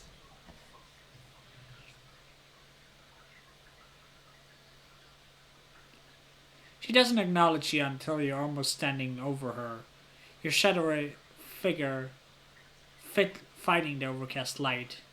She blinks with the sluggishness of someone who's only just remembered its necessity and licks her lips before she speaks. Do they need me in there? You shake your head, and Tang doesn't sigh in relief. Exactly, though. Her eyes slip closed again. Good, she murmurs. It's all too much right now, I thought. Her mouth twitches. I don't know what I thought. I don't know what I'm doing. What's going on? Tang has a small laugh, folds her hands over her stomach. You know, you know, I think I might be burned out, depressed. In enough movies, depressed teenagers sneak out onto rooftops, she says. I confess, I don't see the appeal. Maybe it would be better if I had alcohol or cigarettes. Hell nah. She shakes her head. Blanking out with your mind with substance is what my mom used to do, not me.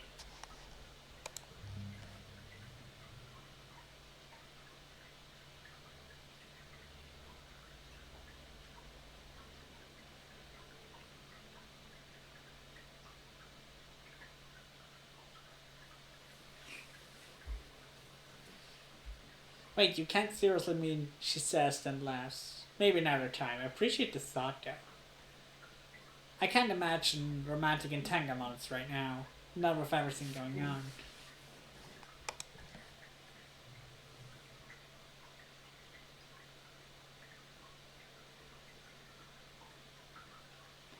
An interesting proposal, Tang says softly. Did you get the idea from the rumors about me and Marks? Tang sits up and slips her coat off her shoulders. Orgasm release endorphins that can provide temporary relief from symptoms of depression, she says, then tips her hand with you with a cheeky smile.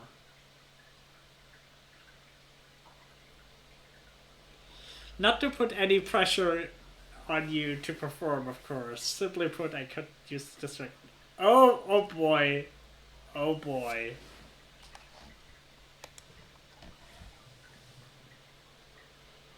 Tang extends her hand to you, pulls to your knees beside her. This doesn't mean we're dating.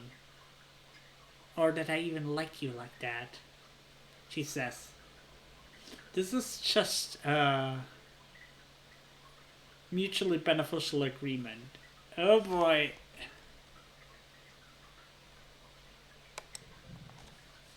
I guess we're doing it.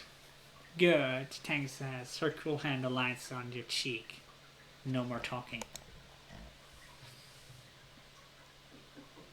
Tang kisses you with no nonsense, biting into your mouth, pulling you down to the rest of the way you lie underneath her. The metal platform digs into your skin, the weight and heat of her insist, urging you to touch her in return. Come on, she orders. As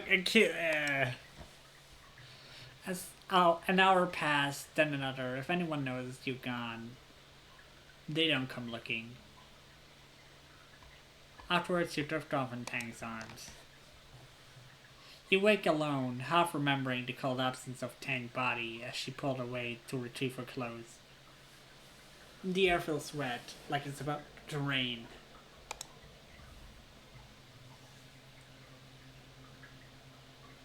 Dang, Tang is good looking though. A roof hatch leads into the lab where you spot Tang and Instance in deep, serious conversation. Instant face hardens into a frown when she sees you slink past.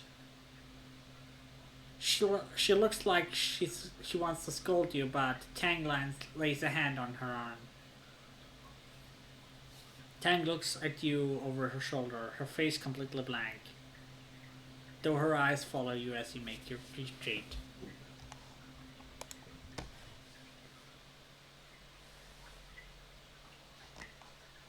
Hot dang.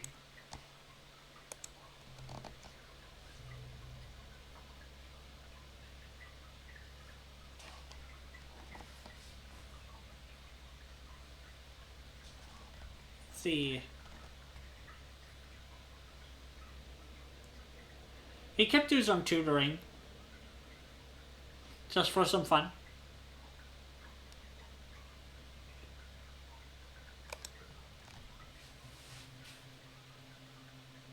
Today you're tutoring Nougat and a couple of younger kids in the ancient Earth geography.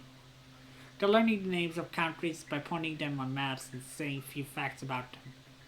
It seems kind of pointless to memorize places that these kids will never see, but it's like you can teach them much about Vertumnian geography yet. You're still discovering. Billions of people, Nougat says, scattering and squinting at the hollow projection of Earth. How did they fit everyone into one tiny planet, little planet, with all the trees and animals and stuff? Was it like one big colony?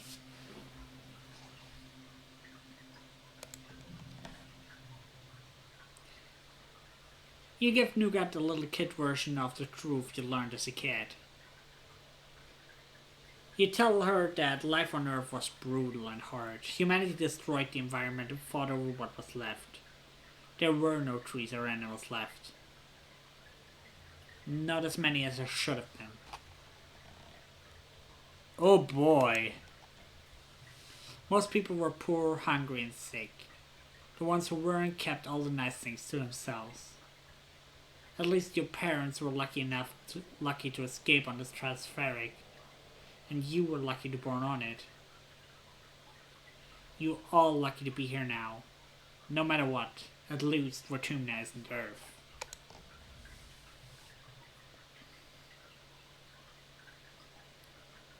Nougat looks bewildered. She doesn't really watch Holovids. Only the cheerful ones for kids that don't address Earth's decline, so she had no idea. But they still had really, really tall buildings, right? To fit all the people. She asks and tell her they did. She nods in satisfaction and goes back to her homework.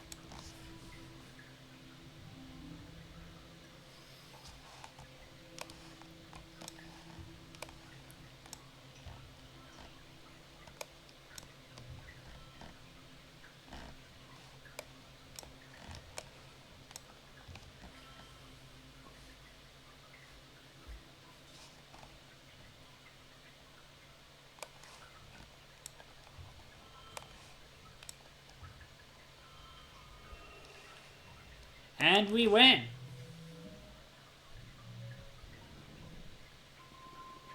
Getting some empathy. And money, of course. And making friends with Nomi Nomi.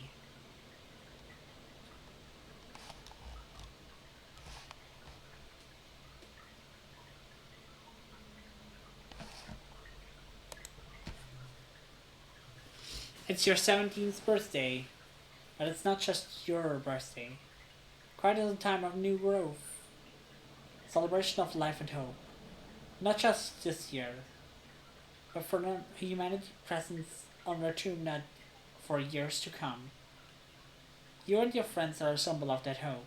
Quite literally, you're the future of humanity. You're beginning to take your place as adults in the colony. The council has decided to throw a party in your honor, the Vertumna Youth Ball. Martz is organizing it, of course.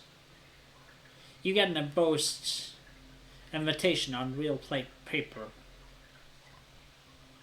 I guess I could go. You slip in some party clothes and head over to the lounge to celebrate. Well, yourself. Yourself specifically. It's your birthday after all. The lounge is decked out, the decorations expensive. Must have taken a lot of nanoprinter. Your friends are transformed too. Everyone is dressed up. Looking like young adults you're becoming. You can hardly recognize some of them.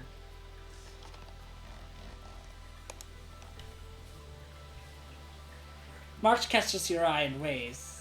Her bangles jingling joyfully. She looks like a model from her Holomax. Every inch of her is frame painted and perfumed. Solana, happy birthday! I'm glad you could make it, she says. Over a steady thumb of music. The rings are over there. Make your song requests to congruence. And take off your shoes. You look down at your boots, then back up at Marge skeptically. She rolls her eyes and does a little bounce. Suck up! Just like Erta.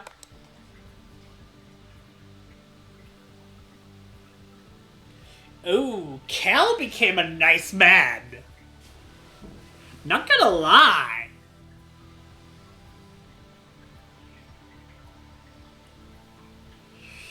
At the refreshment table, Cal is stuffing his face with party food, and Rex shoves 2 glasses of punch in your hands.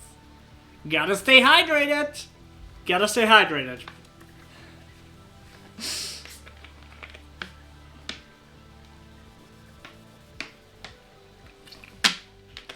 He says, pouring himself another glass. We'll be sweating it out, one way or another, he winks at you. Don't let them fool you. Tension Mother's joining you. She smears a glove of something pink and meaty looking on the cracker.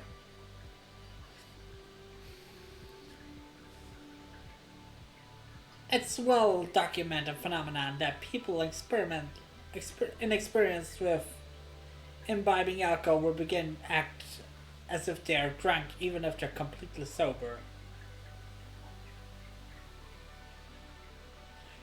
To Rex, she adds, I mean, of course, that I'm not going to suffer any bad behavior.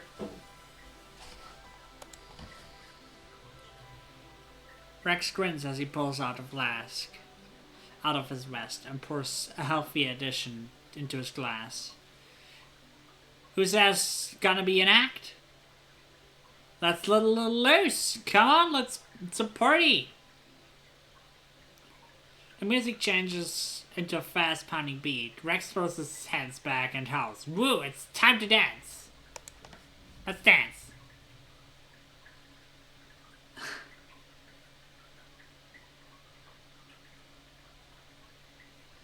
You, Rex, and Marge take off to the dance floor. After a while, an amount follows, pulling the race behind her. He is becoming a fine man. Gotta say.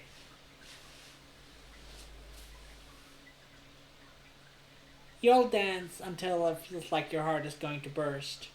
From excitement, from exertion, from the sheer joy of throwing yourself around the room with your friends.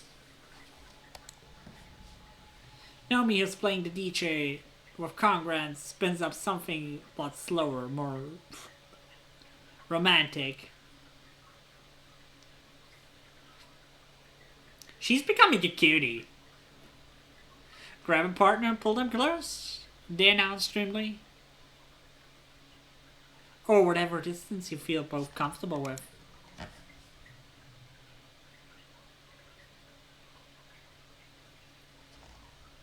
Let's look for tension.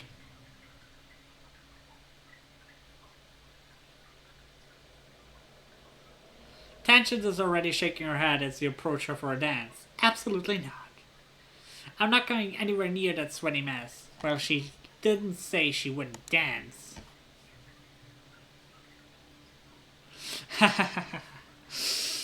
She resists you tugging her into a slow dancing position, but relaxes when she realizes you didn't intend to take her away from the safety of the refreshment table. She dances with you a little mechanically, her nose turning more pink as the song goes on, and drops her arms immediately when it's done. You follow her gaze to the dance floor where...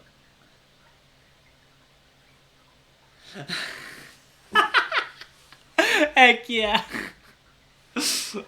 You follow her gaze to the dance floor where Edwina and Face seem to have skipped dancing and gone straight to sucking face. Tag's lip curls. Thank you for not expecting me to do that.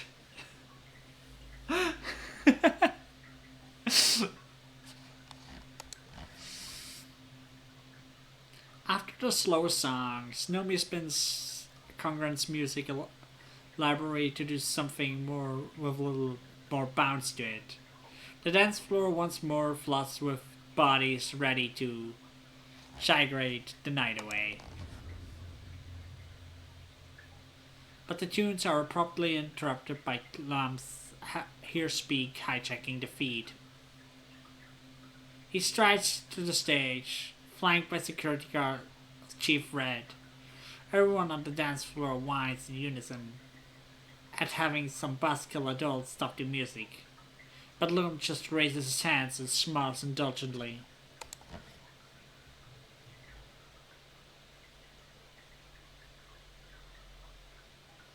Look at you, he says, young pioneers.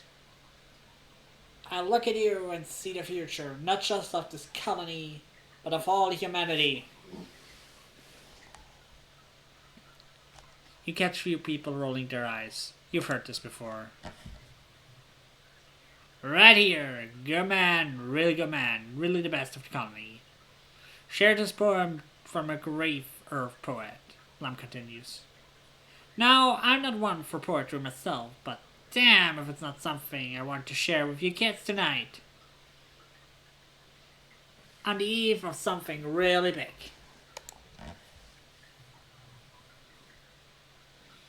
We cannot tarry here. We must bear the brunt of danger. We, the useful Senways races, all the rest on us dependent. Down the edges, through the passes, up the mountains steep. Conquering, holding, daring, venturing. As we go, the unknown ways, pioneering, or pioneers. We primal forest falling. We the river stemming, vexing we, and piercing deep, the minds within. We the surface broad surveying. We, the virgin soul upheaving, pioneers or pioneers.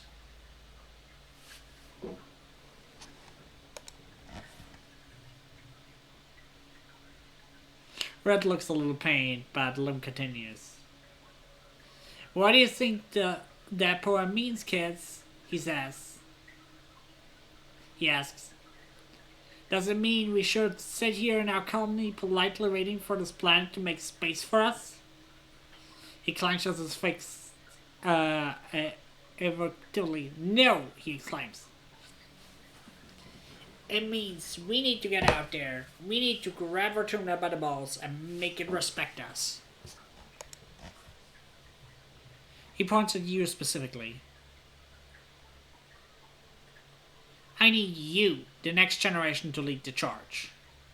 This is your planet, and you're old enough now to defend it. I'm asking all eligible fighters to join squads massing at expeditions to get out there, attack those monsters where they live. We're taking the fight to them. No more hiding behind walls.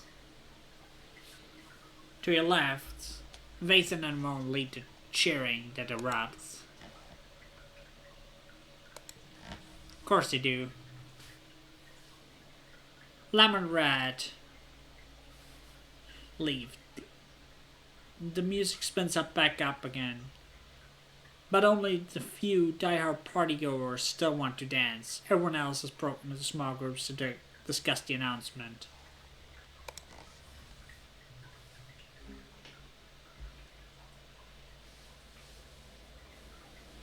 Martha's holding a court with a small group of teens, already applying her spin on things.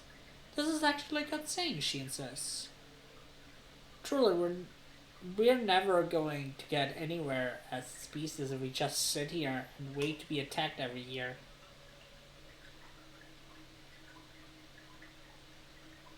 Plus, it'll give Lum something to do, so he stops bothering us.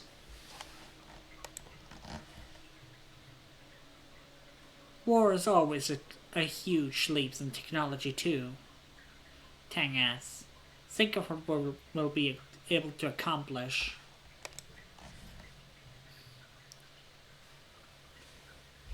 The party fizzles out as everyone drifts away from the lounge. You return to find your parents have stayed to make sure you got home safe. They've never done that before. You've always been told the colony was safe. Now you see their grim expressions.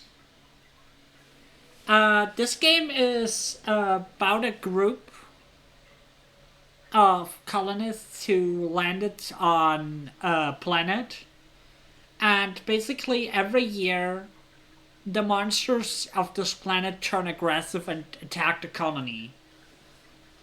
And we, as the main character, we are growing up. We started as an 11-year-old, and by the end of the game, we are 19 years old.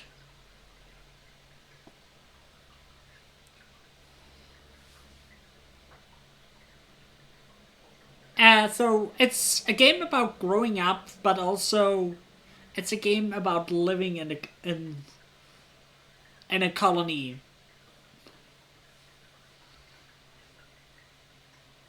Now you see the grim expressions, and you know that time is over. Yeah, it's a really good game. It's really dark though. Like, the game does not really pull punches.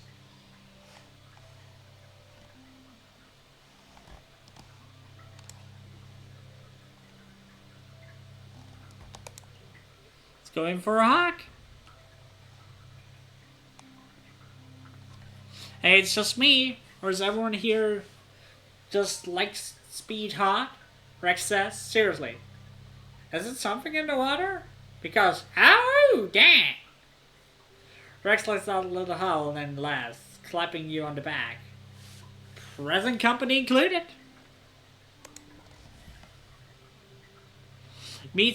Rex meets you, your hog with just as much enthusiasm as before, lifting you off your feet.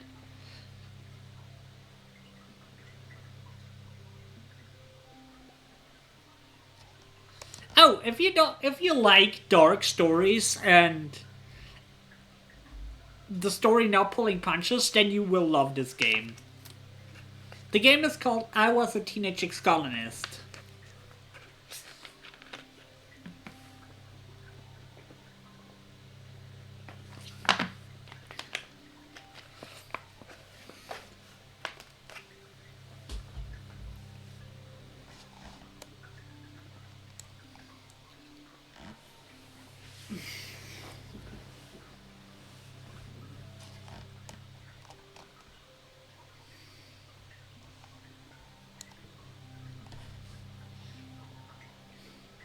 And everyone is smiling at her holopalm, waves away a holo message as you approach. I don't think I've ever talked to anyone as much as I talk to Vase. I feel like I can't talk to him about anything, you know. Yeah, girl, you are in love, I know. But you have seriously become cool looking.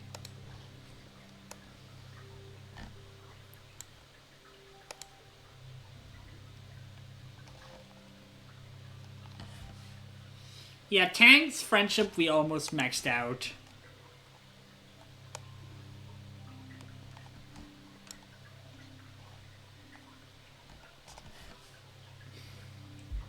Now, what do we go for? I actually would like to max out organizing still.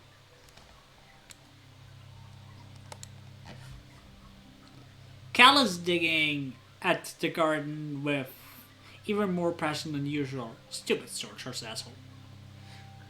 He mutters, throwing weeds into a growing pile.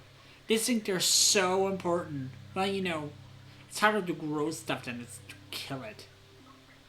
Not that they would know. It's good to see you. Today felt like it's been a bit. Yeah, it's been a bit. But I want to be more active again.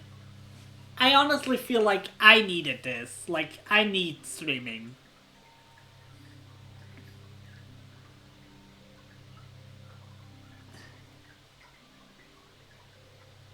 He sighs and lets himself fall back into the dirt. There's only war on nature, cause we kept pissing it off, he says, gesturing on a pile of green weeds. We're an invasive species, literally. We gotta figure out our niche in the ecosystem, man. Yeah, I like you.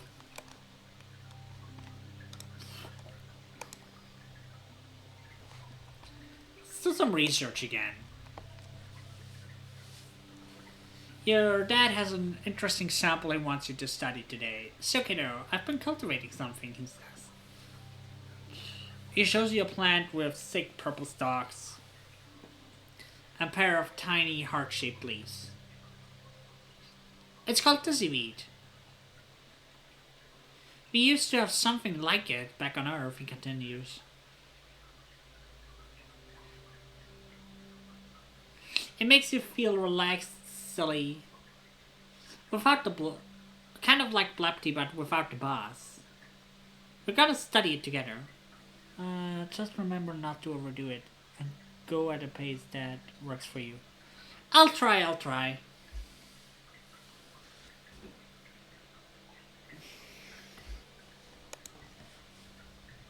He looks at the sample.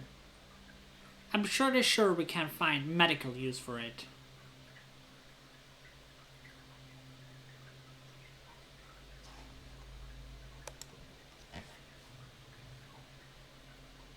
Your dad laughs. Where do you think I got the term dizzyweed from? He and I are in cahoots. Did you guys try it?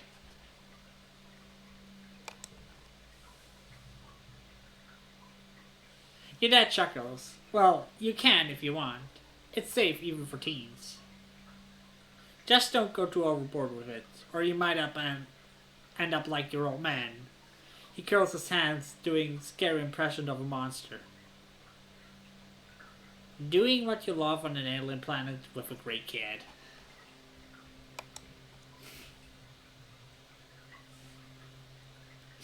Yeah, collect your Renji. Your dad smiles. Okay, take a look at this sample and let me know what you find.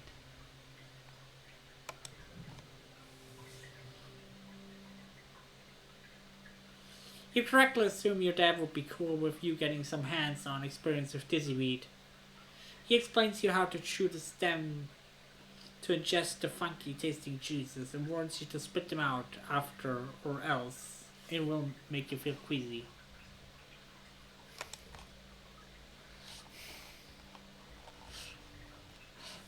Did that be like, that's how you do drugs? Thank you for the head pad.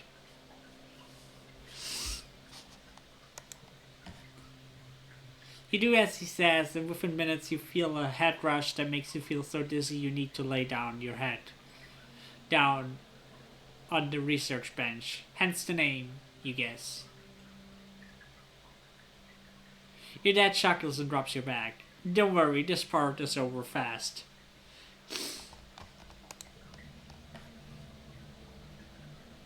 You relax and let the dizzyweed take you wherever it's gonna go. The dizziness does wear off within minutes, leaving you feeling pleasantly floaty. Wow, this is nice. Like everything is just little softer, radiant, gentle patterns when you turn your head.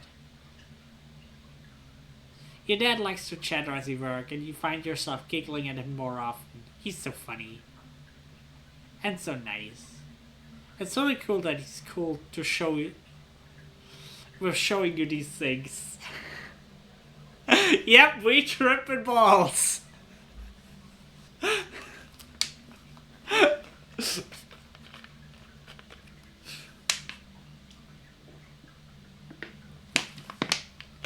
And mind you, the guy who gave us this stuff is our own dad.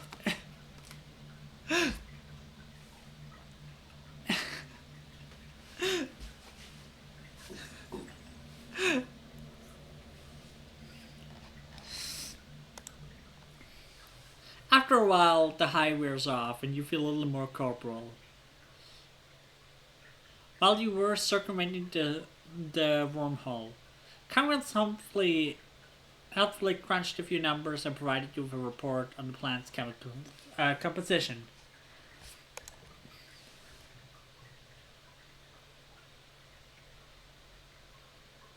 What do you think? Does it have medical properties? Yeah, it says so right here. Conrad's report indicates that dizzyweed is more than just fun diversion with some pain-killing properties. At a high enough concentration, it can actually fight off bacterial infection. Neat.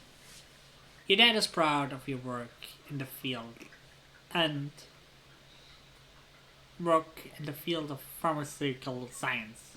He floats you with a few kudos and warns you to definitely not to ingest to concentrate.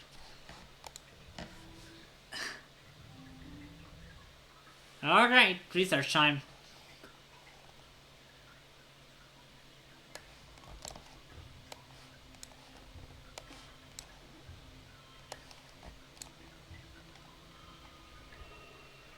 That's a pretty good hand. We hit the super goal. That's nice.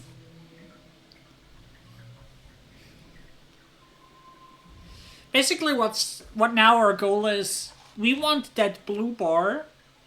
Yes, it says 100 of 100, but the blue bar is actually what gives us the perks. So basically, we want to max out the blue bar.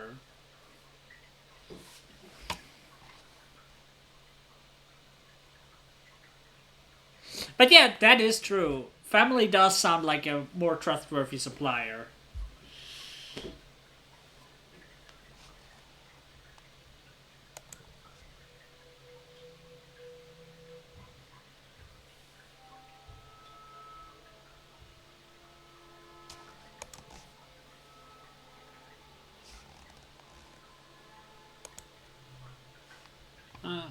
Let's see. We can go for a hug again.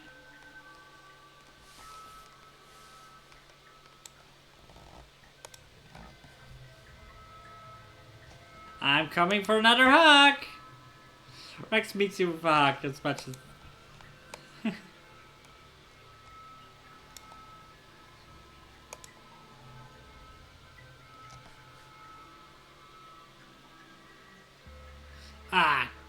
Tang growls, nearly upsetting the experiment she's working on frustration. Again, every time the same result. What I'm doing wrong. She sees you watching and scowls. You only care what I can do for you, just like everyone else. If you want to get off so badly, go do it for yourself. I'm no longer interested. Okay.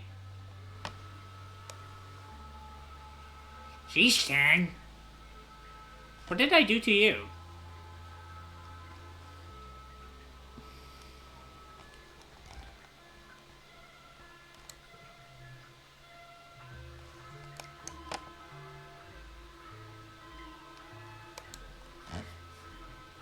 You compare samples of spores to samples of other spores. Yeah, nothing special this month.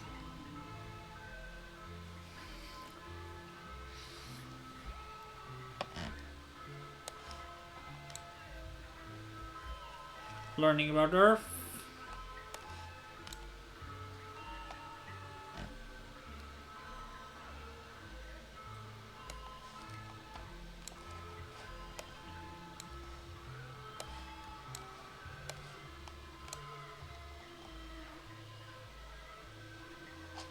Seriously?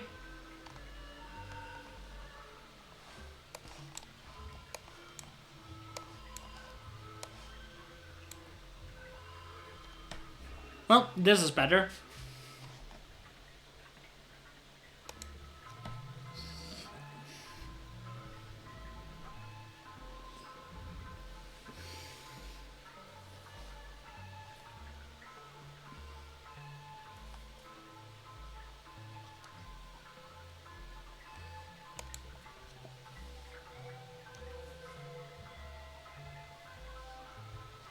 Early pollen. See if we can hang out with anyone.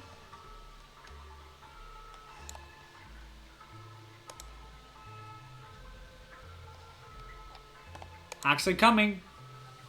Rex folds you into his arms, bending his whole body to you. He smells warm and a little spicy. Yeah, good hack.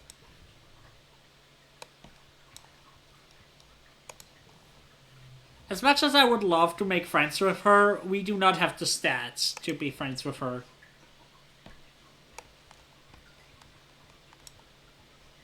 What about you, though? We basically...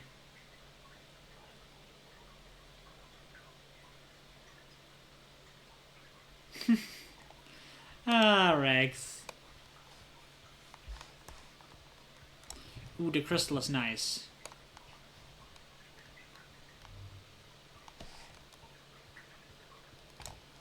Tang!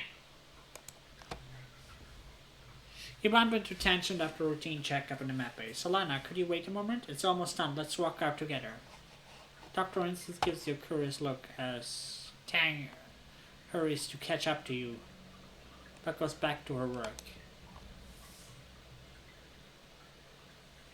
You wonder if Tang needs something from you or just wants to hang out. Lately, it seems like she has less time for her friends, preferring to work at the lab. Maybe she's lonely. Nice weather we're having, she says as she walks outside. You look around, it seems normal for the season.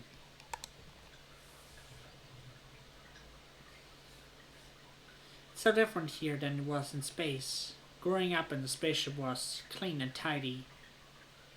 Here I'm constantly sweeping ponds or dust of spores, or what have you, off of everything. There was a mushroom growing in the corner of the bathroom the other day.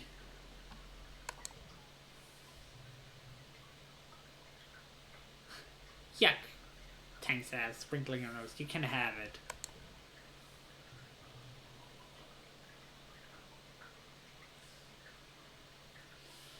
You walk for a few more minutes. Tang clearly has something on her mind, so let her sit with it until she finally steels herself. I'm not very good at this sort of thing. So, I've been working on a big project with, yeah. We're kind of aware of that. And she continues. Yeah, it's been going really well, and I think we're finally over the last hurdle now. Governor Lum says it's going to change everything in the colony for the better. Tang seems more at ease than you've seen her in years. Truly, I couldn't have done it without you, Tang says, a slight warming her usually expressionless face. I know I can be kind of a hard person, but I appreciate everything you've done for me and ultimately for the colony and all of humanity.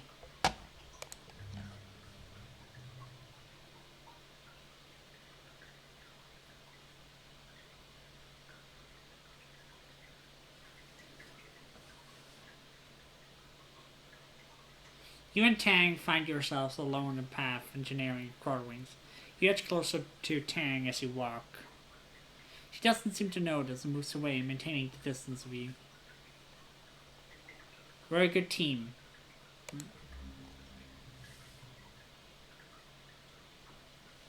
You propose a formal, amorous relationship between you. The way you might propose a scientific thesis. It would have beneficial advantages to tell her, and Tang stops in her tracks. I don't know what to say. Heck yeah! We scored ourselves a girlfriend.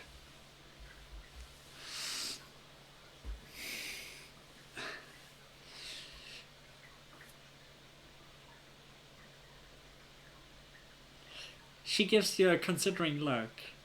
You're not the first person to suggest a partnership, but I must admit, you're the first person who piques my interest in return.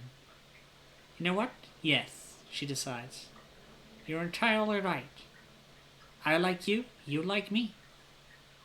There's nothing stopping us from pursuing a relationship. How should we begin?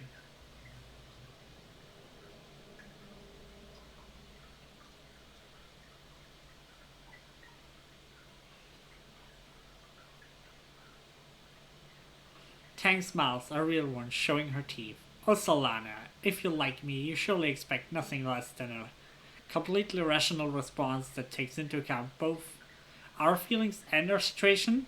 Yes.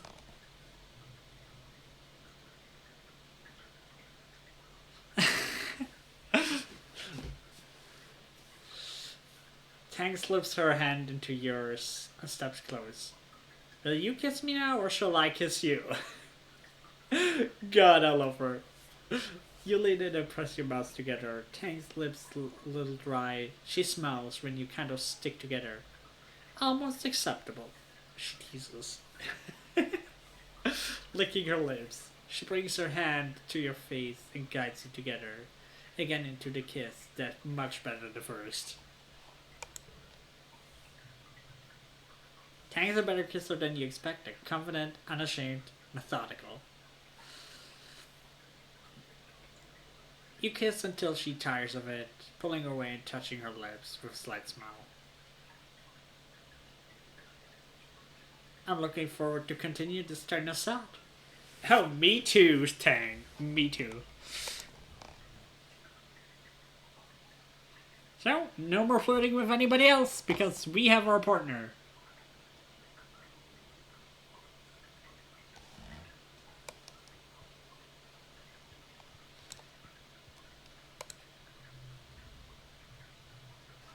Uh,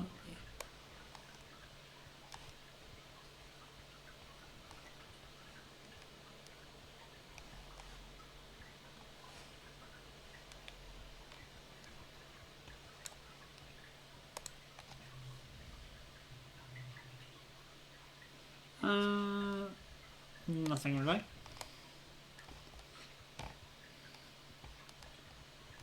Alrighty. Let's do research. Use pliers cutting plants and various other plants, feeling like a mag that humans used to do this even before gene tech. Just a bunch of generations of smashing stuff together and hoping something cool happens.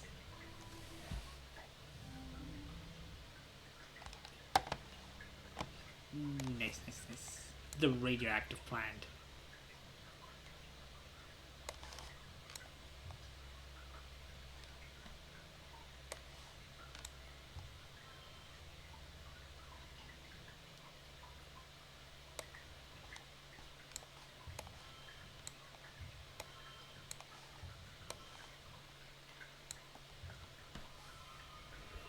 Nice, nice.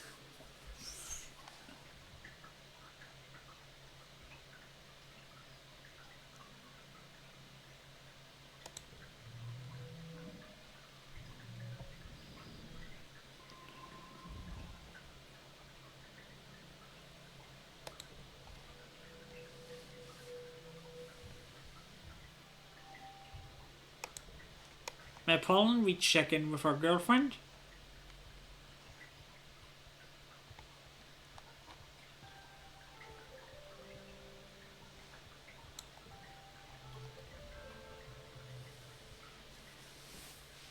So we're at war then, Tank says, fiddling with her microscope.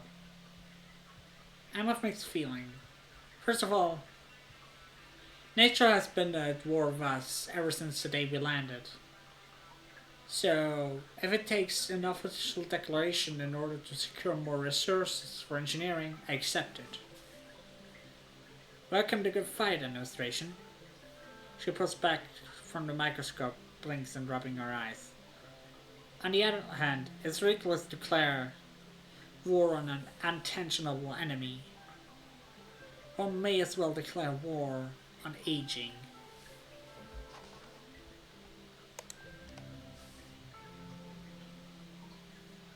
Tang hums and checks her time on the hologram. I suppose. If you can provide me sufficient motivation. Oh, heck yeah.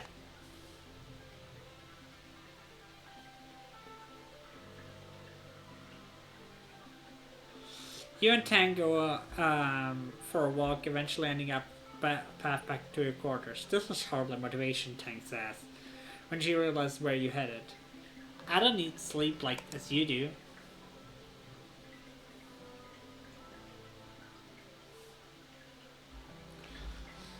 You stop, look at her, wondering if you have to spell it out.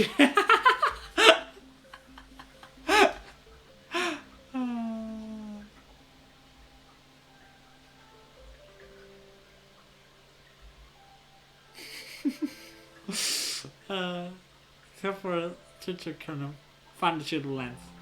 Oh, you mean for the purpose of compilation? Why didn't you say so? Who knew Tang could be such a tease? Literally. My girl!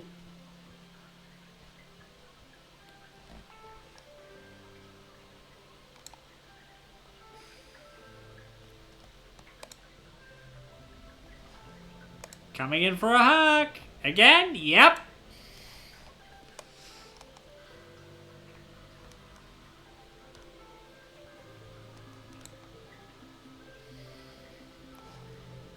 And research time. One of the weirdest things about life on Vertumia is the line between planet and animal is almost non-existent. Yeah. Human technology doesn't know how to classify plants that suddenly gets up and move around, or animals that stop moving around and root themselves in dirt. There are some animals that have plant-like structures growing out of them. Not like symbiosis, but literally the same creature with the same genes. Life never evolved like this on Earth. What the heck happened on Vertumna?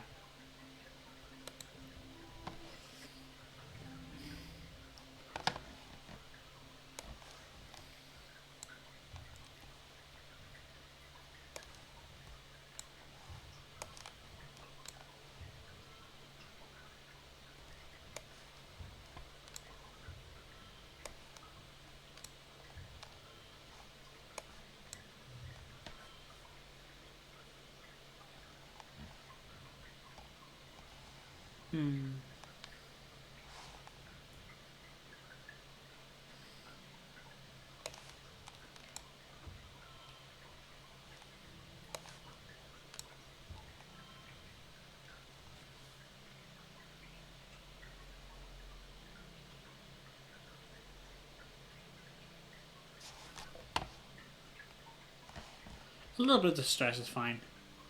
Hey, Alucard! How are you, little bro?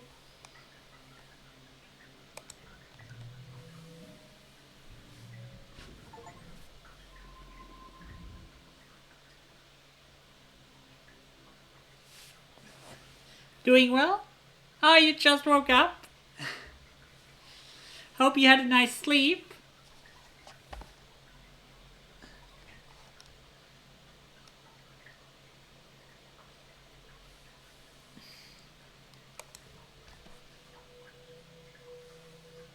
And we got a new perk. New perk? Optional card skip. Can choose not to take new cards. Oh, this is so good. That means we can now not take bad cards.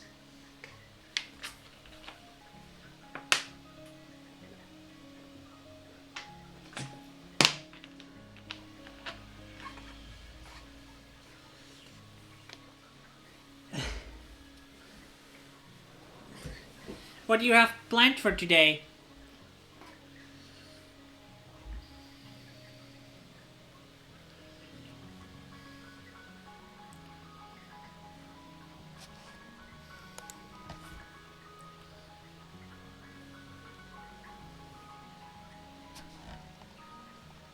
Well,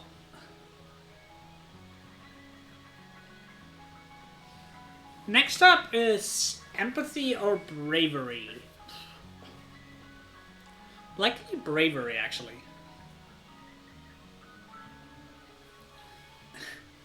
Slept like a rock? That's nice. You're feeling healthy again? Fever completely gone?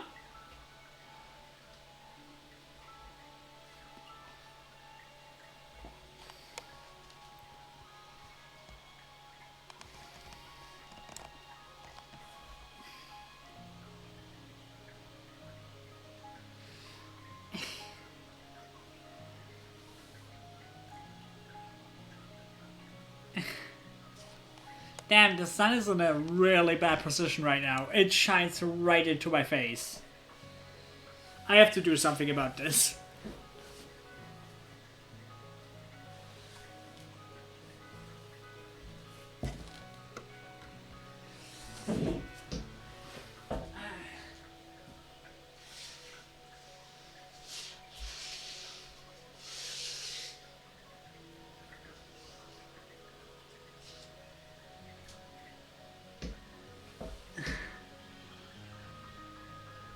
I'll be right back. I'll grab a little snack and go to the toilet. See you soon.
We have a mushroom block here. That's nice. But yeah.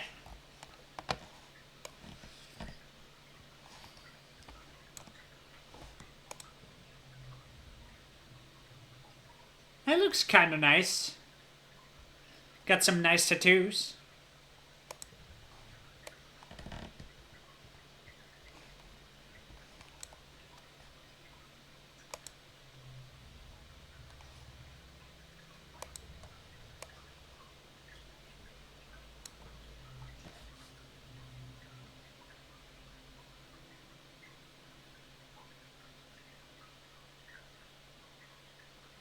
Alright. Let's go guard duty.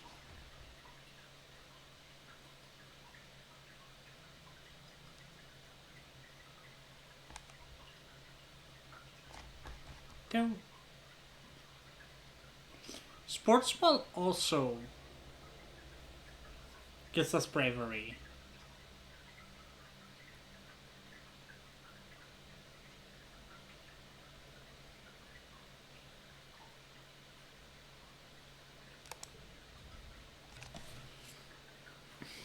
The sports ball pitch hasn't been the same since Com died.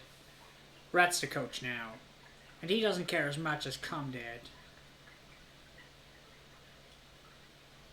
He's more concerned with getting sports ball players to sign up for the defense force. You show up for practice and spot Mace and Rax on the pitch, standing with a healthy distance between the two of them. Race is surrounded by a group of friends and Rex is popping a sports ball on his head and chest.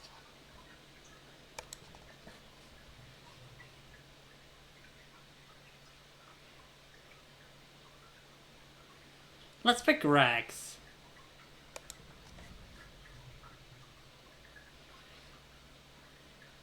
Popularity doesn't matter in sports ball, you think.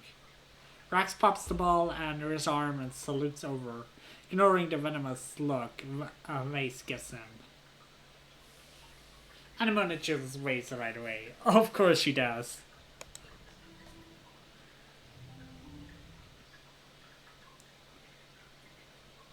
Let's see.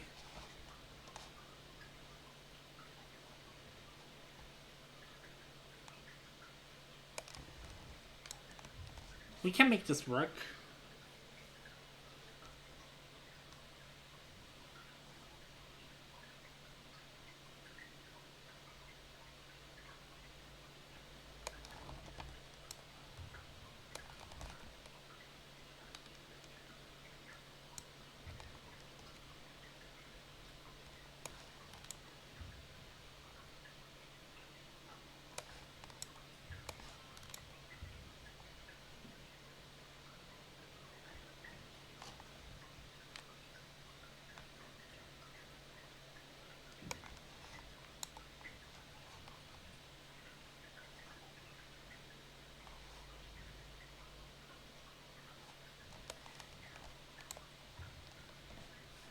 Alright, that's a good first hand.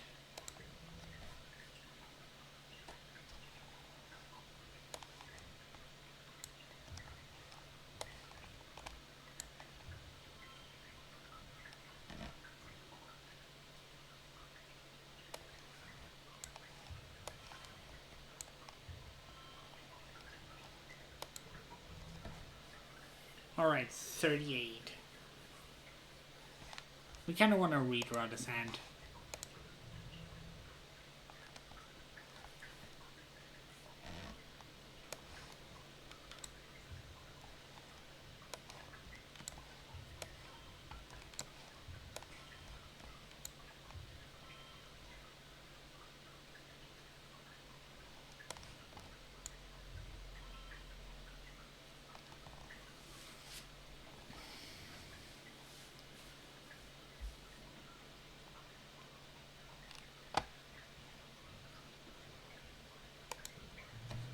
Yeah, we can push through. Victorious, no skill changes.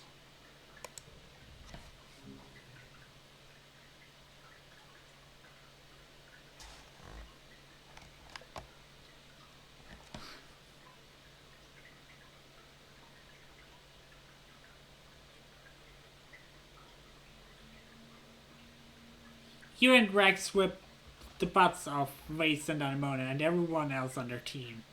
You cheated, Race complains. Come on, Solana and Dogboy against me and Nemi? How's that even a contest? Dude, don't be a sore loser.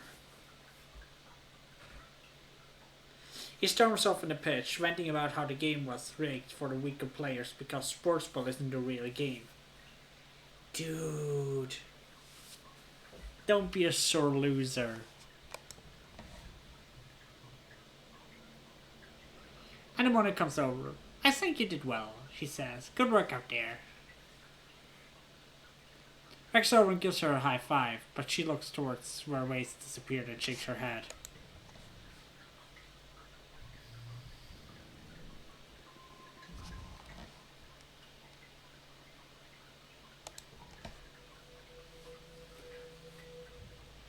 I hate sore losers.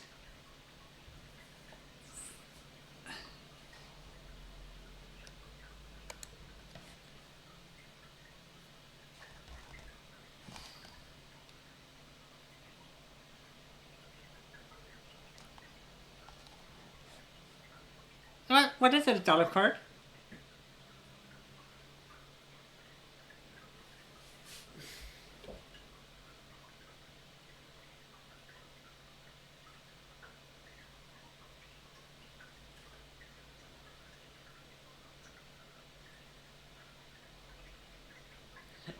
Nice! You really like the show, don't you?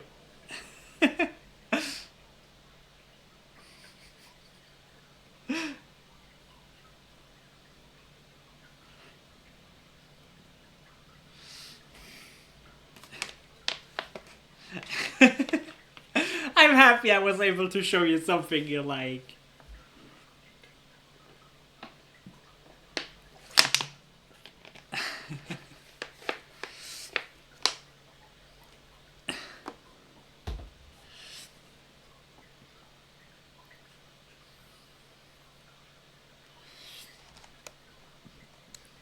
Well, then I can tell you about a character I saw clips of, who I think is an absolute hottie. Can you guess who I think is an absolute hottie? I'm curious if you can guess.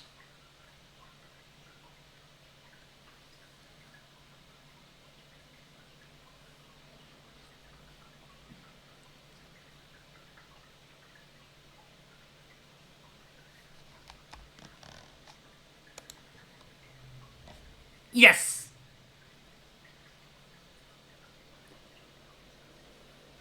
If you're on season 4, then you have seen that character.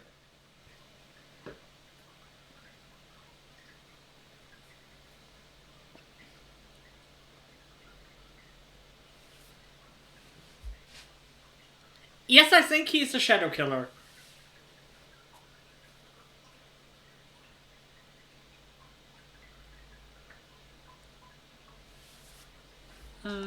Nothing. I need to break some, yeah. Yeah, let's do it a break now because... Yes!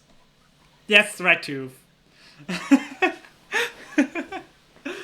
Hey Elias, how are you doing?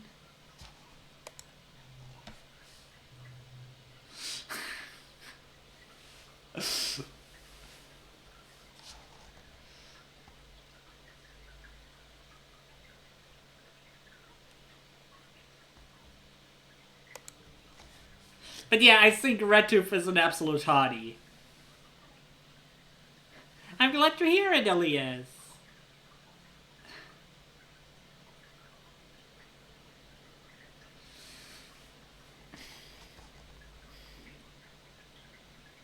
Sometimes you just need time to not think about stuff, yeah.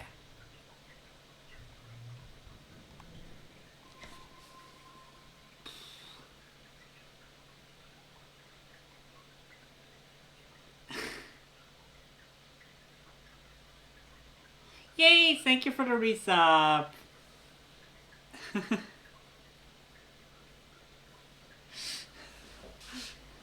But would you agree, little bro, that Red Tooth is an absolute hottie?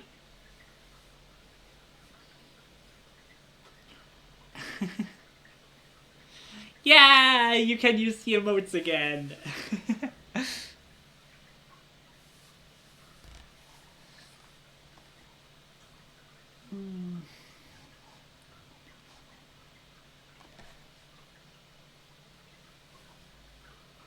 I guess we get rid of Hooked on the Holopalm.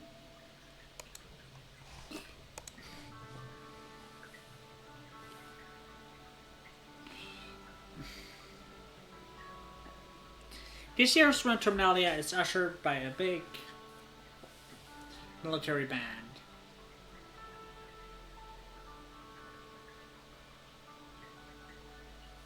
Yeah. Like, I already know... I already know her story, basically, why she looks this old. Because she isn't this old. But yeah, very hot. This year's Terminalia is ushered by a big military band. Horns and drums supplemented by recordings of parade music from Earth.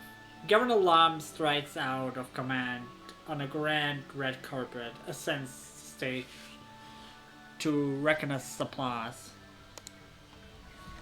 Thank you, everyone, he calls out over the inn. Look at you, look at this colony, finally truly united. All it took was a common enemy, he declares. And look at you, peaceful, beautiful people. You strong people, you good human people. I see a fire in your eyes, I see courage in your hearts. I see a colony that is ready to win. I see a colony that's here to stay. Rotumnia, do you hear me? He raises his arms and roars. Do you hear me, Rotumnia? We humans aren't going to hide anymore.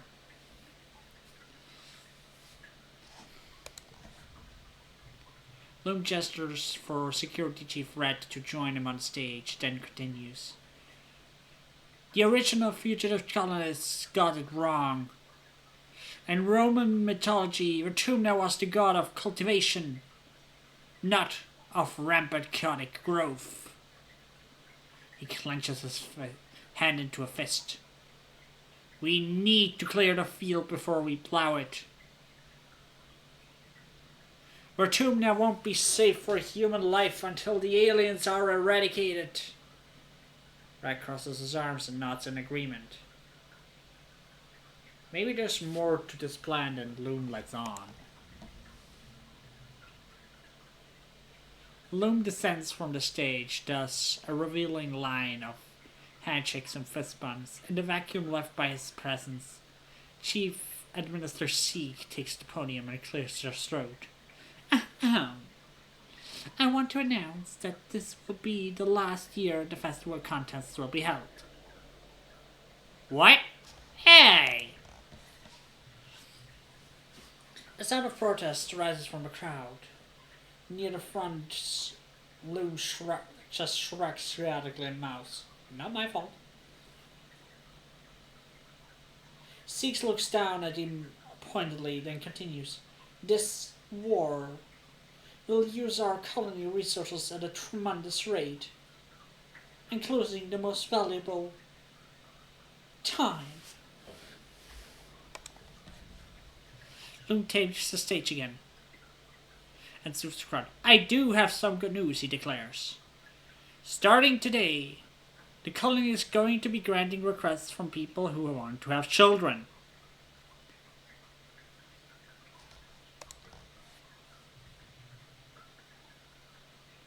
A happy murmur burbles from the crowd. Yes, that's right. It's time to start on the next generation of Rotumnians and secure the future of our children. Loom bumps his fists in the air. Humans! Humans! Humans!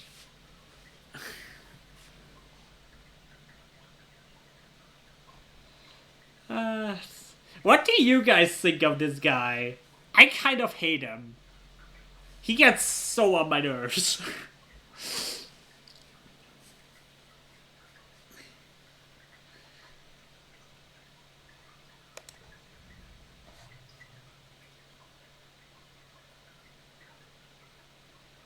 I think it's stupid, Cal says immediately. I know survival is important, but we don't have to kill things to survive here.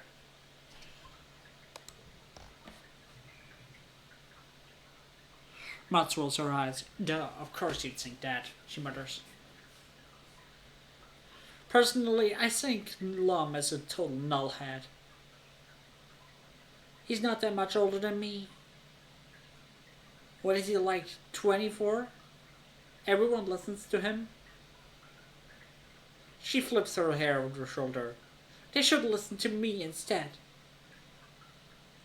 While I agree that Lum is a numbskull, March, you're not much better.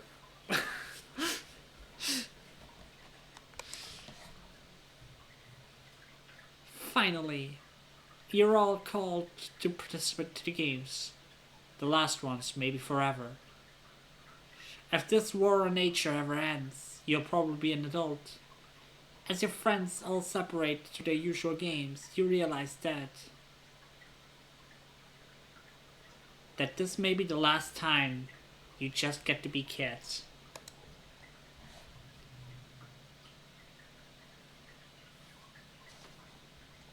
Well, we go trivia one last time. Tangent is out for blood this year. She snaps at everyone who tries to talk to her before trivia begins. Complains that she's been cramming so hard on pop culture that she feels like her brain is about to explode. Meanwhile, Nomi Nomi just bobs along to the music and hear speak as they wait, totally unbothered. Of course Nomi Nomi is like that. Trivia time.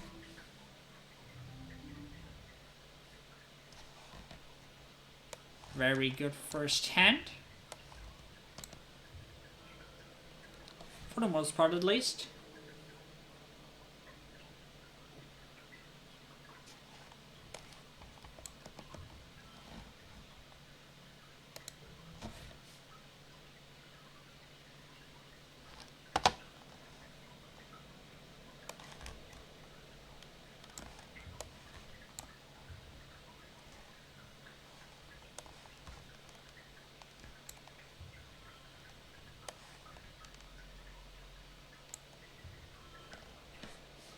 Okay.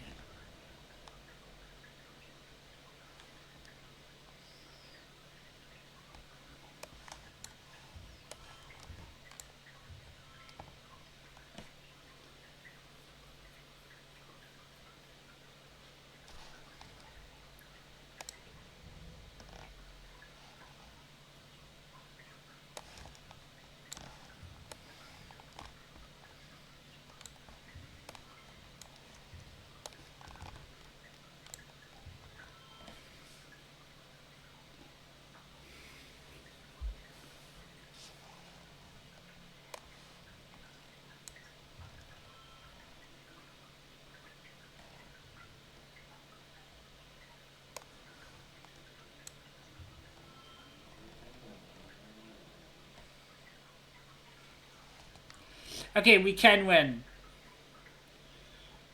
We totally get stressed after this, but we should get 50 stress relief after this. So we should be pretty good.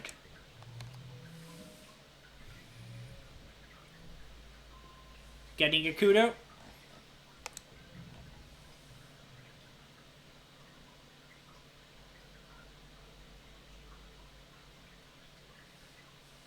And we get another good card. And maxed out Tangent. Tank's cramming clearly paid off for her. She's strong competition until the category about Earth slangs, where you clearly pull ahead. You snatch victory from her clutches, and she grudgingly accepts your superiority in all things trivia.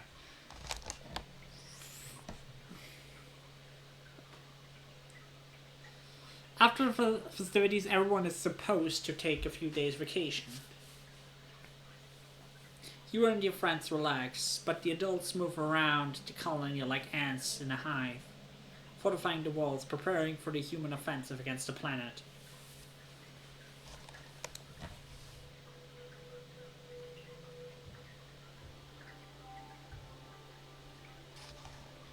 Alrighty.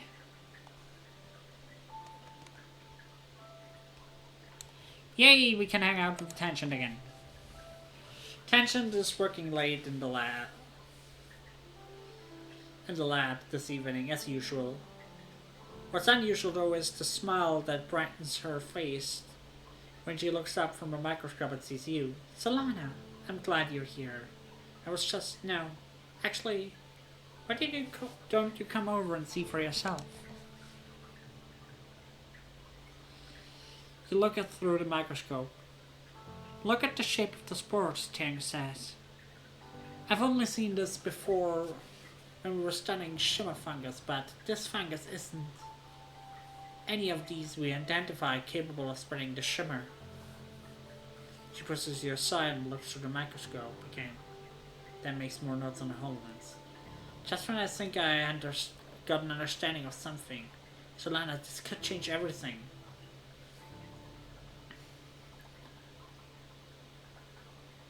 If more species capable of spreading the spores, then the shimmer response is more widespread than we previously thought.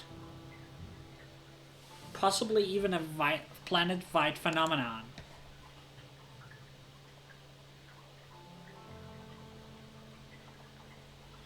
Because it's a new species, I get to submit a suggestion for its name. What do you think?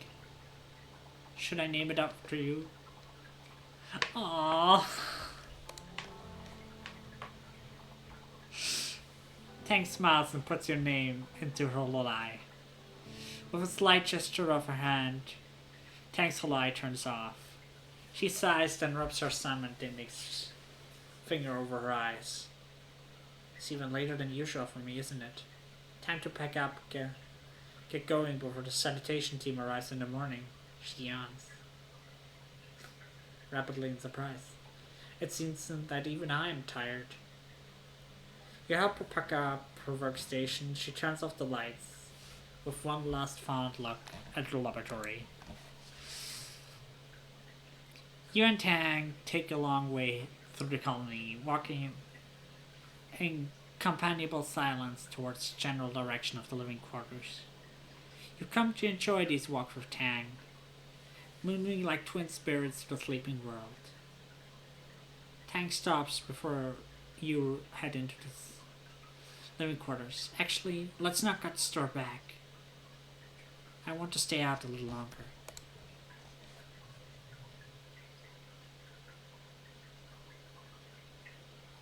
You and Tang climb up onto the walls, where the wind coming from forest is stronger, and keep walking. The wilderness is dark, an impermeable fence perimeter. Tang keeps you on the outside edge, subconsciously or possibly consciously putting you between her and it. I hate thinking what's out there, she says quietly. Predator, dangers, disease. All the monsters that have terrified humanity since the dawn of time. And they're right outside these walls.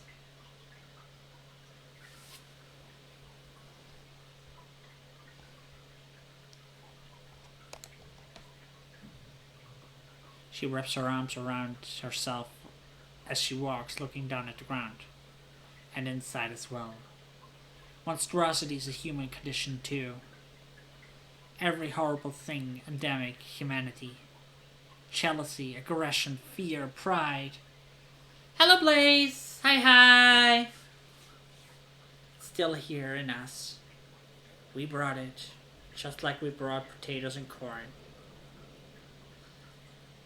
How was your day? It's terrifying to think what horrors we're capable of inflicting here, as we did on Earth. You walk a little farther before Tang, seemingly in the middle of some deep sob, stops to turn you. Solana, are you happy here?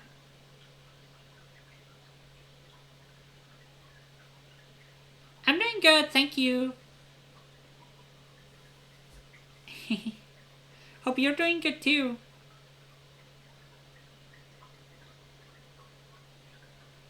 She winces, then bites her lips. No, I don't mean happy, precisely. Happiness is irrelevant to a survival situation.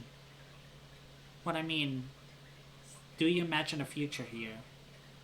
One you would choose for yourself, should you be given the option? Would you feel fulfilled?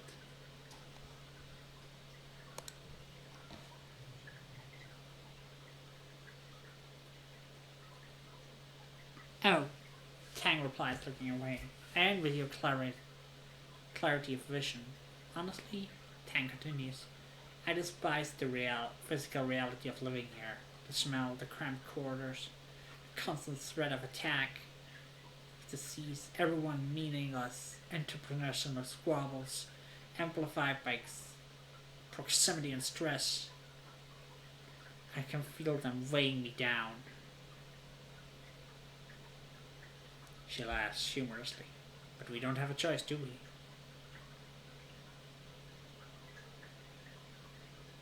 Therefore, the only rational decision is to make the best of what we have.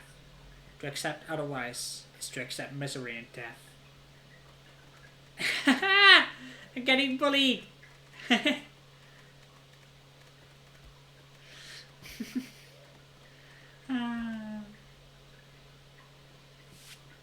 Glad to have you here, Blaze.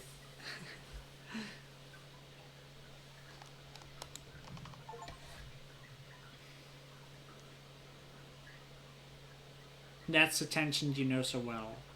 You can trust her to stay logical, focused on no matter what chaos may bring. So we completed Tension's story route.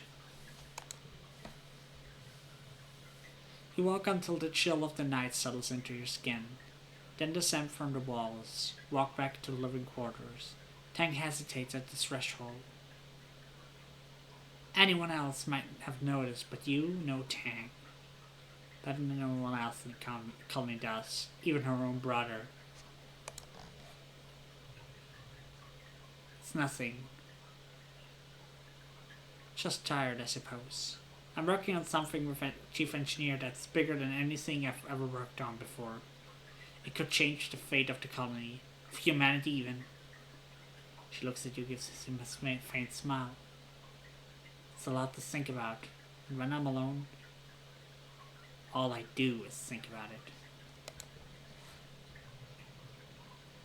Tang awkward silence conveys that she has to consider this deeply. Yes, she says finally. I do, actually. You enfold Tang in a gentle hug. A few seconds of stunned inaction. Tang wraps her arms limply around you as well. You spread your hands wide and hold her more tightly, trying to manifest the right kind of comforting energy to resonate through Tang's shields. Either you manage or she simply relents. But Tang rests her head on the top of yours and sighs. This is where I talk about physical touch encourages the production of oxytocin, she murmurs, which is a bonding hormone that imparts the feeling of calm and security. Oh man, Tang, you're such a scientist.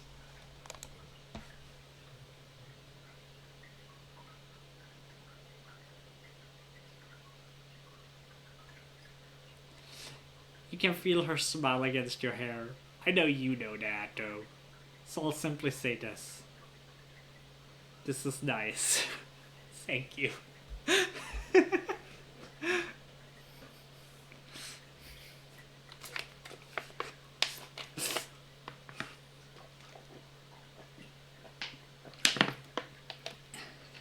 Yeah, we are very smart. Tang straightens her coat.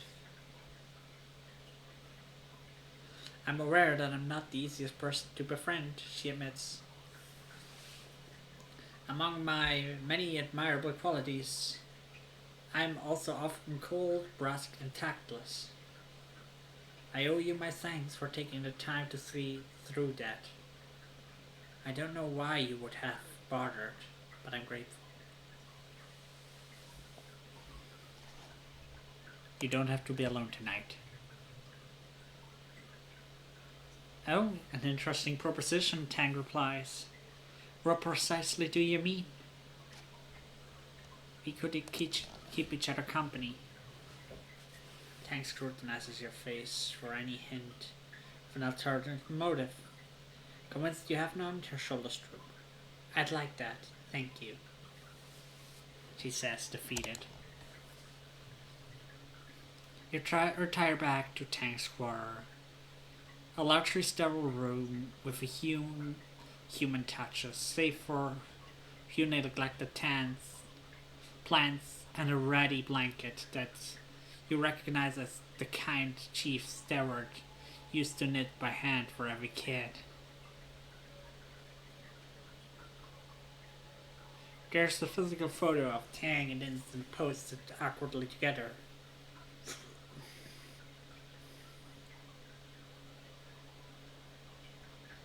Okay, have a nice day. Take care.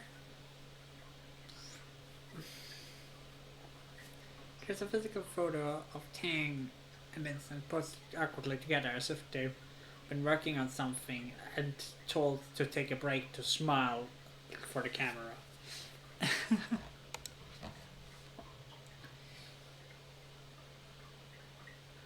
You keep Tang quiet company for a few hours, trading bits of conversation until the first sun sets to rise. You look over and see that Tang's eyes have been closed. Her face has finally gone slack and much needed sleep. You pull the blanket over her, close your eyes as well, to catch a few hours before you both expect her back at work.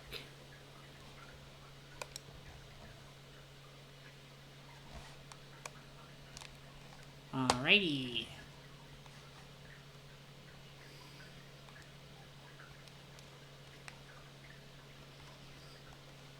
I say we keep doing sports ball. Especially because of bravery and after that for toughness.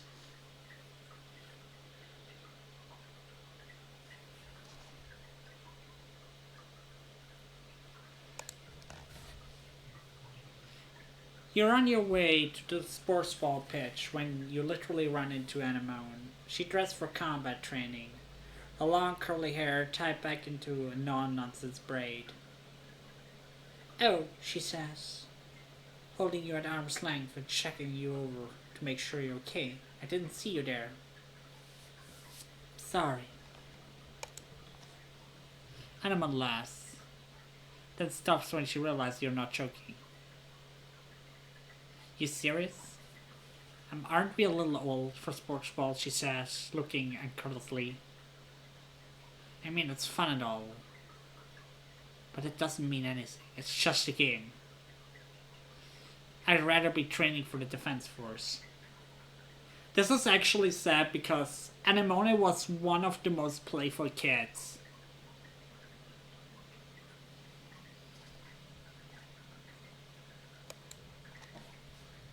She marches off down the hallway towards the garrison, leaving you to contemplate your choices in life.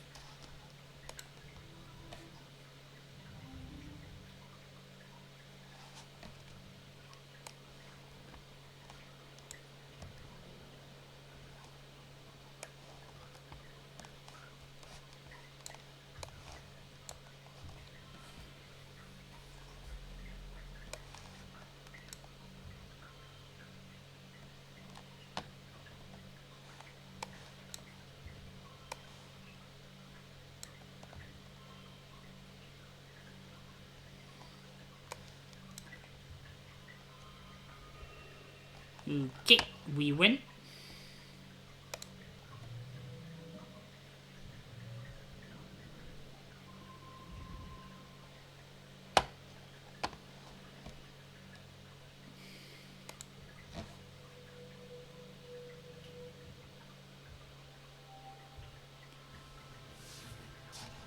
late dust.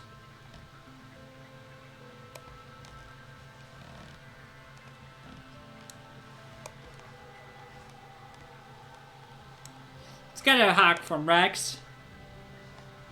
Hack's incoming! Rex folds you into his arms, spending his bold body towards it. He smells warm and a little spicy, like a clean sweat in sunshine. It's a good hack. The kind of makes you instantly just feel more relaxed. Heck yeah.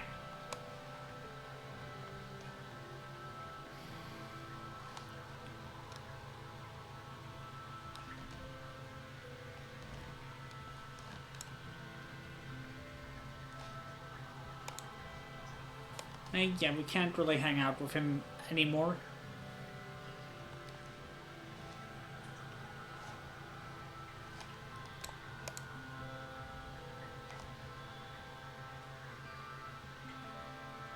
Hey, it's Rex, little buddy, he says, scowling.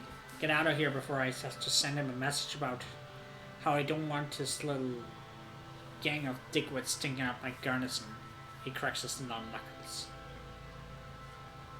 You're not going to like my choice of medium. Dude! Jerk face.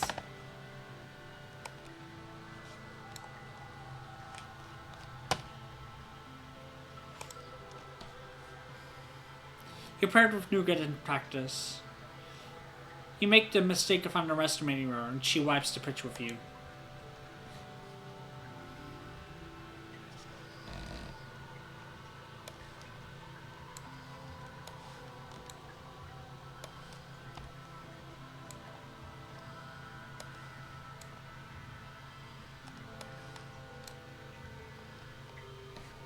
I think especially in war,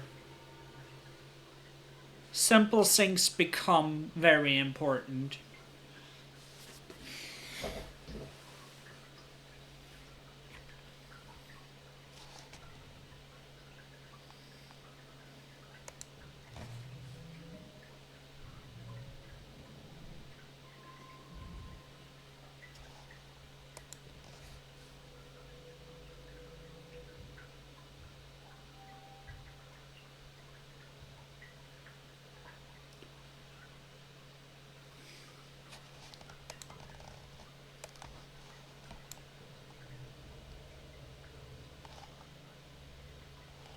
We need more toughness for her. Took a nap during my lunch break and I ran out of time to eat. Too much to do. Aw, anemone. Oh, let's play some more sports ball.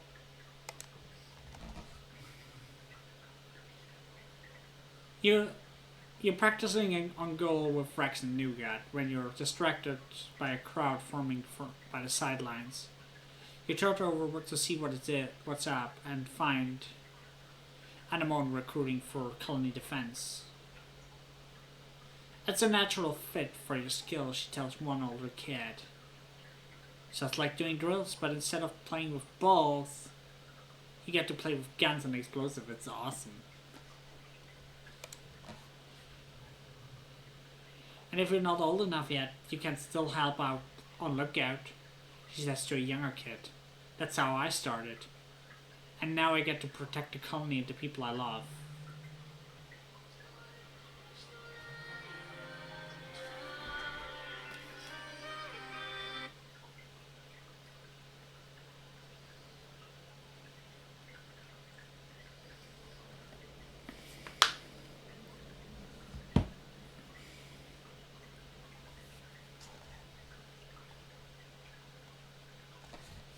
I don't know. I don't like the path Anemone is going down. But I don't want the playing sports ball card.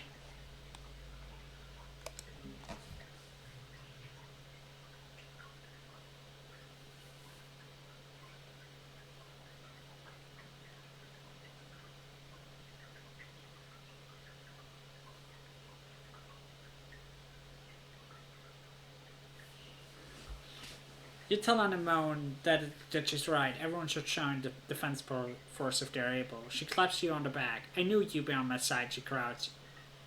Everyone listens to Lana. It's okay to play games when you're a kid, but after a while you need to grow up. She points towards the garrison. Just go right through there. You don't gotta wait. Rex understands your choice, but Nougat is disappointed.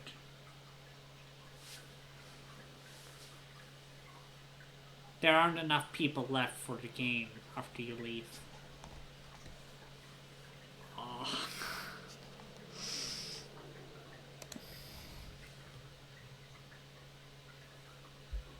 You and a bunch of other sports ball players file into the garrison. After a few minutes, anyone joins you. Alright, she says, clapping her hands. It's tough work, but it's nothing you're not used to. Let's get to it. The drilling is brutal, and I want to dress everybody hard. Probably weed out people who aren't cut out for it. You run sprints and do push-ups with these other soldiers until you're exhausted. It's a lot harder than kicking sports ball around the pitch, but she's right. Being ready for the next attack is life or death. It's not supposed to be fun. Hi, Oni! Hi! Have a good meeting! Thank you for lurking. That makes me happy. So happy to see you.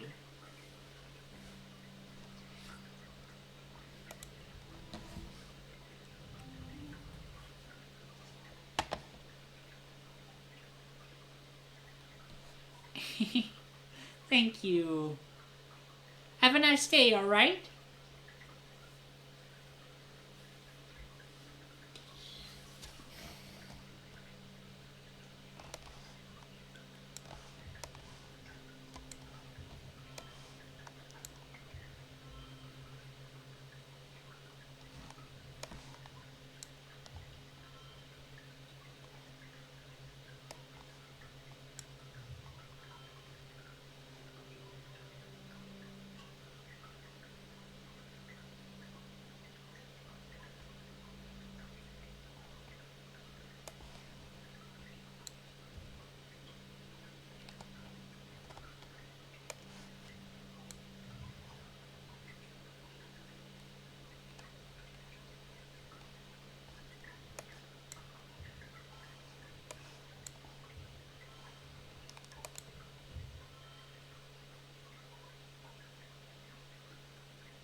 Yeah, we are not winning this one.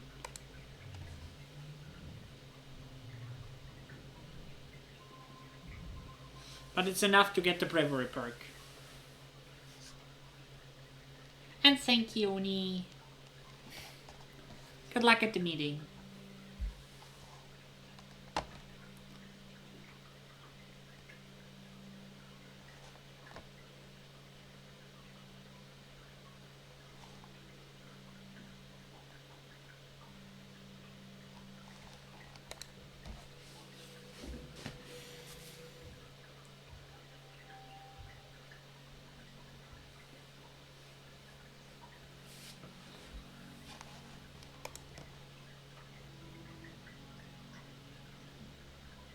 Nice. An extra card.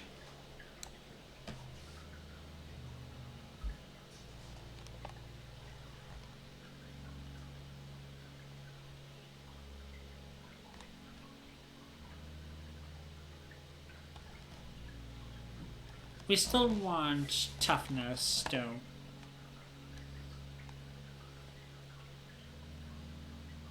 So we'll keep playing sports ball.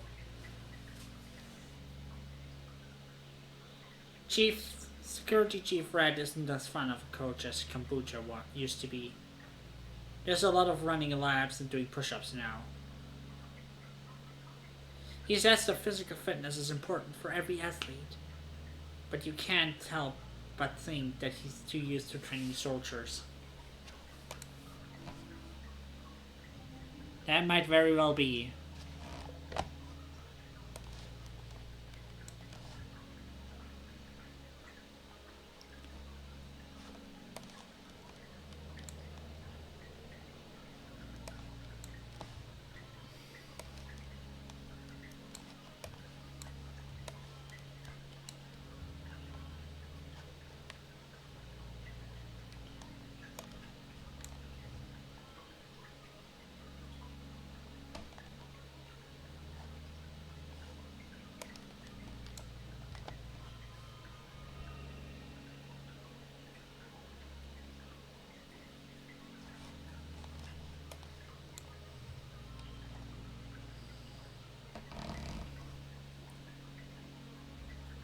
Alright.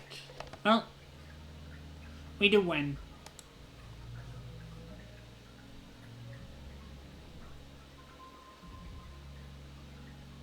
But it's just one toughness at a time.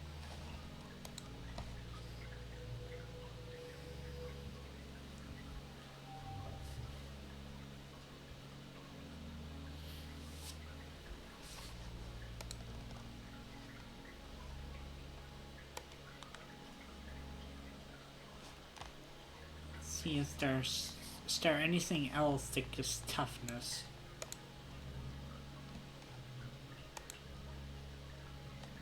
Oops. Well, thank you all around the colony to deliver supplies. We reduce some stress.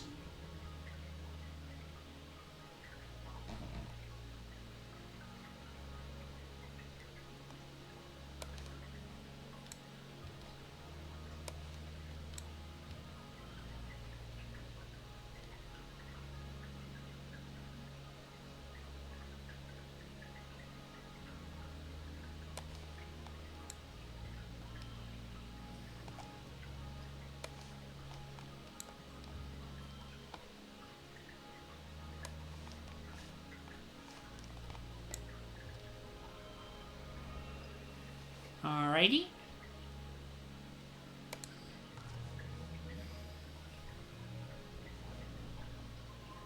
Now we got some perception and some friendship with Rex, that's good.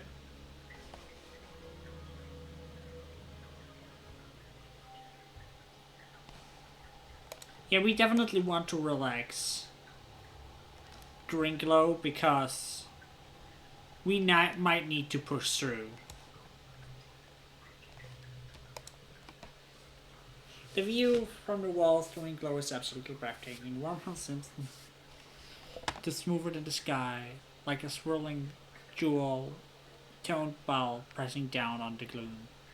Everything in the wilderness is lit up and seems to breathe in and out with the planet. Like one living creature's made of star, it's beautiful. You could almost forget how dangerous it is.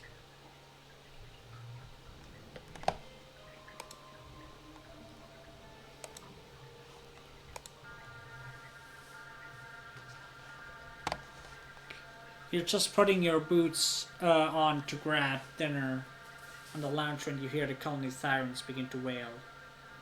It's a yearly attack. They could have waited until I ate dinner? Rude. Outside the windows you watch the colony defense begin to mobilize. Yeah, we join. You hear the garrison to grab a plasma rifle, then report to the front. Chief Red looks surprised to see you, but assigns you with a squad of Anemone and tells you to get up on the walls. Do your best. On the other side of the walls is more Xenos than you've seen in one place ever. They sieve out the forest, large, small herbivores, predatory, fungal, otherwise, flying, crawling, and hopping towards the colony with a single-minded determination.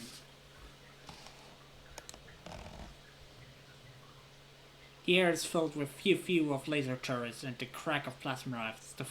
The Animus front lines collapse, only to be replaced by more Xenos, just as many as before, if not more. There's no end to it. The fire turns into a graveyard of dead and dying alien bodies, wave after wave, crawling over the corpses until they roil at the base of the walls, like the foam on a wave. It hits the shore. You hear the walls creaking underneath you, but they hold strong. There's no sun to set and glow, but the night falls on the battlefield without any break in the fighting. Your fingers begin to prank from pulling the trigger of your plasma rifle. Finally, relieved by the second guard shift, you walk straight into garrison and into a dreamless sleep. You're woken 6 hours later for your next shift. The kitchen have provided the soldiers with fresh soy rations and hot black tea. which you grab to make your way back to the walls to survey the carnage of the night. As you arrive, your hull palm lights up with priority message. Security personnel, we are under siege, security chief says, getting right to the point. Our sieges were used to break a city by starvation or drought. We have plenty of food and water. Guards will rotate 6 hours off, 6 hours on, 6 hours off. So long as we can keep the casinos on the other side of the wall, we can hold them up for days, weeks even.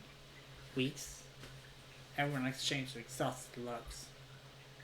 He pauses, then adds, we can do this. We're stronger than them. And we're not going anywhere.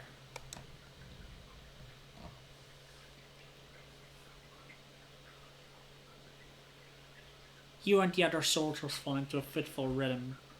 Alternating shifts on the wall with brief snippets of sleep, gunfire becomes the soundtrack of your days, which begin to smear together like paste. Anemone in particular is suffering. She volunteers for a relief shift, sometimes pulling double or triples on the wall.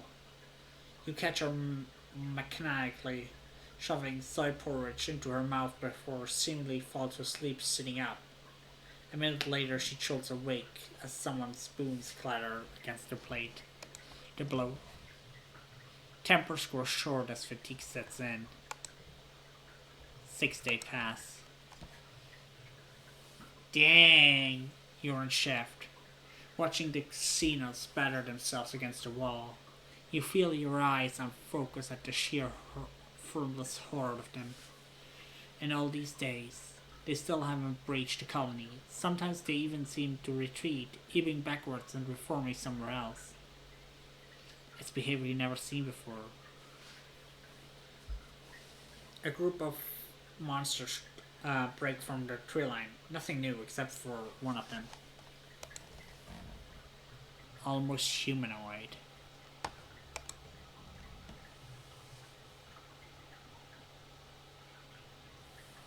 The creature looks suspiciously like a person, at least from the waist up.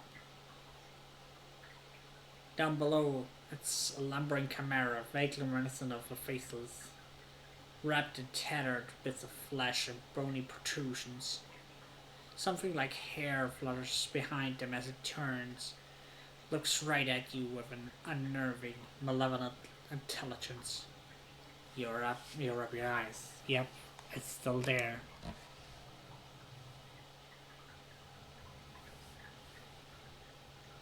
It approaches you to the wall, to the base of the wall. The other monsters surge forward on the pound against the gates. Try to talk to it.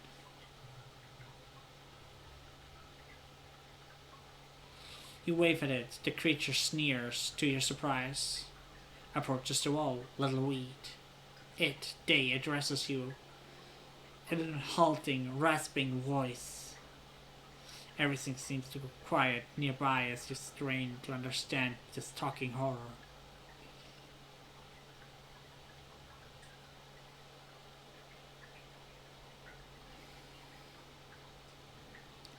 Child of breeding rabbits, feral pig, kudzu. Its unnerving human gaze pierces you. Introduced species, you understand?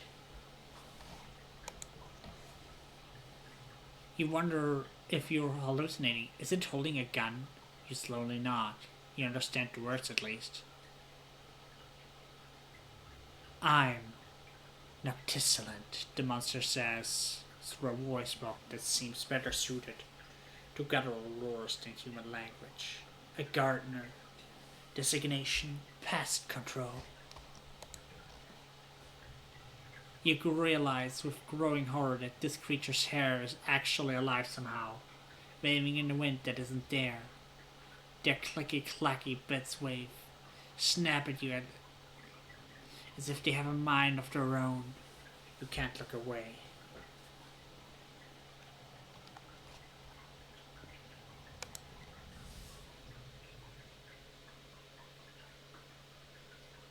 Who are you talking to?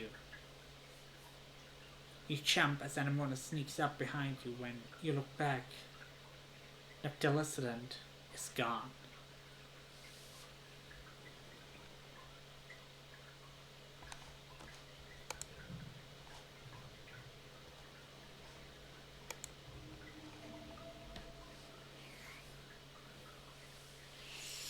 We do not need a -1 card. But that's a nice thing.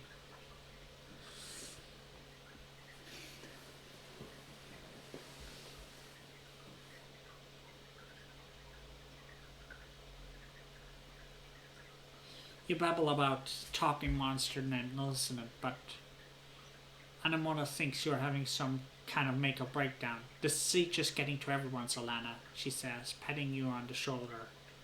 If you're freaking out, go lie down. I'll cover for you.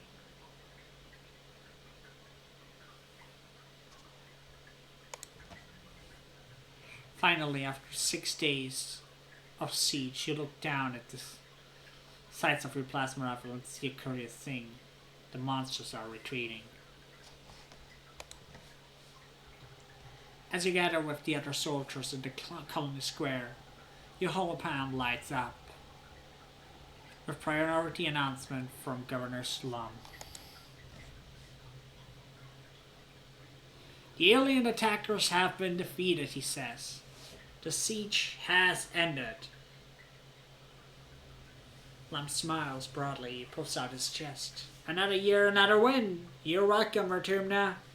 You're welcome, humanity. You're welcome? You hear and see Chief Rat nearby, looking livid. What did he do? He runs to a security officer.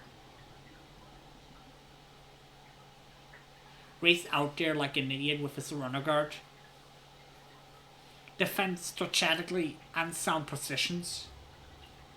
Put himself in danger, so we had to save his overstuffed ass.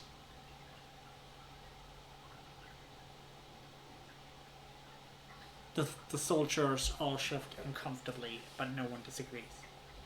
When I actually needed him, Red continues, taking us 12-hour beauty rest, while the rest of us slogged through endless shifts.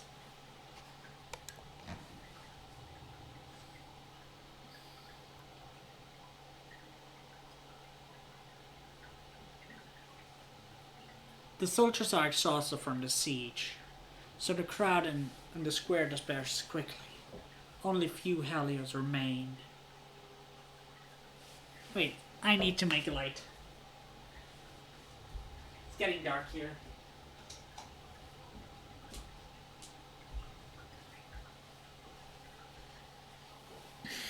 On the horizon, first rays of quiet streak the sky with lavender. You watch Utopia's reclamation crew head out through the gates, begin vaporizing xenocorpses for their compound molecules.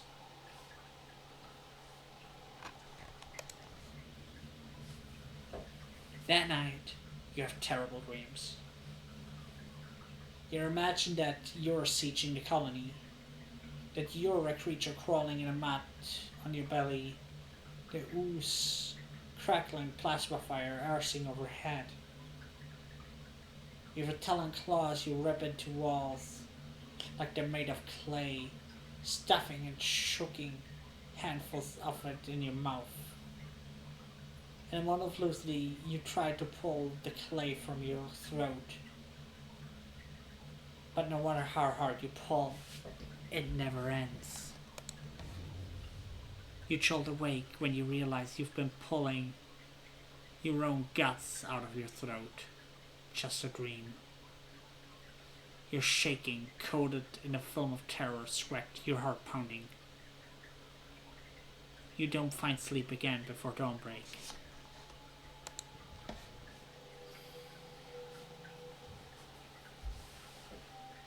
Early quiet. This was year 17. 2 more years to go.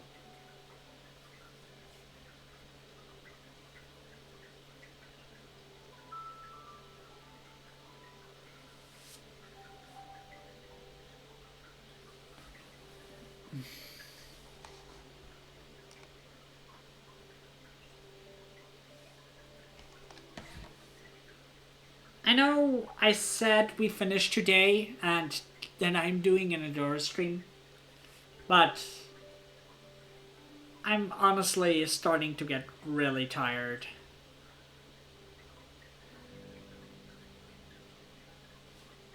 And even if I didn't finish today, I think we make good progress. And I think I'm gonna continue streams like this for the next few days. Long streams.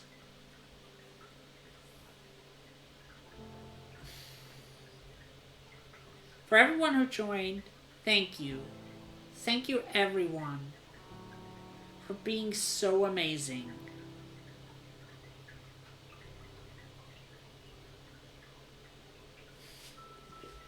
You are the most loveliest people I have the pleasure to have as my audience.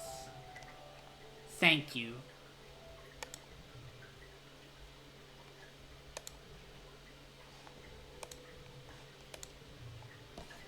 It was good to see you too.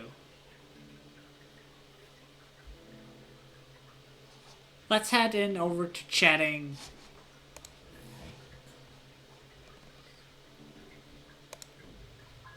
As we look who we raid. And now Tang is here on the main menu, which is nice. Thank you for that, Pat.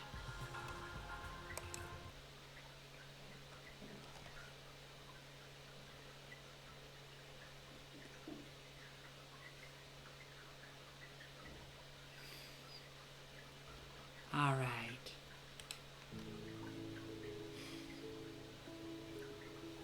I hope you all have a beautiful evening.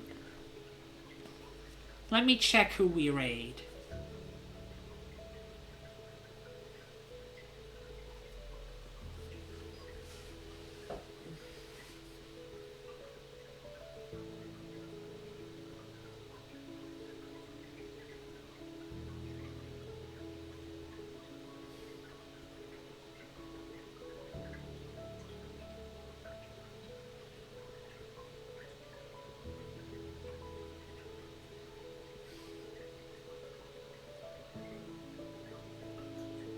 There's Looney. Let's rate Dizzy. Dizzy is a friend of mine and she's a lovely person.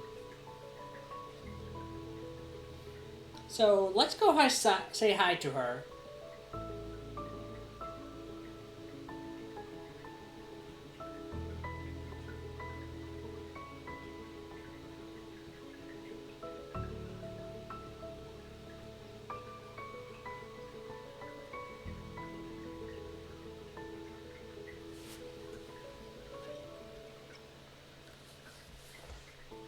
Alright. Are you all ready? Let's have a good raid.